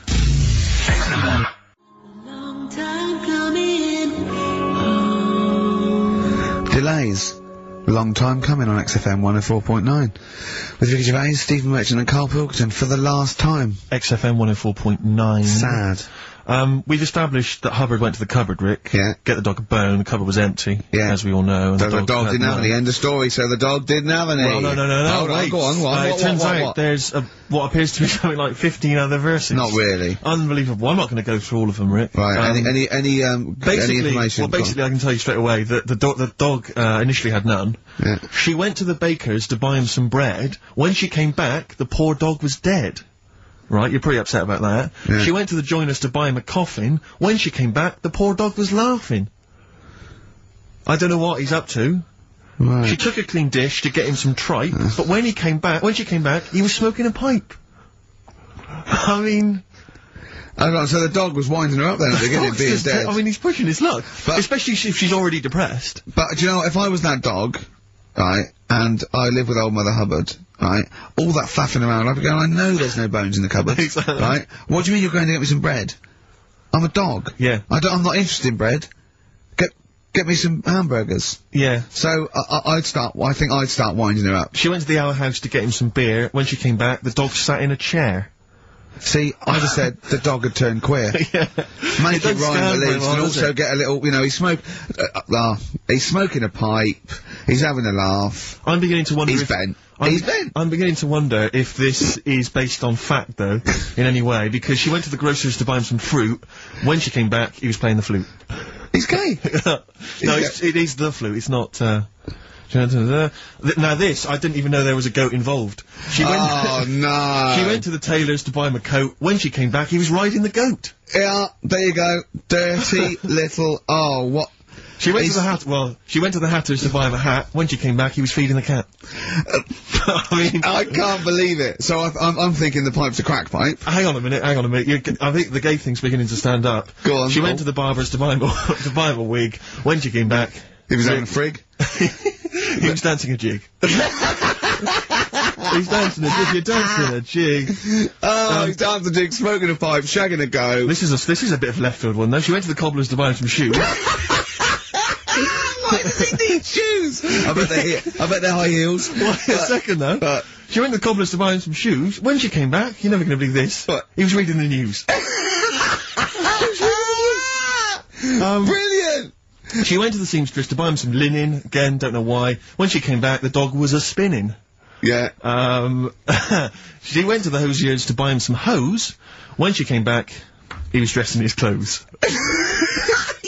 Why did she want to? But this is the big payoff that we've been building to. Right. The dame made a curtsy, the dog made a bow, the dame said, "Your servant," the dog said, "Bow wow."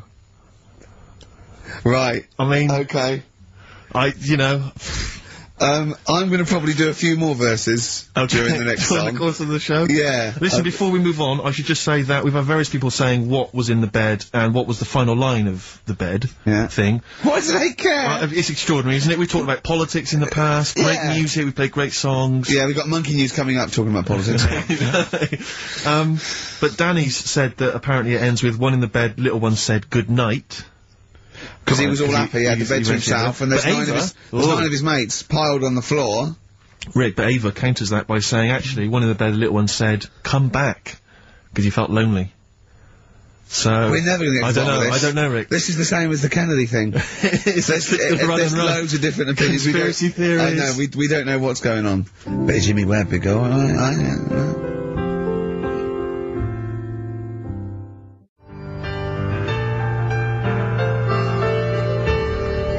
Jimmy Webb, Galveston, fantastic version on XFM, 104.9.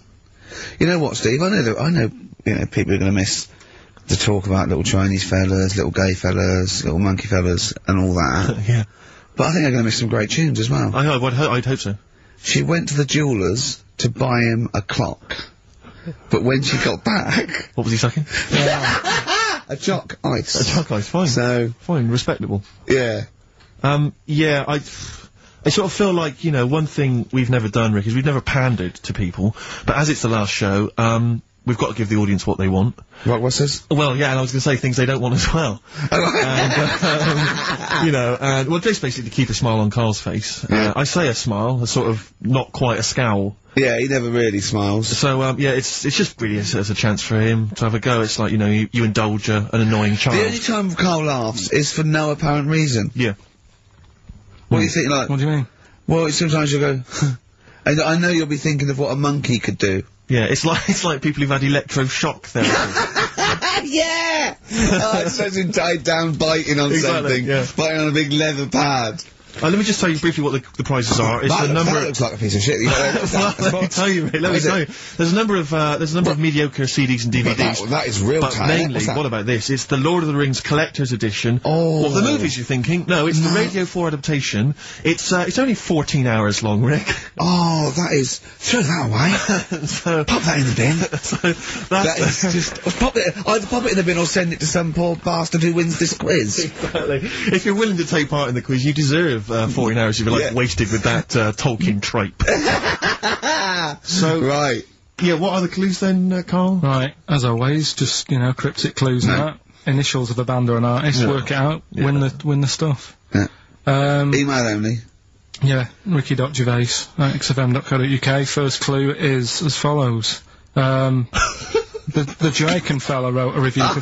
It's the good old Jamaican fella. The Jamaican fella. It's the last show and the little Jamaican fella's made an appearance. This normally suggests that you need to think of the answer in a Jamaican accent. Yeah. Or not. Yeah, or not. Yeah, any accent. Or an accent. Or pronounce the word slightly differently. Yeah, okay. Yeah, go on. The Jamaican fella wrote a review for Phoenix Nights. Alright? Yeah. DC is on the initials. DC? D for Derek? Yeah, okay. DC. The Jamaican fella wrote a review for Phoenix Nights. That's the first one.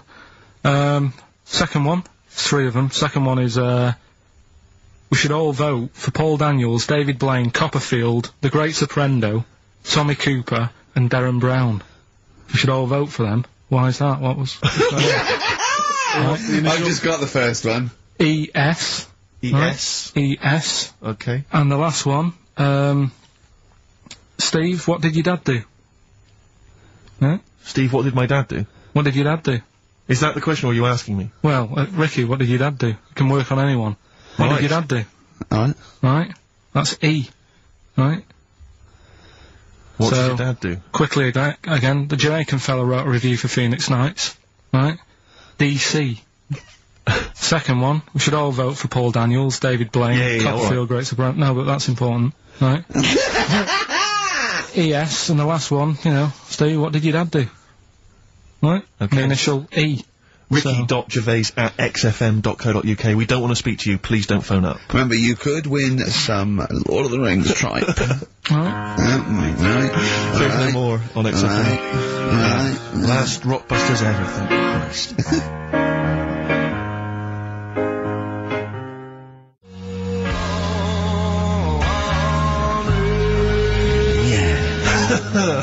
Thanks no more on their version of I'm Easy on XFM 104.9 with Gervais, Steve Merchant, Karl Pilkington. Rick, for the last time. We've only really got 3 topics of discussion on this show. I think you agree with that. Little Chinese fellas. Little Chinese fellas. Monkeys. Monkeys. And the gays. The gay people. Yeah. We're hoping to cover all those subjects today. Monkey News is coming later. I'm sure we can find something to discuss about gay people. We've done gays, we've done a few gays. I suppose we talked about the dog thing. Yeah, big time. I think you'll be enjoyable. This is something that's got sent through to us. I'm not quite sure who by, but thanks very much for it. It's a story that was in the press recently. I'm not going to give you the headline. I think it gives away too much. I think, Karl, you'll be particularly interested in it. A farmer in eastern China, here we go. Basically, he paid £1,300, or the Chinese equivalent, to marry a woman, and basically she refused to sleep with him after the wedding, complaining that she felt unwell. 6 days after the ceremony, she tried to run away, but the farmer followed her. He found her in some neighbouring town. They grappled together. The bogus bride's false breasts fell off. His hard. It wasn't his hard after his old tricks. It wasn't his hard. Trying to do another show in Chinese this time. But it was a man. Oh, and, no.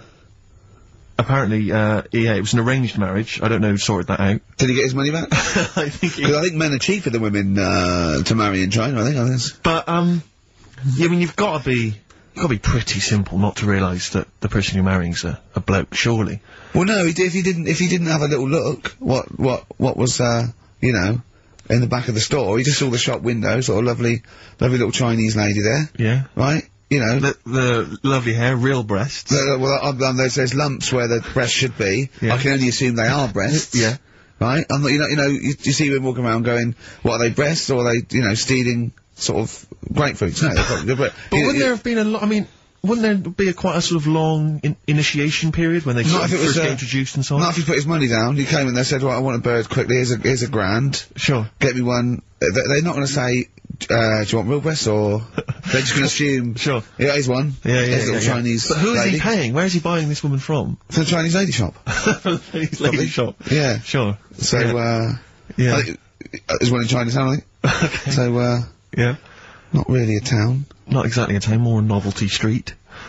And the roads are very slippery. Very sticky. I tell you what, though. What? I was looking at their menus when I was walking home. They don't waste anything, do they? Why? Duck's tongue on the menu. Yeah, but it's better when you say it. Alright, duck's tongue. A duck's tongue, really? You sure that wasn't the proprietor?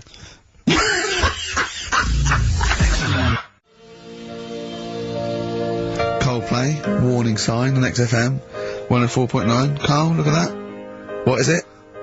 What is it? An apple. Right, okay. What am I doing to it? You're messing with it. Yeah, and what's happening to it? It's gone up a bit. Yeah!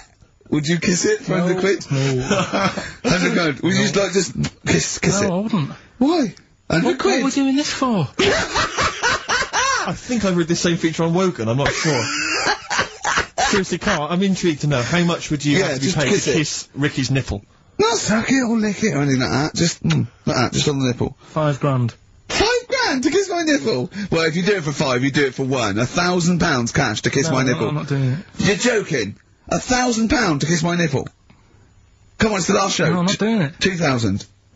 If you had the money there, and, like, if you had it there now, I might do it. For what? I'm not doing it. 500 quid? No. Stop taking it down. What's happening to... 2 grand. 2 grand? So you've gone down from 5 to 2 straight away. Look. Steve, what's going on? I seriously think I'd like to see you kiss his nipple for 2,000. It's not going to happen, is it? So... If Steve wants it and I want it, that's 2 to 1. It's not going to happen. I thought it was a democracy, this show. You're not educating Ricky or what? Email in if you'd like to see, or rather hear, Karl kiss Ricky's nipple for £2,000. Because it's not going to happen. Come on, Karl. Right. It's not like he's Jono's nipple. It's next. Okay. Would you kiss this for, right, okay, wrong, mate. No, what are you doing? What are you doing, educating Ricky? Do you want to set that Why up? were you looking, by the way? Why were you looking at that? You didn't have to look at that. What are we doing? Go on. Right, this is when I teach Ricky stuff. Just give him some headlines to sort of tease him into what's gone on this week that you might want to know about. Yeah, go on. Is that important? Yeah. Right, you got that? Yeah. That'd be something to do with ants. So, where there's a way, where there's a will, there's a way. Right, okay, that'd be sort of about sucking mints. Hook, line, and good thinkers. God. Okay. Right, so which of those are you choosing? I'll have the, is that important? What, you want to do it now? I was just gonna leave it. Yeah, go on, let's give it this one now, yeah, come on. It's Alright. Christmas Eve, open one, come on. You know I don't like anteaters. Why? Okay, so I should just point out to people that as far as Karl is convinced, the stories that he's about to relate are absolutely 100% true. Yeah. You be the judge of whether He's seen them on the that's internet, of course they're true, go on. Anteaters, yeah. Why don't you like them? I've told you before, I just don't, sort of... It annoys me that an animal's named after what it eats. You don't need Yeah, but it didn't choose it, did it? Yeah, but if there's nothing else that it can be called, it's like, oh, what's it do? I don't know. What's it eating? It's eating ants, right, let's call it an anteater. It's not good enough. But why are you annoyed at it, though, for someone else calling it being lazy? Because it obviously doesn't do anything else. Do you know what I mean? But what do you want to be called? The Chartered Surveyor? Well, whatever, just a proper name. What's the proper name? Well, I'm just saying... But tell me an animal that's a proper name to you. Beaver. That's pretty good. Why is that a proper name? It doesn't matter anyway. I don't understand what they're about. You and anteaters have got issues. Okay. Sometimes I genuinely don't understand what his thought processes are. Go on. Right, okay, you don't like anteaters because they just eat ants and that's what they're named after. Go on. Do you know that an anteater can stick its tongue in and out 160 times in a minute? No, didn't know that. Right. Okay. Okay. Oh, it's rubbish. Thanks. No, but do you think that's good? I don't know what do you mean? Shall I call Norris McWhirter? What do you mean, do I think that's good? What, compared to what? You see, I read it and thought, so what? So it's interesting. Well, we think so what as well. So you still put it down as something interesting to tell me? No, but it's the fact that is meant to be amazing. I did 148. I did 148 last night in a minute, right? God. Oh, well, hold on. There's my nipple. How many could you do if it meant you had to touch my nipple at the end? £2,000.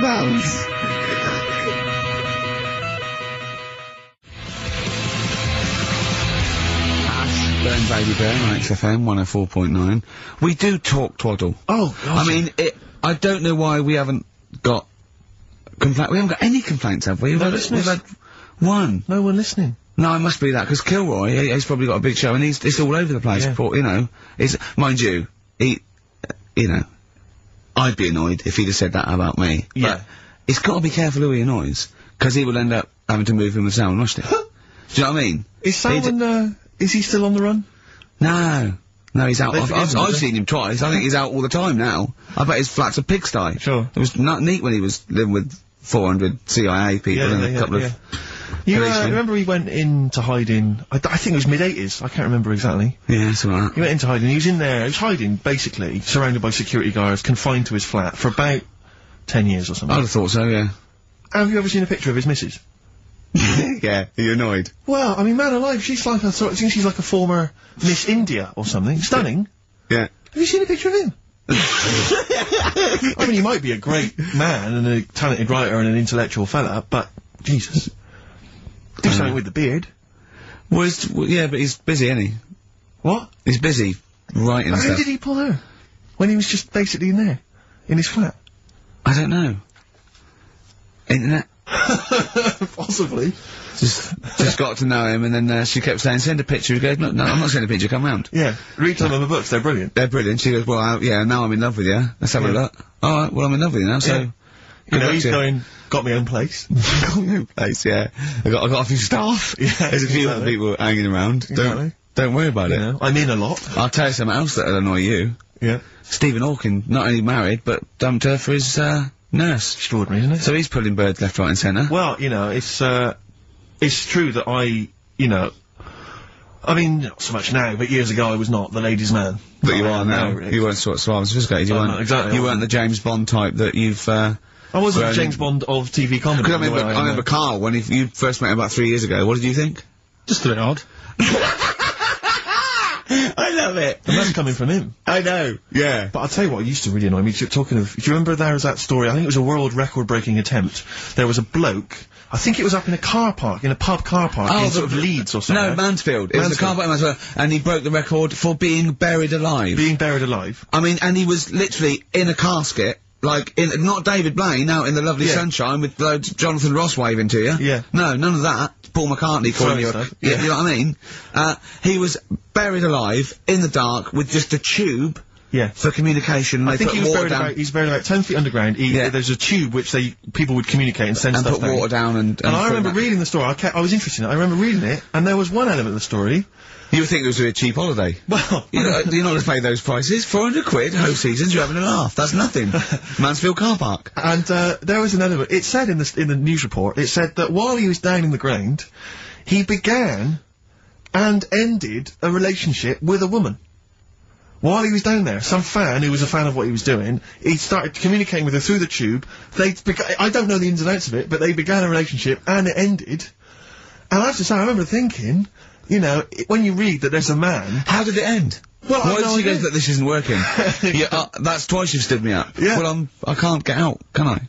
But I remember thinking at the time, you know, I was not the sort of, the ladies' man that I am now, I remember at the time reading it and thinking, there's a bloke, you know, he's pulling women 10 feet underground through a tube. Through a tube. I mean, I'm out and about. Yeah. With some of the most expensive hair products on the market. I've got to sit down and ask myself some very serious questions. Oh dear. Extraordinary. I don't know if he did the world record attempt. I don't know if he broke it.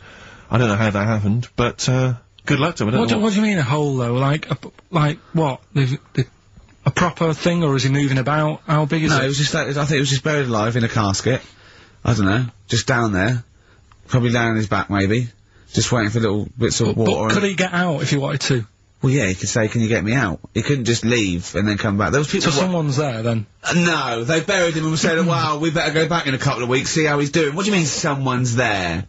Of course there's someone there. Norris McWhirter, for one, I'd imagine, going, 3 days. Just a few more to go. And why is it Norris or... Who's alive, Ross or Norris? I think it's Norris. Right, you're thinking of, yeah. What's that? It annoys me a bit, all this sort of, you know, getting in a hole and in a box and all that, and people going, oh, that's good. I mean, if he was doing something when he was down there, making something or whatever, you'd go, that's quite clever, but I don't understand all the fuss about... I don't know, people are just making a fuss about things that aren't that clever these days. It's just... Do you know what I mean? I don't reckon he beat Anne Frank's record. No, I think she's got the record. I know, yeah, and she did something, she wrote a book. So you must think that she's pretty good then. Yeah, but at least she did something. Yeah, I know, yeah. That's what I'm saying. That's what I mean. There's some fuss, about a woman who's going up Everest on a bike, right? Someone's walked it. That's harder than going on a bike. No, it's not. Of course it is. Of course it's not. Of course it is. Not Walking's uphill. better than... Riding about on a bike's better than walking everywhere. Yeah, but not uphill. Well... No? Don't agree with me. Why do people get off their bike and walk it up a hill?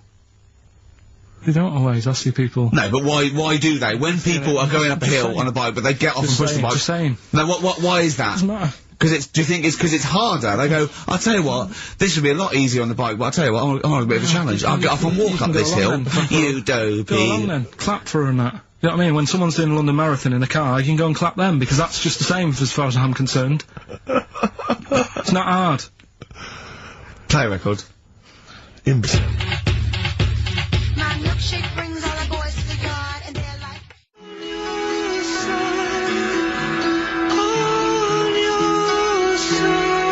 So Alive, Ryan Adams on XFM, 104.9, Ricky Gervais, Steve Merchant, Karl Pilkington, for the last time.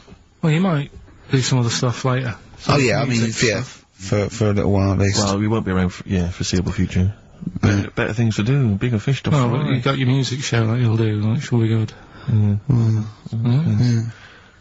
The other radio stations are more interesting. I think we've just got enough energy left for the last 35 minutes. Yeah. We've given them a lot, Steve. We've given them a lot. We've come in here, week in, week out, every Saturday. Never late. We've always given them, 30%. Really important. 30% of energy. Yeah. How did that start? People going, you've got to give 110%. Yeah. It's just my heart sinks when I go, 100%. I say, you've got to give 110%. I can't. I'll give, I'll tell you what, I probably won't even give 100, because you never know, but I'll give as close to 100 as I can stand. Yeah. And that's all I'm saying that to a drill sergeant. Yeah. I'll tell you what, I'm going to give nearly 100. And that's, that's more than most, I think you'll find. Maybe if you appear on Celebrity Fact Club. Well, I don't think I need to, do I? Well. Carl, do you think I need to go on that? When you had your nipple out. It was pointing downwards, was it? A little bit. Even though it was erect, it was pointing toward my knees. Can I just, point out that we've had more requests for Karl to kiss your nipple than we have answers to Rockbusters? Ain't gonna happen. Well, it's the last show, Karl. You've got to give the punters what they want. In the webcam, and just a little peck on the nip. A little Karl, peck. that is just out of order. The show must go on. You've got to give people what they want. I'm doing it. Why? Why not? What's wrong with lips on nipple? What's up with lips on nipple? You hear about stuff like this, and then, I might enjoy it, and the next thing it's like, Suzanne, can you leave? Because, do you know what I mean? I like fellas. So that happens, innit? That's like an episode of Kilroy. Oh, God. Oh, and I'll tell you this. Pilkington, are you thinking? I'm thinking exactly the same as you're thinking. I was reading the paper today. The show's been axed. It's axed. But they're keeping the show on at the same time. It's going to have a different name, different host. Hello. Pilkington. Come on. Hello, welcome to Pilkington. Oh, Karl, what would you do? If we give you a subject, will you just run through what you might say about it, or what questions you asked? Well, what sort of stuff? Okay, sort of stuff like, Steve's, 15, I'm 15, and my dad wants to have a sex change, so I'll play the dad, right? I'm Jeff. I'm Jeff from Luton. I'm, a 54-year-old plumber. And, I've decided, and this is my son, Paul. Paul. Paul, you sure to be Paul? Yeah, I thought it to be Paul. Okay. Yeah. So ask me some questions. So what's going on? Well, I'm not happy with this body. I've always felt that I was a woman trapped in a man's body. Have you? Yeah. Oh. Yeah, and, I think I'd be happier, as a woman, and, you know, it's for him to accept it, really, because I'd have accepted anything that he wanted to do, or, you know, and it doesn't change anything. Not no, I know, but I mean, it won't change anything. You know, I still love you, and I'll still be your father. I can't believe I agreed to come on national TV. I'm gonna get taken out of me at school. Really? Man alive. Well, you know, with that, you gotta go through lots of stuff, but I mean, don't think of me any different. What does Mum think of all this? Well, Mum she doesn't want it really, but I mean, I'm not gonna throw away the knob and bollocks, I'm gonna keep that for her in case she ever wants to use that, but I just don't want them attached to me. I'm gonna have them off, I'm gonna have some lovely pair of tits put on, and a nice little minge down there, but I'm not bent. I still fancy my wife and that, and, you know. Okay. Well, thanks for coming in today.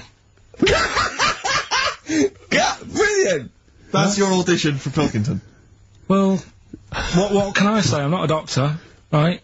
But what would you want? Come on, ask me questions about what? Discussion that I'm upset with my dad because he wants to become a woman. But we'd say stuff like, well, yeah, but you mean, you've had a son and he's going through an awful day. Should you think of him? Shouldn't you put his feelings? Should you think of your son before you go doing that? Yeah, but if I'm not happy with who I am, how can I live a lie? I'd go through my whole life living a lie just because he might go through a little bit of embarrassment. You know, he's old enough to realise now that you know, I love him, and I just need to have some tits and a minge on me.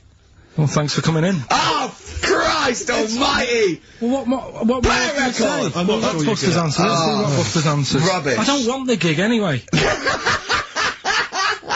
Like they were seriously considering him. Thanks for coming in!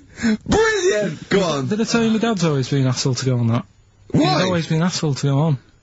Is he a woman trapped in a man's body? No, they want to talk about you. So was it disappointing? Go on. Anyway, Rockbusters, right? Right, first clue was, Jamaican fella wrote a review for Phoenix Nights. Yeah. Right, that was the cryptic clue. The initials were DC. Yeah. What is it? Come on, no, you tell me. It's Define Comedy. Alright? Define comedy. It's a divine comedy.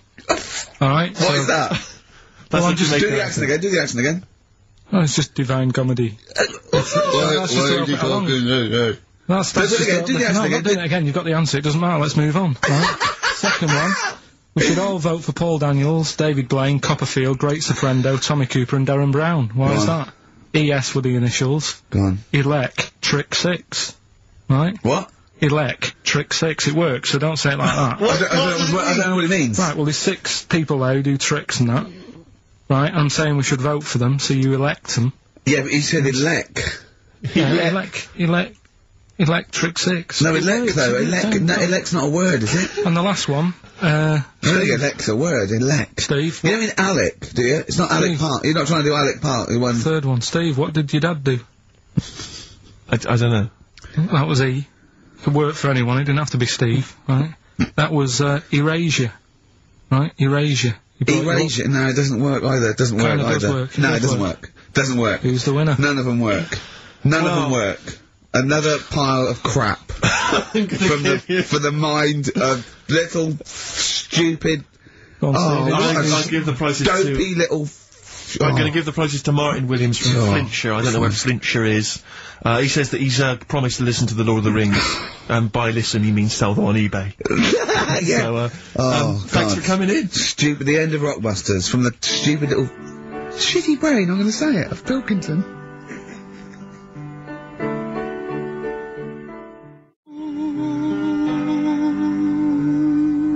Possibly my favourite song of all time, after the Gold Rush by Neil Young, and that's for Karl's lookalike, Boyd. who's actually on Justin Lee Collins' show after us. About 5. He's not really a lookalike. He is. Yeah. He's got a bald head. Look like Gandhi. He's in a toga, he does. A little bit. I don't think Gandhi wore a toga.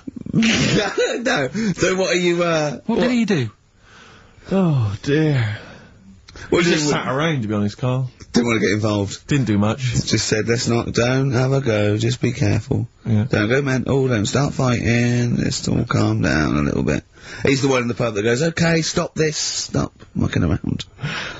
We were educating Ricky earlier, Carl. I wonder if we should resume that, as the clock is ticking away. Alright, you've got 2 bits of info that you could be, leaving the building with today, right? You've got, where there's a will, there's a way. Yeah, I have that one. They've brought out this drug or, sort of tablet or something. Yeah, you've got to do it then, yeah, go on. Carefully researched. Yeah, brilliant. Yeah. Which means, like, an 8-year-old woman can have a kid. What do you think of that? No, it doesn't. What are you talking about? You can inject a woman with something, 80-year-old, and it means, you know, she's got more time on her hands now and that. It's better to have a kid. She can have a kid later on in life. I just realised, where there's a will. Yeah. Very good. Very good. Right, well, let's just move on from that, because he's clearly drivel. No, it's not. I think it's a bad idea. Of course it's a bad idea. I'll even give you that it's true and possible and might even... It is true and possible. Okay, it's not even recent, it's like a few weeks old. Yeah. Okay. Well, it's terrible. No, you shouldn't do it, yeah. Alright, what's the final educating Ricky? So far, I'm not impressed. Get her a cat. Get her a little Pekingese. Don't let her have a child. Yeah, but it's meant to get you thinking, like you're saying, well, she shouldn't have a kid. Well, the time is 5, she'll try and pick it up and her arms will break. Whose arms? Moving on, what's the next one? Would she get a breastfeed? Yeah, and she'd be able to do it standing up while he was on the floor. Talking to nipples. Come on. There's a lovely juicy pair over there. Okay, I think this is the last show. People should actually phone in and speak to Karl and try and convince him. Forget that. Yeah, what's the number, Steve? Forget that, we haven't got time. Yeah, he hates to answer it. We'll do it during the record. Phone in if you want to speak to Karl, if you have a number. Call in, try and convince Karl to kiss a little nipple. Don't want to. Yeah. Right, what we're doing, are we, what's the last educating Ricky? Come on.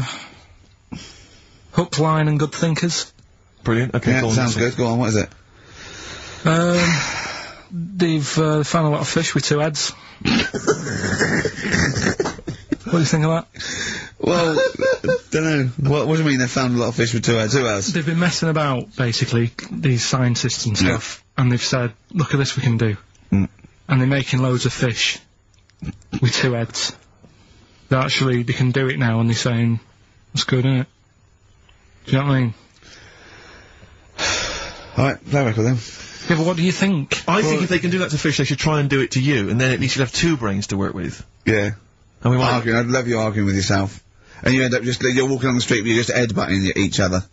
Just cracking heads in the middle. Squeezing fun you'd have, really. I wouldn't know what to do. I'd bang them together. It'd be like one of those knackers you used to have at the playground on the string. I'd just whack them together. I hit you in on the window, didn't I, to see what the noise meant today, didn't I? Yeah.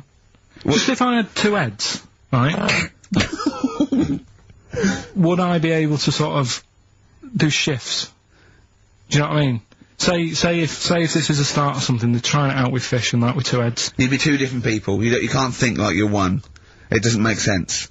If you had 2 heads, you'd have 2 brains. You'd have, you know. Well, that's all right. But say if we did the same job, well, we'd be doing the same job. Yeah, you could. So you could say, right, you work through the night. You'd take it in turns to do your job badly and moan about it. Yes, it'd be fine. He's giving it some serious thought. I know, yeah. And so's his other head. Yeah. But also, they're saying there's, like, a fish shortage. And I was wondering whether they're doing, like, they try to make that better. Do you know what I mean? So yeah, as the head is a bit you throw away, it'd be perfect. No, but when they do a head count like they do, that's what they do. They do like they count fish. They get fish. Okay, just end the line. 1, 2. I think you'll find we're 1, sir. Don't answer back. Rick, I should just point out that I feel... Don't answer back! Come on, I think Karl, has offered nothing now. I think those educating Rickies were appalling. And the only thing that would redeem the show is if you kiss the nipples. Kiss the nipple phone in if you want to speak to Karl. If you don't remember, call in and try and persuade Karl while this record's up. We'll answer the phone,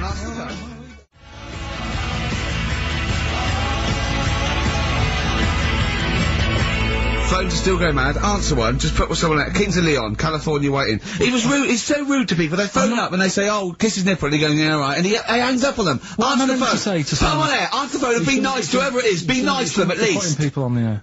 Hello. Carl. Yeah. Speak to Karl. Why don't you speak about that human monkey that was on the other day? Old news, man. How long have you been listening? Can we forget the monkeys? What do you think of his nipples? Alright then, just kiss his nipple then for... I'm not going to kiss his nipple. I'd do it for 500 quid, easy. Would you? Yeah. Well, why? Why do you want me to do it anyway? What are you getting out of that? Oh, come on, mate, 500 quid. It's worth it. Yeah, but... He's got the money. You'll probably get more out of him if you want. It's not about the money, really. 500, think of Suzanne. Suzanne, you'd come on 500 quid and go, there you go. Just kissed his nipple, 250 quid each. She gives me more. I'm not, it's not happening. Right, it's not happening. Did you just cut him off then? Well, there's another fella there. Who's that? My name's Linda. Right. Alright, Linda, you alright? What would make your day, Linda?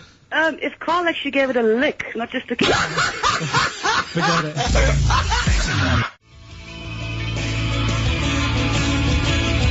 You're on XFM 104.9, Pictures of You, and it's Ricky Gervais, Steve Merchant, Karl Pilkington hosting the final show. Exciting. Which means the last film quiz. Karl puts himself in a film. Claire's on next week, by the way, and then, Claire Sturgis, then Adam and Joe, brilliant. Adam and Joe coming back, so that's excellent. They're excellent. Right. Matt Lucas said he'd do a show. Give him a call, and maybe him and Dave Williams. Yeah, yeah. Big things of the, Might do that. Yeah, very good, wouldn't it? Yeah, it'd be alright, yeah. Right, the film thing, this is when we get like a film, and I'm in it, right? So I'm doing, we talked, you know, a bit about gay fellas and that today. Yeah. So we're doing, When Harry Met Barry. Okay. Alright? Yeah. And listen to this, and then there'll be a question at the end, and you can win some more stuff. We've got DVDs. Some more shite. Some more good CDs and DVDs and that. Alright, let's hear it. So, When Harry Met Barry, right? We've got 18 hours to kill before we hit New York. I know, yeah. Brought a few books just to kill a bit of time on the journey. When I buy a new book, I always read the last page first. That way, in case I die before I finish, I know how it ends. I read a book like that once. Not on purpose, though. It's just that all the chapters have been put in the wrong order, so it's a bit annoying. Got to chapter 1 before I realised. Are you finished now? Yeah, I bought another copy of it and read it in Lanzarote. It was alright. Good read. Listen, we're only staying in New York for a couple of days, aren't we? Because the place does me head in a bit. Oh, really? Yeah, it just stinks, doesn't it? It's a really dirty city. It's noisy. It's funny, the people who live there call it the city that never sleeps. I'm not surprised with all the noise. I couldn't agree more. Listen, I know you're gay in that, right? What is the attraction with New York for you lot? What? Because it is like the gay capital, isn't it? They all love it. Even that Rod Stewart song, you know, that Killing of Georgie, that was set in New York, wasn't it? Yes, it was. Yeah, well, that song was about a gay fella, wasn't it, who moved to New York and ended up getting beaten up. Not a great advert for the place. You keep going there. Weird. Actually, I know why you like it. It's because it's a city that never sleeps, isn't it? You lot like going out late. You sort of run your life at a different timetable to everyone else. Are you finished now? No, I'm not being funny. I'm just saying. Just don't think you should live your life like that. Why not? Don't start getting angry. I think I'm entitled to throw a little anger your way. Especially when I'm being told how to live my life. Yeah, you're right. It is your life. And that's what I'm saying. Don't be dragging me into it. What? Well, you know I'm not gay, so why did you buy me a butt plug for my birthday? I'm not going to use it. What do you want me to do about it? I take it back, okay? I take it back.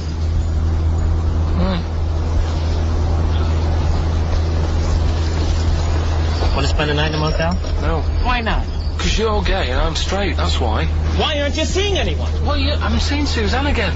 We only split up for a few weeks when she had that funny haircut that made her look like David out of Slade. It's grown again now. She looked weird, didn't she? Well, but forget that. Anyway, don't want to share a bed with you again, not after last time. Oh, jeez, what are we supposed to do? This isn't normal, mate. Pull over. All right, all right. Don't you... I don't want to talk about it. How was that pull over. Just pull over here. Fine, what's this? There's nothing. I'll get a B&B. And by that, I mean bed and breakfast. Not bull and bollocks. box, as you call it. Okay, one thing straight. Not interested. See ya. Oh dear. Excellent. Oh, little Karl Pilkington. When Harry Met Barry, it's a classic film. What's the What song was I talking about? That, you know. Yeah, we know. What song? Yeah, what song? Yeah, okay. Artist will do, or the song title, whatever. Yeah, okay. Email only ricky.gervais@xfm.co.uk. We can squeeze in a tune, and then I hope... Monkey News. Oh, what tune have we got? How long is it? 3 minutes. It's a nice one, though. Brilliant. Bit of Amy Man. Fantastic. Alright.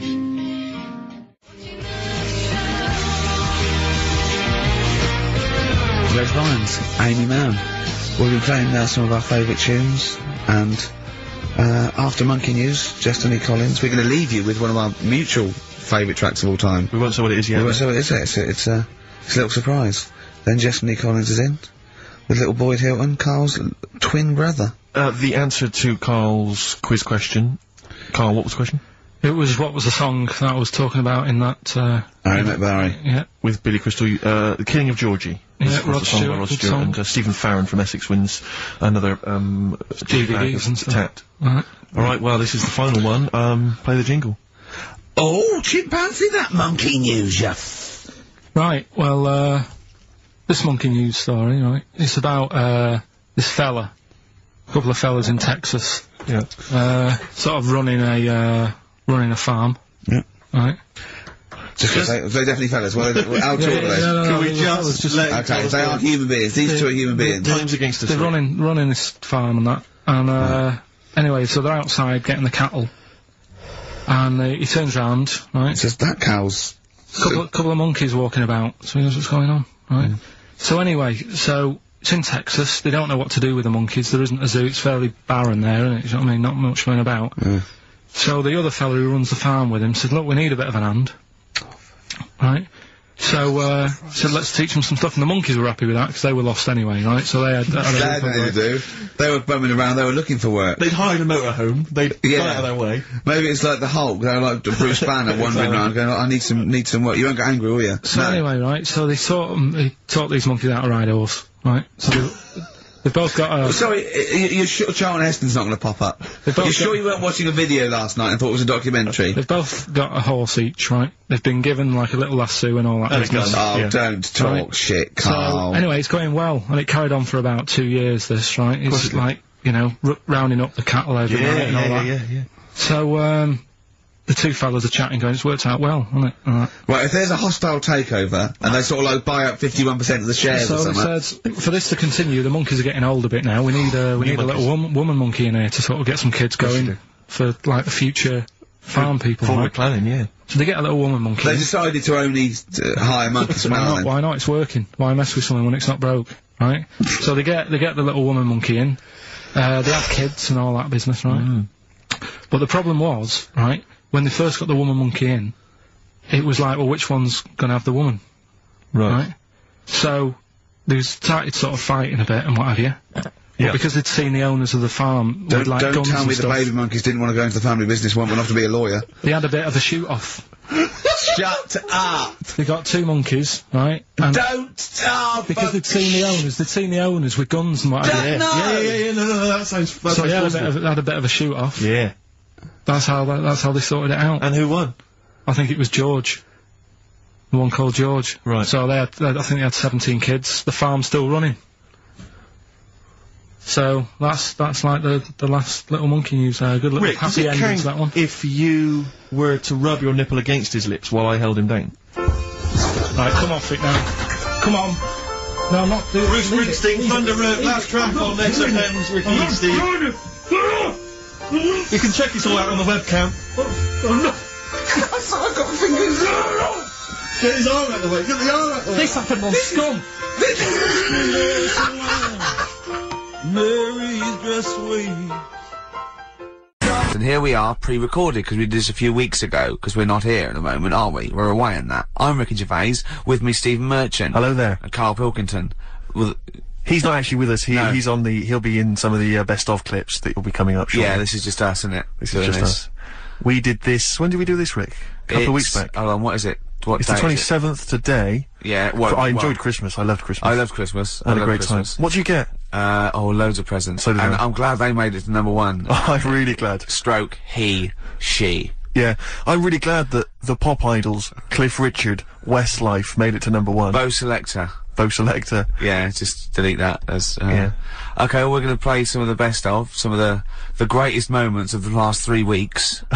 Yeah. Ever heard on XFM 104.9. What about this? Do you remember this one? Oh, which one is it? I'm Ricky Gervais, with me Steve Merchant.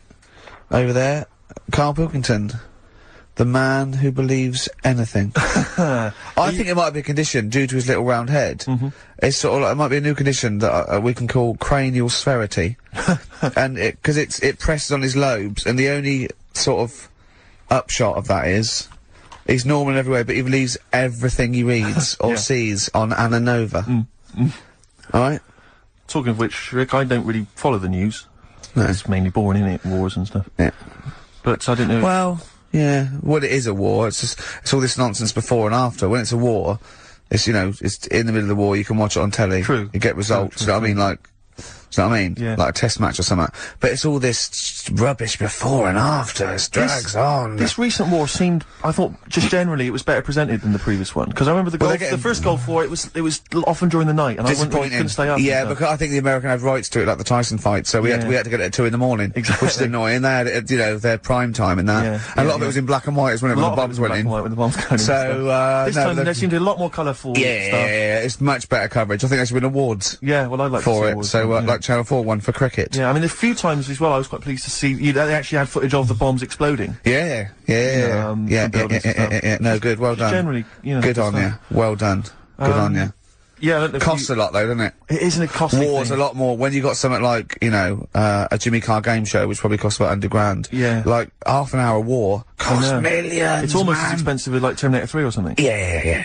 But I mean, you know. But then, you know, you got a variety. Exactly. Sorry, Steve, you were talking, mate. Well, no, I just wanted to make sure you're aware that the World Elephant Polo Championships have taken place. I did get it. I think they mentioned it on. Yeah, we won, didn't we? England won. Yeah. Well, my question is, where have they been practicing? I don't know. Do you remember ever at school anyone ever saying to you, "Are you interested in playing polo with elephants?" Do you reckon it was 5 blokes in pith helmets kept sneaking into a whipsnade? Possibly. What are you doing, lads? We're practicing. Get down. Yeah. Get off them elephants. Yeah. I didn't even know we had a team. I can't believe it. No, but it's like Johnny Wilkinson and the rugby lads, they're gonna get MBEs, all sorts. The elephant boys, the elephant polo boys, nothing. They're gonna get nothing. I haven't seen the But sun you know, talking like to them. be fair, it's not like horse polo where I don't think there's a stick long enough. I think the elephants kick it, don't they? I think you might be right. I think they're not allowed to use their tusks. They burst it, weren't they? I think that's... They go, oh! Start again. Raheem! Yeah. What do you mean the elephants kick it? Alright, I've opened a can of worms here. You know, normal polo on a horse, they have like, mallets. Yeah, they whack them, right? But I think it's, obviously they're too high up. I think, I might be wrong, but I'm pretty sure they just train the elephant to kick it. So why are people something about? Why not just let them have a kick about without... Imagine that! And why does horse racing have to have a jockey? Well, they just let the horses go, oh, yeah, okay, lads, on your, no cheating, on your marks, get set, go. You, no, get back here. Get back here. Brilliant. Yeah. Play record. Ryan Adams? Yeah. Yeah, oh, this is absolutely fantastic. His version of Wonderwall, if you've not heard it yet, you'll be loving it. You'll be loving this.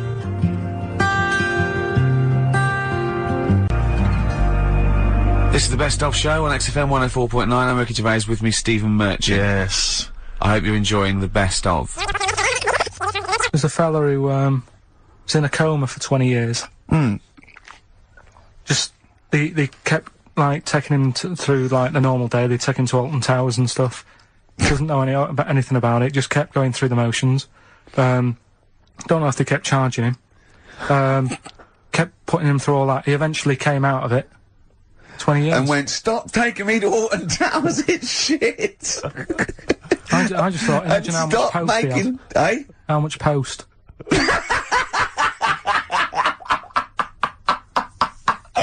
Oh, Did you read about that guy in the paper, Karl? He, sorry, on the internet.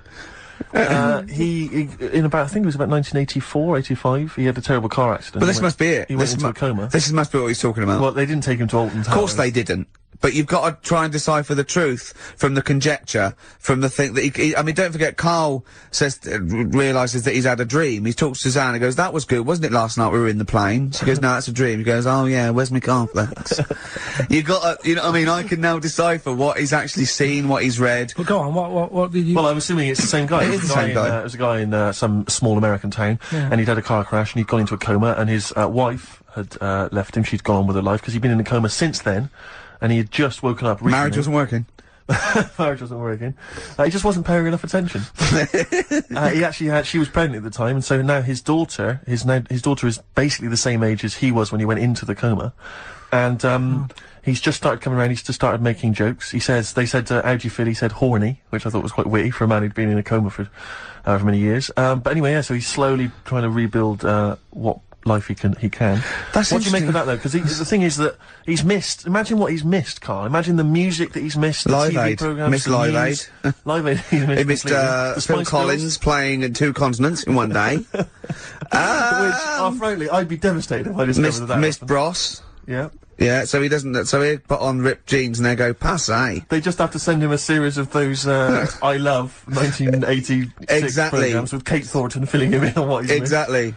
Peter Kay reminding him of space operas. Yeah, he remembers those. Talking rubbish. Yeah. So extraordinary though, isn't it, Karl, to think? No, obviously. So, had he aged much? Because he hadn't had any problems or anything, no worries. Well, he probably wouldn't have, physiologically, he probably wouldn't have the wear and tear of a 43-year-old man. Because he wouldn't have had sun, he wouldn't have had sort of nicotine, beer, unless they were just feeding that to him. Yeah, anyway, still, yeah, yeah, so you'd feel groggy though, wouldn't you? Yeah, you might feel a bit groggy, yeah. Well, he's not fully back to normal. I mean, there's some kind of residual brain damage. Yeah. But nevertheless, he can form sentences. He's got no real memory, so he can't remember a lot of things. It was just when I saw Karl, have you been in an accident?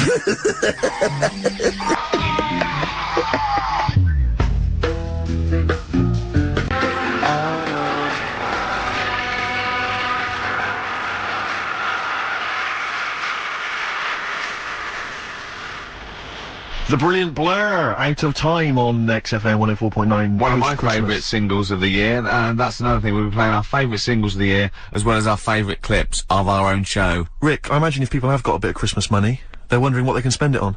Office DVD? Well, other than that, these guys have got some ideas. What, adverts? Brilliant. Placebo. Bitter End on XFM 104.9. This is pre-recorded. We recorded this a couple of weeks ago, before Christmas. I hope you had a great Christmas. If you didn't, not our fault, really, is it? Nothing to do with us. Wouldn't have thought we'd have. We're well over time because we've got plenty of cash now, thanks to a lot of you who probably bought the Office DVD. Yeah, probably got and that. If you haven't yet, and you've maybe got vouchers or money, still available. Still there in the shops. Still available. You can still make it the best-selling DVD of all time. Please. Please do. Yeah. Please do. I'll tell you what you want to hear though before you make your mind up. I'll tell you what, if you like this next clip, go and buy the Office DVD. I think you will. It's a brilliant clip. It's the one where we talk about, well, it is self-explanatory. Yeah. What's the best job you've ever had still, Karl? Talk like basis. It is still paper round. Is it still the paper round? Yeah. That's ridiculous. No, it was good though. If you look at it, like, you know, what I liked about it, you're your own boss. No, you're not. You're not your own boss. No, the guy who runs the news agent is your boss. Alright. But then once you get out and you've got your papers and that, you sort of, you're on your own. Do you want as long as you deliver the papers exactly to the places he said you are in the time he said? Yeah. It's freedom, isn't it? Any jobs you wouldn't do? I just thought of one that you wouldn't do. Go on. With your sort of mild homophobia. Well, I'm not. Proctologist. What's that? Basically sticking your finger at other people's arses. Right, well, I wouldn't do that, no. Why have you got to do that? What do you mean, why have you got to do that? Why does anyone need that doing? Does they got to look if they've got an arseache or something?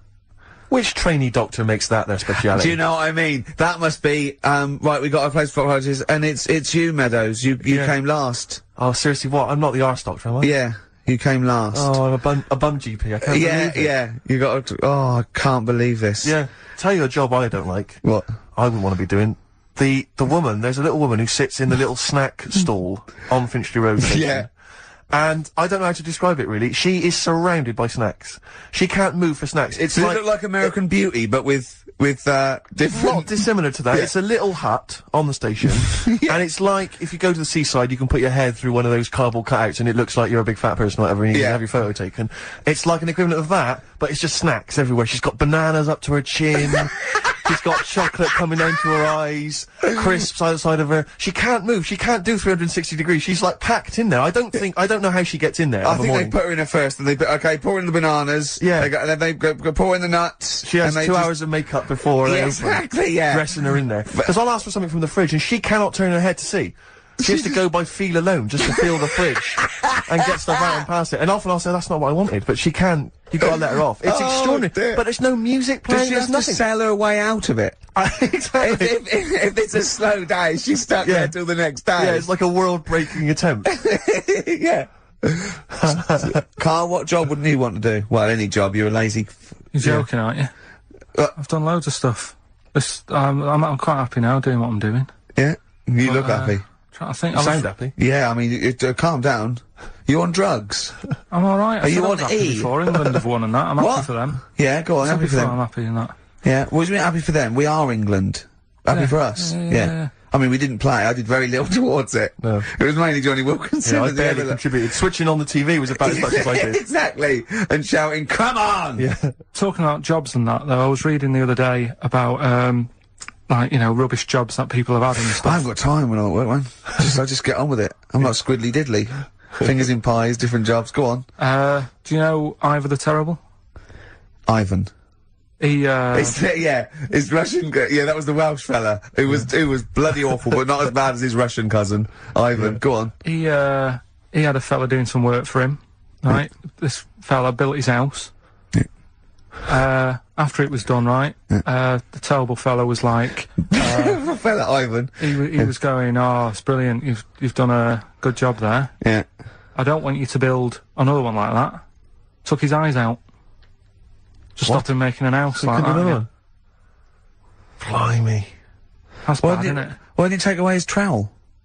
Then he could have seen that he couldn't have built a house without a trowel. You can't build a house without a trowel.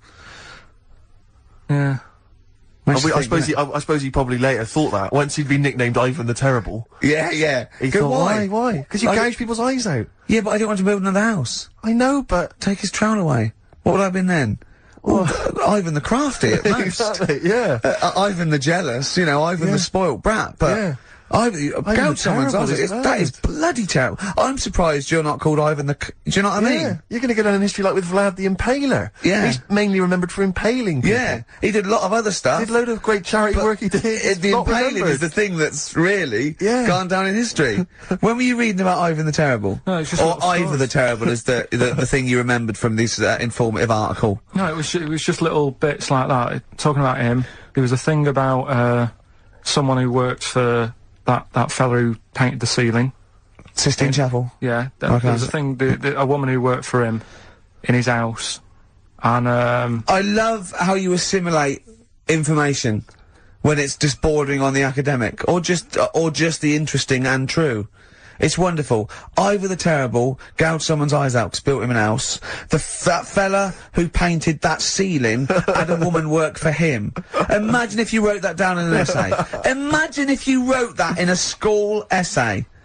Well, you'd probably end up with not getting a grade, or... Yeah, or thinking you turned out to more than you had. Exactly. Anyway, the woman who lived with... Yeah, the woman who lived in a shoe, go on. Yeah, there was this woman who lived with him, and, she used to, like, go out and do all this shopping and that. Yeah. But because she couldn't read or write, he used to have to draw everything that he wanted. Why couldn't he just tell her? I don't know. No, wait. That's an excellent point. Could she talk? Yeah, but if it's a big list and that, loads of different coloured paints. But why couldn't she draw on a piece of paper? Why did he have to do it? Because he's a better drawer, isn't he? That's the point. That's it. That is. We were just looking for the logic of the story. You found it. You've done it. Play a record. He's a better drawer.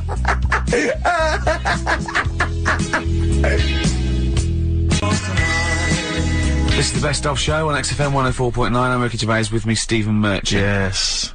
I hope you're enjoying the best of. I'm amazed that these are the highlights and that we've strung it out this long, Rick. But the good thing about this is, we're not here, we recorded this a couple of weeks ago, just the links, right? This has taken us about 10 minutes for the whole show. We get paid the same. Why don't we do this every week? That's a great idea. High five. Listen to this clip, it's brilliant. I think that my new TV is too big, Rick. I said that. I know, when you I don't know bought what it. I was thinking. But I can't believe it. He talked about this buying it. He's got a bit of cash now, of course. And what is it? 42 inches? 42-inch plasma screen. What did it cost you? $3 grand or something? Don't tell. That's wow, gross. it's ridiculous. $3.5 grand. Big spender. Of course, it's too big. Well, I can't get far enough back in my room, in my living room for it. You know, you're meant to be, I think, 4 times the screen size away from it. Really? To get out from the air. So that's 4 times 42 inches you're meant to be sitting away from it, which is impossible. Yeah. Well, I'll have to just get friendly with the neighbours. Yeah, watch it through a hat. Yeah. If that's the case, though, aren't you better off just getting a portable? What? I don't understand that rule. What are you saying? Well, you're meant to be 4 times the screen size away from the TV. But then what's the point in having a big telly if you've got to keep moving further back? Get a portable. and sit right next to it. Do see your point. Why do people go to the cinema then? Did you see films that aren't out yet? Fair enough, he's got you there. Done. I'd tell you this though, I had it delivered, and are you supposed to tip delivery men? Of course you are. I don't know. You said well, if I've never had anything delivered before. I never spent that much money. Not if it's a courier with an envelope, but if it's a bloke who's struggled up the stairs, two fat blokes with a fridge, then give him a £5 for a drink. But the problem was, I didn't realise, and I was thinking to myself, I wonder if I've got to tip him. And the guy was leaving, and my mobile phone went off in my pocket, and I reached in to get it. He put his hand out, thinking it was going to tip. I went, it's just my phone. And I felt terrible after he left. I didn't know. What was I going to do? Run down the street and offer him a £5? No. No, of course not. No. I'm not made of money. I just spent it on TV. Yeah, I've got no money, mate. No. I just spent it all on this. I had to clean out my jar, everything, the drawers. Yeah, I'd take some bottles back. The problem was it took me forever to wire it in. I thought, I'm not going to pay for someone to wire it up, you know. So it took me about 3 hours to wire it in, and it was huge, and I got it switched on, and the first programme that was on when I got it wired in was Bargain Hunt. I'll tell you this, David Dickinson's tan almost took me eyeballs out. It was incredible. It was like X-rays. It was extraordinary, the glow. I know, a huge plasma screen with this orange thing coming out, and he keeps turning to the camera, doesn't he? Just to get you. Yeah, he turns away, you get a bit closer, they go, what's he doing? He just turns around, takes the cornea off. What do you think, Bargain Hunters? Bargain Hunt. Oh dear, that's why I'd buy a plasma screen to watch Bargain Hunt. I mean, it's ludicrous. This is the problem, is because what do you watch? I mean, have you watched anything that's been worth having? The only thing I've watched really worth watching. 24. Well, yeah, 24 works great, but also films. Obviously, that's the main reason I bought it, because films just look amazing on there. Yeah, DVD on the plasma screen. You're into films and that. It's just that I only, you know, I've just got the 5 channels and flicking about. And I'm not impressed. I mean, I can understand why more people listen to radio and stuff. Yeah. Well, not this one, but go on. Well, when was it? When was the last time I sort of sat down and had time, because I'm always busy doing stuff and that. Sure. Moaning takes up about 3 hours a day. When did Wimbledon finish? A couple of weeks ago. Right. Found myself sat there, right, and I'm not having a go. I know we've stopped Cheeky Freak of the Week and all that, right? So I'm not going to be having a go. Christ, I sat there. I'm scared. No, I'm not having a go. You've always got to remember that. Go on, just get on with it. Get on with it. I'll apologise after. I'm just saying, watching Wimbledon, it wasn't, you know, one of the major games. It was little fellas in a wheelchair having a game. Little fellas in a wheelchair. Right. But for me, I mean, you know, great. They're doing a sport and everything. Don't put it on the telly. What was up with it? There wasn't like a rally going on. No, do you know what I mean? Do you know normally, Christ. like with the well, not Tim Henman, but with some of the other with some of the other players and that, they're playing for ages, aren't they? It's like, oh, who's going to win this and that? Yeah. None of that. It was just like, hit it, net. Oh, Christ! Oh, God! I don't know what to do! And people were, like, sat there watching it as well, when they've got other games going on in there. That's what I couldn't understand. If you've paid your money to get in... Yeah. I mean, like I say, good on them if they... Do you know what I mean? But it would have been... And they all start first in the marathon. I just thought it would have, you know, given the game a swing ball or something. Yeah. You know what I mean? No, yeah, I understand. Oh, Oh, God. Yeah. There's never anything on. XFM in the community. Let's play a tune. Ricky Gervais, Ricky.Gervais. Don't put my name to this last link. Don't put my name to this last link. Ricky.Gervais, xfm.co.uk. Oh. Magic, Virgin, if you're listening, we are available probably sooner than we thought.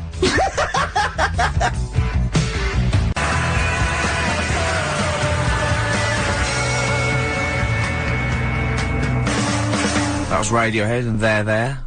We're Not Here, alright? Pre-recorded. Coming up is, one of Karl's little film things where he puts himself into a film. It's his favourite film. It's Kes. Enjoy it.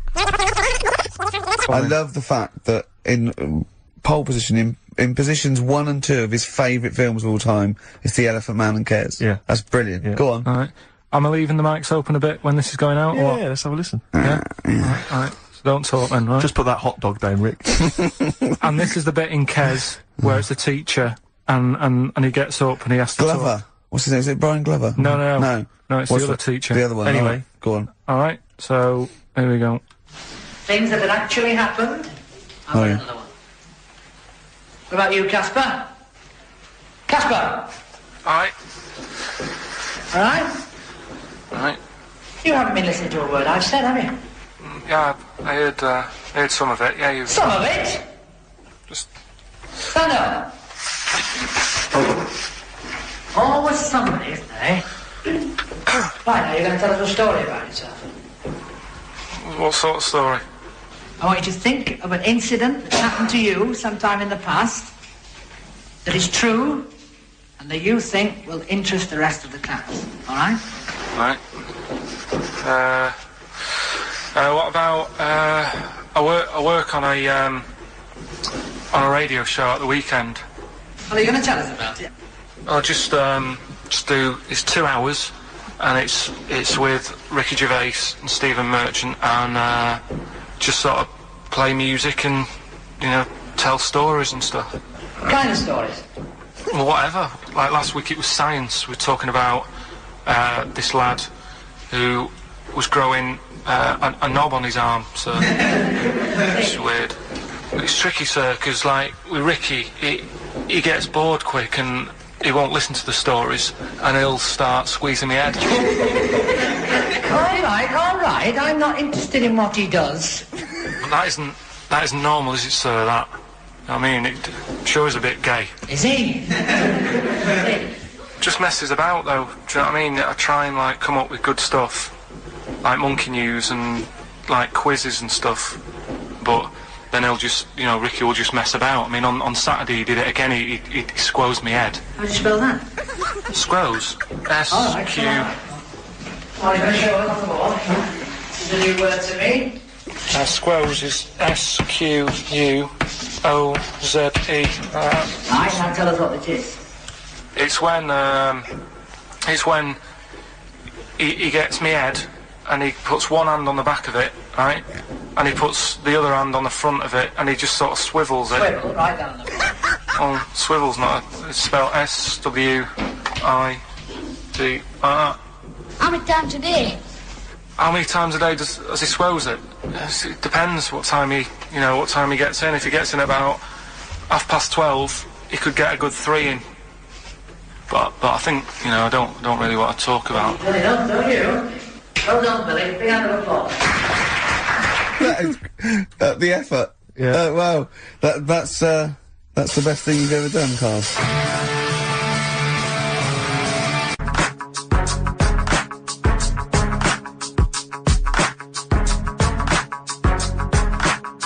Cent in the club on XFM 104.9. We're playing our favourite singles of the year, and we're looking back over some of our favourite clips of the year. I'm Ricky Gervais, Steve Merchant, and Karl Pilkington. Not done a lot. Maybe you should earn your money as you get to Mondays off for this 2 hours of nonsense. What are you on about? I've done loads of stuff. Yeah. Right. Same old. Yeah. Let's have something new, something fresh. Well, I've been looking around, right, on the internet for stuff. Yeah. On the internet? Yeah. Your Bible, where you get all your information about the world and the universe and morality from. And you know, like, how I always say to you, I don't really read that much of it, I just read the headline. Perfect. Right? Yeah. Anna Nova has sort of nicked that idea to grab you. Nicked what idea? Well, to sort of get to the meat straight away at the top. Do you know what I mean? The headline to the story and everything. What? Right, these are stories. But the headlines already existed. That was why you thought that was a good idea. Not like this though. All right. Headline. Oh, these are all headlines, right? Vibrating shoes could stop elderly falling. Do you know what I mean? Oh God! You don't Vibrating shoes could stop elderly falling. Yeah, that's the story. You don't need to read on. That's what I'm saying. Well, right? could you read on anyway? Can't be bothered. Read on anyway. Well, you have a look at that in a bit, right? This is frustrating radio if you're sitting at home. No, well, it's not on. They've turned it off. If you want to know more, you know where to go. That's what I'm saying. That's what they should do in the news. Get the news done in a minute. There's a good story about Iraq. Right. Bong. Right. Look it up. Look it up on the internet. Right. And over. Give us another bong. Bong. Family sick of living on Butthole Road. Oh, brilliant. Bong. Man wears same shoes for 60 years. Oh, bong. This isn't that good. Some fella pulls a train with his teeth. And in lighter news. I love that. Jack McDonald, this one is very good. And the last one, man fails to break clothes pegs on face record. She's always good. Well, that's the one I did read on about. I love that out of all those. That's the one he read on about. Go on then. Just Why is that news? He fails to make a record. So did I today. I know, yeah. I failed the long jump record today. Yeah. Didn't even take part. No, I was rubbish. But what are the rules on world records and that? I don't know if there are rules. There are certain things you can't. I mean, it's the Guinness Book of Records, isn't it? Really, that's the arbiter, isn't it? Yeah, but is there anything, if you said you wanted to do it, would they say, well, you can't do that? Yeah, they've stopped some gluttony records. Obviously, things that are in danger. It's anything that's illegal. Yeah, anything that's immoral. Yeah, like that American serial killer that just got discovered. Yeah, having killed 47 women. I don't think he can make that into the Guinness Book of Records. No, because people would be trying to beat it, won't they? But there was some other story about a fella eating watches and that. That can't be good for you. So why don't they say, look, don't do that, do something else? He wanted to stay regular. Do you know what I mean? Though? I just wondered. What do you mean he was eating watches? He just said he was eating watches. He got about 3 in about a minute. How would he time it? Do you know what I mean, though? And then the other thing is the one that I was reading, the world record with the fellow who's pulling a train with his teeth. Does that make any difference that he's done it with his teeth? What do you mean? Well, what difference does it make? Well, isn't it? It's quite hard to pull a train with your teeth, I imagine. Well, it's pretty hard to pull a train. All I'm saying is it because he couldn't beat the fella who's pulling it with his hands? Well, this is my point. I think there was one bloke with the record for the running backwards 100 metres was sort of like 11.5 seconds. And I was thinking, turn around, you'd probably have a really good go at that. Do you know what I mean? Yeah.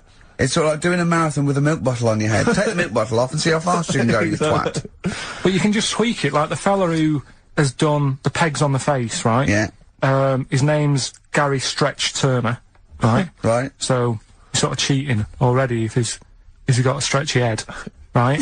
but you are, right, you are one of the most stupid humans I have ever met. Well, get me in the book. Yeah. Right? Well, listen. So Gary Stretch Turner, right? His record is 153 pegs. Yeah. He did it again, and he only got 150 on. So he hasn't broke his own record. Right. But what I'm saying is, if he tweaked it a bit more, would that make a new record? What? Well, if he said, I've got 150 pegs on, but at the same time as eating a burger. I see what you mean, yeah. He'd be the world record breaker for pegs and eating burgers at the same time. Yeah, just change it a bit. If you know you're not going to make it, just do something else. I'm assuming the rules are set at the beginning, Carl. That's it. That's where they say, right, you're just going to do the pegs thing. You're not going to introduce burgers halfway through, are you? Definitely not. And then they have a go. I was on one leg, not interested. How many pegs? 150. Can I just ask very briefly, I was quite interested by the family had to move, because they lived on Butthole Road. Yeah, I quite like that one. Now, I don't know if I've told you before, Rick, where I used to live. I'm not going to tell you the name of the street that I used to live on, not on air, because my parents still live there, and I don't want, you know. But I'm going to write it for you now. This is the name, the genuine name of the street I used to live on. Just imagine when you're at school. Yeah. And like in class, for instance, in French, you've got to say you've got to answer where you live. Yeah. J'habite wherever. Yeah. That's the name. This is actually the name of the street we lived on. No, it's not. I swear to God. That is. Absolute right. I could phone my father now and he could confirm that for you. No, I swear because he doesn't want to God. And I tell you that. But listen, do you know what worries me? It's the apostrophe S. I know. Because that's blatant. Yes. Amazing, isn't it? That is incredible. But imagine how embarrassing So that if was. I look that up in the Bristol... You will find that in the Bristol A to Z. I swear to God. That is really... Why have you never told me that before? I can't believe I haven't. That's I'm incredible. still embarrassed now. Do you know, whenever I have to phone up, if I have to give that address, I always spell it instantly. Really? Like, somehow that'll hide it, that'll disguise the name. But I can't get over that. Anyway, if you perhaps live in Tits Avenue, yeah, you know, or Wankling Drive, Wankling Drive, just get in touch. Let us know. We're not really interested.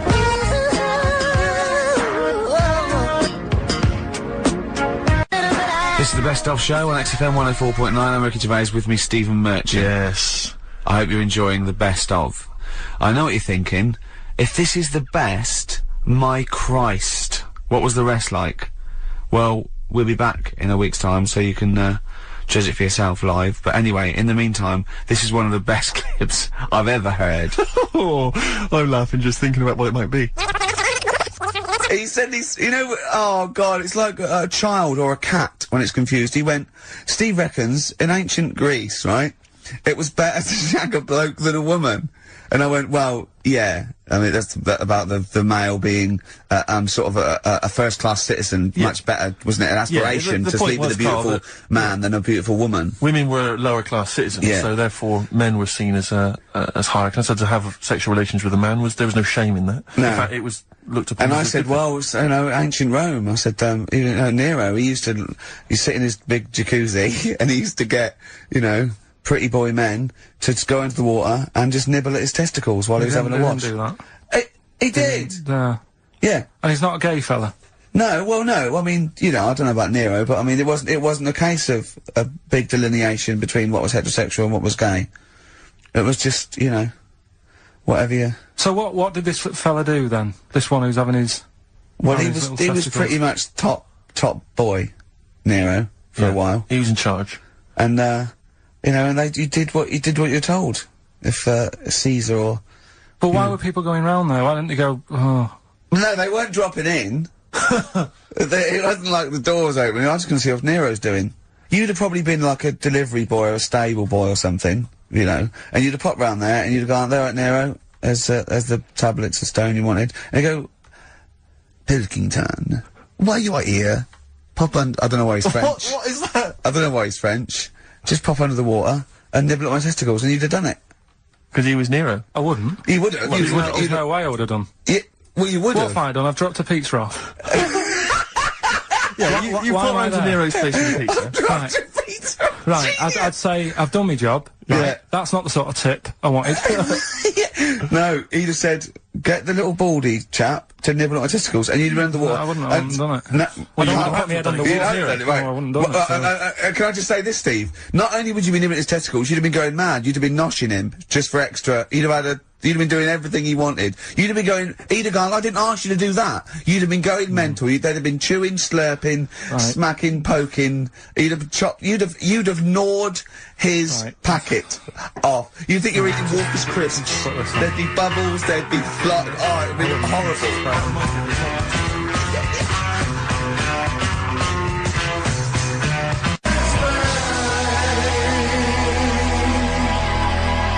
That was Bowie and Waterloo Sunset. Love that. Love the original. Love Bowie. Bowie was my gig of the year. These are my singles of the year. These are our clips of the year. I'm Ricky Gervais, with me, Stephen Merchant. We're just picking some lovely little bits and pieces. Do you remember when we talked about this? That's the sort of thing I think we need now, right? We've covered a lot of stuff. What, education? But teaching, yeah. Well, okay, what do you want to know? Don't know. Have you got something? Can you educate us on anything? I've been reading bits So could we bring back just for one night only, educating Ricky? Oh, I'm excited. Yeah? Do you think it warrants that? I don't know enough about it. You know what I mean? About what? It sounds perfect. Play the jingle. Oh, educating Ricky. He's getting smarter. Couple of things happened in the week that I read about. Okay. Keeping up on what's going on in that. Sure. Yeah. One was about that Galileo fella. Okay. Was it about 1636? Was it? I think it might have been not earlier. bad. Go on. Did some stuff with light and that. Yeah, he did lots of physical experiments, yeah. Is that it then, Carl, is it? He did some stuff with light and that. What did he do with light? What was that? Well, I think he invented the first... Telescope? Telescope. So I think it's a particular lens, though, and he did experiments where he dropped famously two different weighted balls from Pisa, and they hit the ground at the same time, showing that doesn't matter, the weight doesn't matter, but air resistance does, and stuff like that. I think he probably explained it a bit better than that. Yeah, but I'm talking to Karl. Sure. Did they need to know He's stuff? just thinking about pizza. Yeah. Did they need to know stuff like that back then? What do you mean, did they need to know stuff like that? It's just... There weren't people going around going, I've got to drop these two things off the Leaning Tower of Pizza. I just don't know which one's going to land first. Yeah, I need to know. What do you need to know Bring me about? Galileo. Yeah. It's for a bet. Yeah. No, but if I was knocking about then, I'd be like, stop messing with that. We need a telly. Or, do you know what I mean?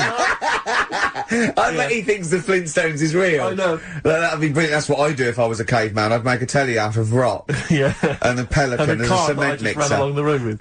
Yeah, exactly. Yeah, we need a car. Yeah. Well, we haven't really got the internal combustion engine. Can you stick your feet through the bottom? Yeah, just get me a car, for Christ's sake. Anyway, so I learnt that. And then, What? He learned his name. Yeah. Other people I learned the name of this week. Oh, if a chimp could watch telly. Go on, Karl, go on. And there was also a fella in the week who said, that women shouldn't be wearing trousers. Why? Because they don't look good in them. What do you think? What do you think about that? It's rubbish. Yeah. These are the only things that have caught your eye over the last couple of weeks. This is the entire news. Galileo did something with light. A French fella said women shouldn't wear trousers. See, that to me wouldn't pass as education. It's not education. I don't know where you could ever use that. I don't know when that would ever be applicable to life. I just like reading stuff that sort of reminds me of... Do you know what I mean? If I read it and it gets me thinking, I think that's a good little piece. But, I mean, but surely can't you just sort of like sit near something that vibrates to keep your brain going? Or shake your head every now and again? I mean, what does this do? You mean it makes you start using your brain? But what aspect of a Frenchman said women shouldn't wear trousers got your mind working? What questions were you asking? Because I thought that's a bit daft, isn't it? Right? Yeah. Okay, it ends there with me. There's nothing else. There's nowhere else for me to go on that. He closes your mind's still worrying.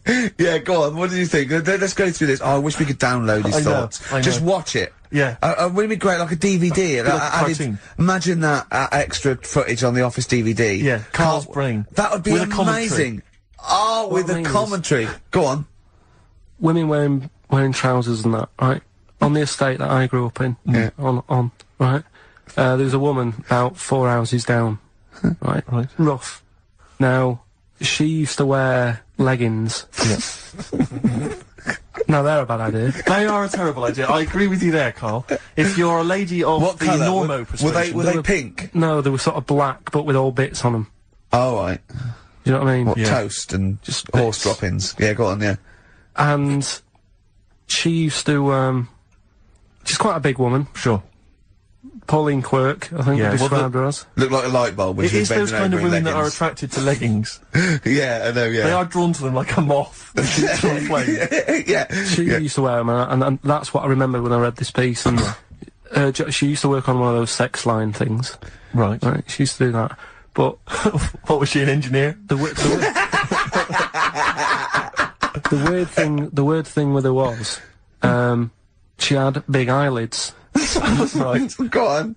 That were too big, and this is what I was thinking. What right? do you mean she had big eyelids? How big do eyelids have to be for you to go, they're big eyelids? What was she shoplifting with them? Would she come out of Dixon's with, like, radio stored in them? What do you mean she had big eyelids? It was another one of them popular things round our way, do you know? Like, what do you mean popular things? think They people go, oh, I'll tell you what, they're all the rage. Can I get some big eyelids, please? No, it was just like one of them things that people suffered with. Just big eyelids, they could hardly open their eyes. What do you mean? What do you mean? That's one of the popular things round where I grew up. People had big eyelids, they could hardly open their eyes. What does that mean? What sort of freak town were you born in? You had webbed feet people with big heads, you got women with big eyelids. What does big eyelids mean? Are you confusing her with the horse? Yeah. Did she have hooves? Look, what? Just anyway, so there's this big eyelided woman with the leggings. And that's what I'm saying to you, though. That's when I read that story with people with trousers. Yeah. I went from that. Yeah. To a woman who used to have big eyelids. I still know the point. But then, and also the other bloke who had the eyelid problem was a mate of mine. Right. His dad had it, and same problem, massive eyelids. I don't know what that means. I don't know what that means. I used to say to my mum, I'm going round to, Dave's house. Yeah. And, or Drew say, Pete, well, as you call it. That's alright, but make sure his dad doesn't take you out in the car. Because he could hardly... he could hardly see. He had to have his head... He had to tilt his head back to keep his eyelids open. Sure! Didn't he have a couple of matches with him at all times? What a load of gobbledygook. This began as educating Ricky. I know, so it's what, like he was people with eyelids. But it's like you're supposed to make that leap as well. Yeah. If I mention the trousers, Ricky will probably be thinking about people with big eyelids and women wearing leggings. Play a record, Karl.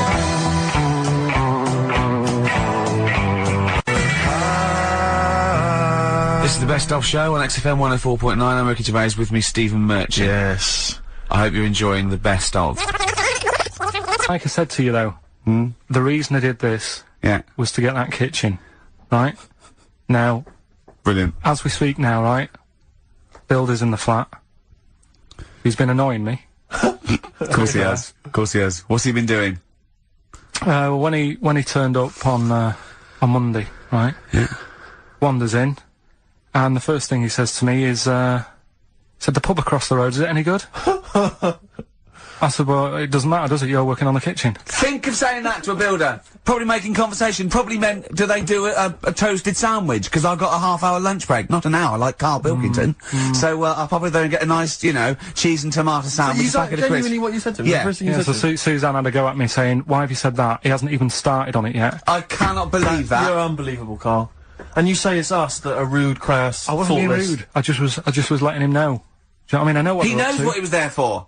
He had it down on his little docket. Do the kitchen this week. He didn't come there and go, what did I come out for? Was it to go to the pub for a week? Why am I wearing these overalls? Yeah. Who's the little bald mank twat insulting me? Let me just check. Let me call the head office. I wasn't having a go, though. I mean, they should have finished it yesterday, and they're there now, on their own.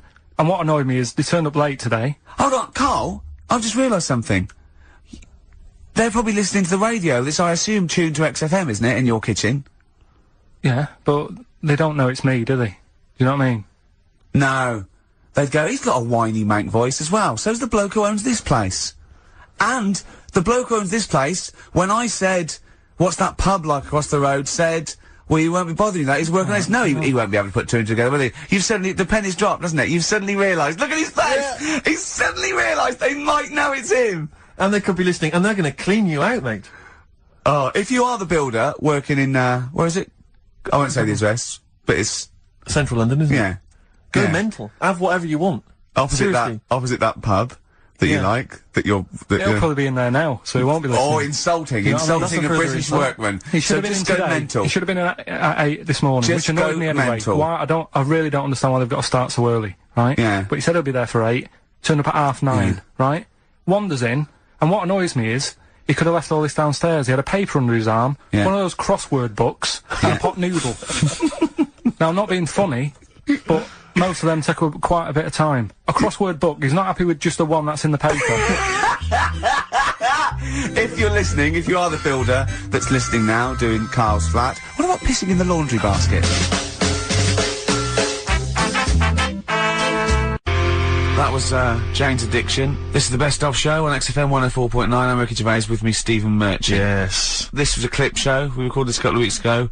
I hope you had a Merry Christmas. It's not over yet, because tonight at 9:50 is the second part of The Office Christmas specials. It's brilliant. Watch it, and we'll be back next week live. I'm Ricky Gervais, with me Stephen Merchant. Bye. Have a great new year.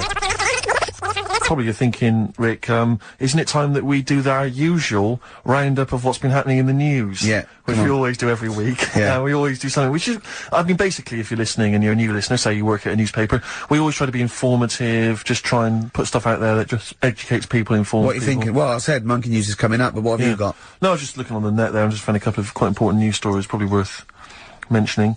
Policeman caught photographing. I don't know why it makes me laugh. It's just the phrasing, I suppose. It's the headline. Policeman caught photographing up woman's skirt. No, he wasn't up there taking a picture of Big Ben. No. He wasn't going, can I just sit up here? I'm just going to take a picture of that seagull over there. No. He was facing the camera up a woman's skirt. He was indeed. Right. A policeman in Japan is facing disciplinary measures after he was caught photographing up a woman's skirt with a hidden camera while on duty. The 42-year-old sergeant, who's not been named, used a digital camera to secretly snap the shots when the woman was reporting a stolen bicycle. So he was actually doing his proper job. He'd obviously thought to himself, I'll bring him a digital camera today. On the off chance a beautiful woman comes in to report a crime or robbery, I'll have it ready, I'll have it positioned, you know, in such a way. But this is interesting. This is how he got caught. Okay? The woman became suspicious after she saw a flash go off.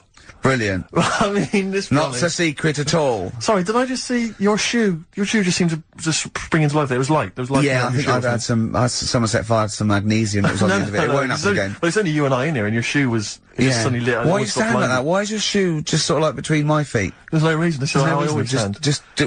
What did the bike look like? Flash? So, are you taking pictures of my funny? No. And no, I'm not. And you should be wearing knickers anyway. Well, how do you know that? What? How did you know I'm not? How did I know what? I'm not wearing any... I didn't know you. I don't know what you've got up there. Well... I don't know what it looks like, and there's no way I could. Of course, it would be roughly that conversation in Japanese. I know, yeah. You know, you just mentioned there about sort of no knickers and that. Is this gonna be your Auntie Nora? No. Right. It's just, you know, like the last flat that I lived in, I always had a good view across the road and I could see, it was the airy... There was the hairy Chinese kid. Well, not the hairy Chinese kid. He was just a Chinese kid, actually. Yeah. Because that's rare, isn't it? Hairy Chinese kids are very rare, isn't it? Yeah. There's only one official sighting, isn't there? In one of those shit little magazines that you buy. And there was the old woman who didn't move. She was just sat there reading a book all the time. Who we think possibly died and no one came round for weeks, But, and now I've moved, right? And it was quiet for a bit. I always look at what view I'm getting, right? Looks across and it was just sort of empty, sort of flats ready for people to move in and that, right?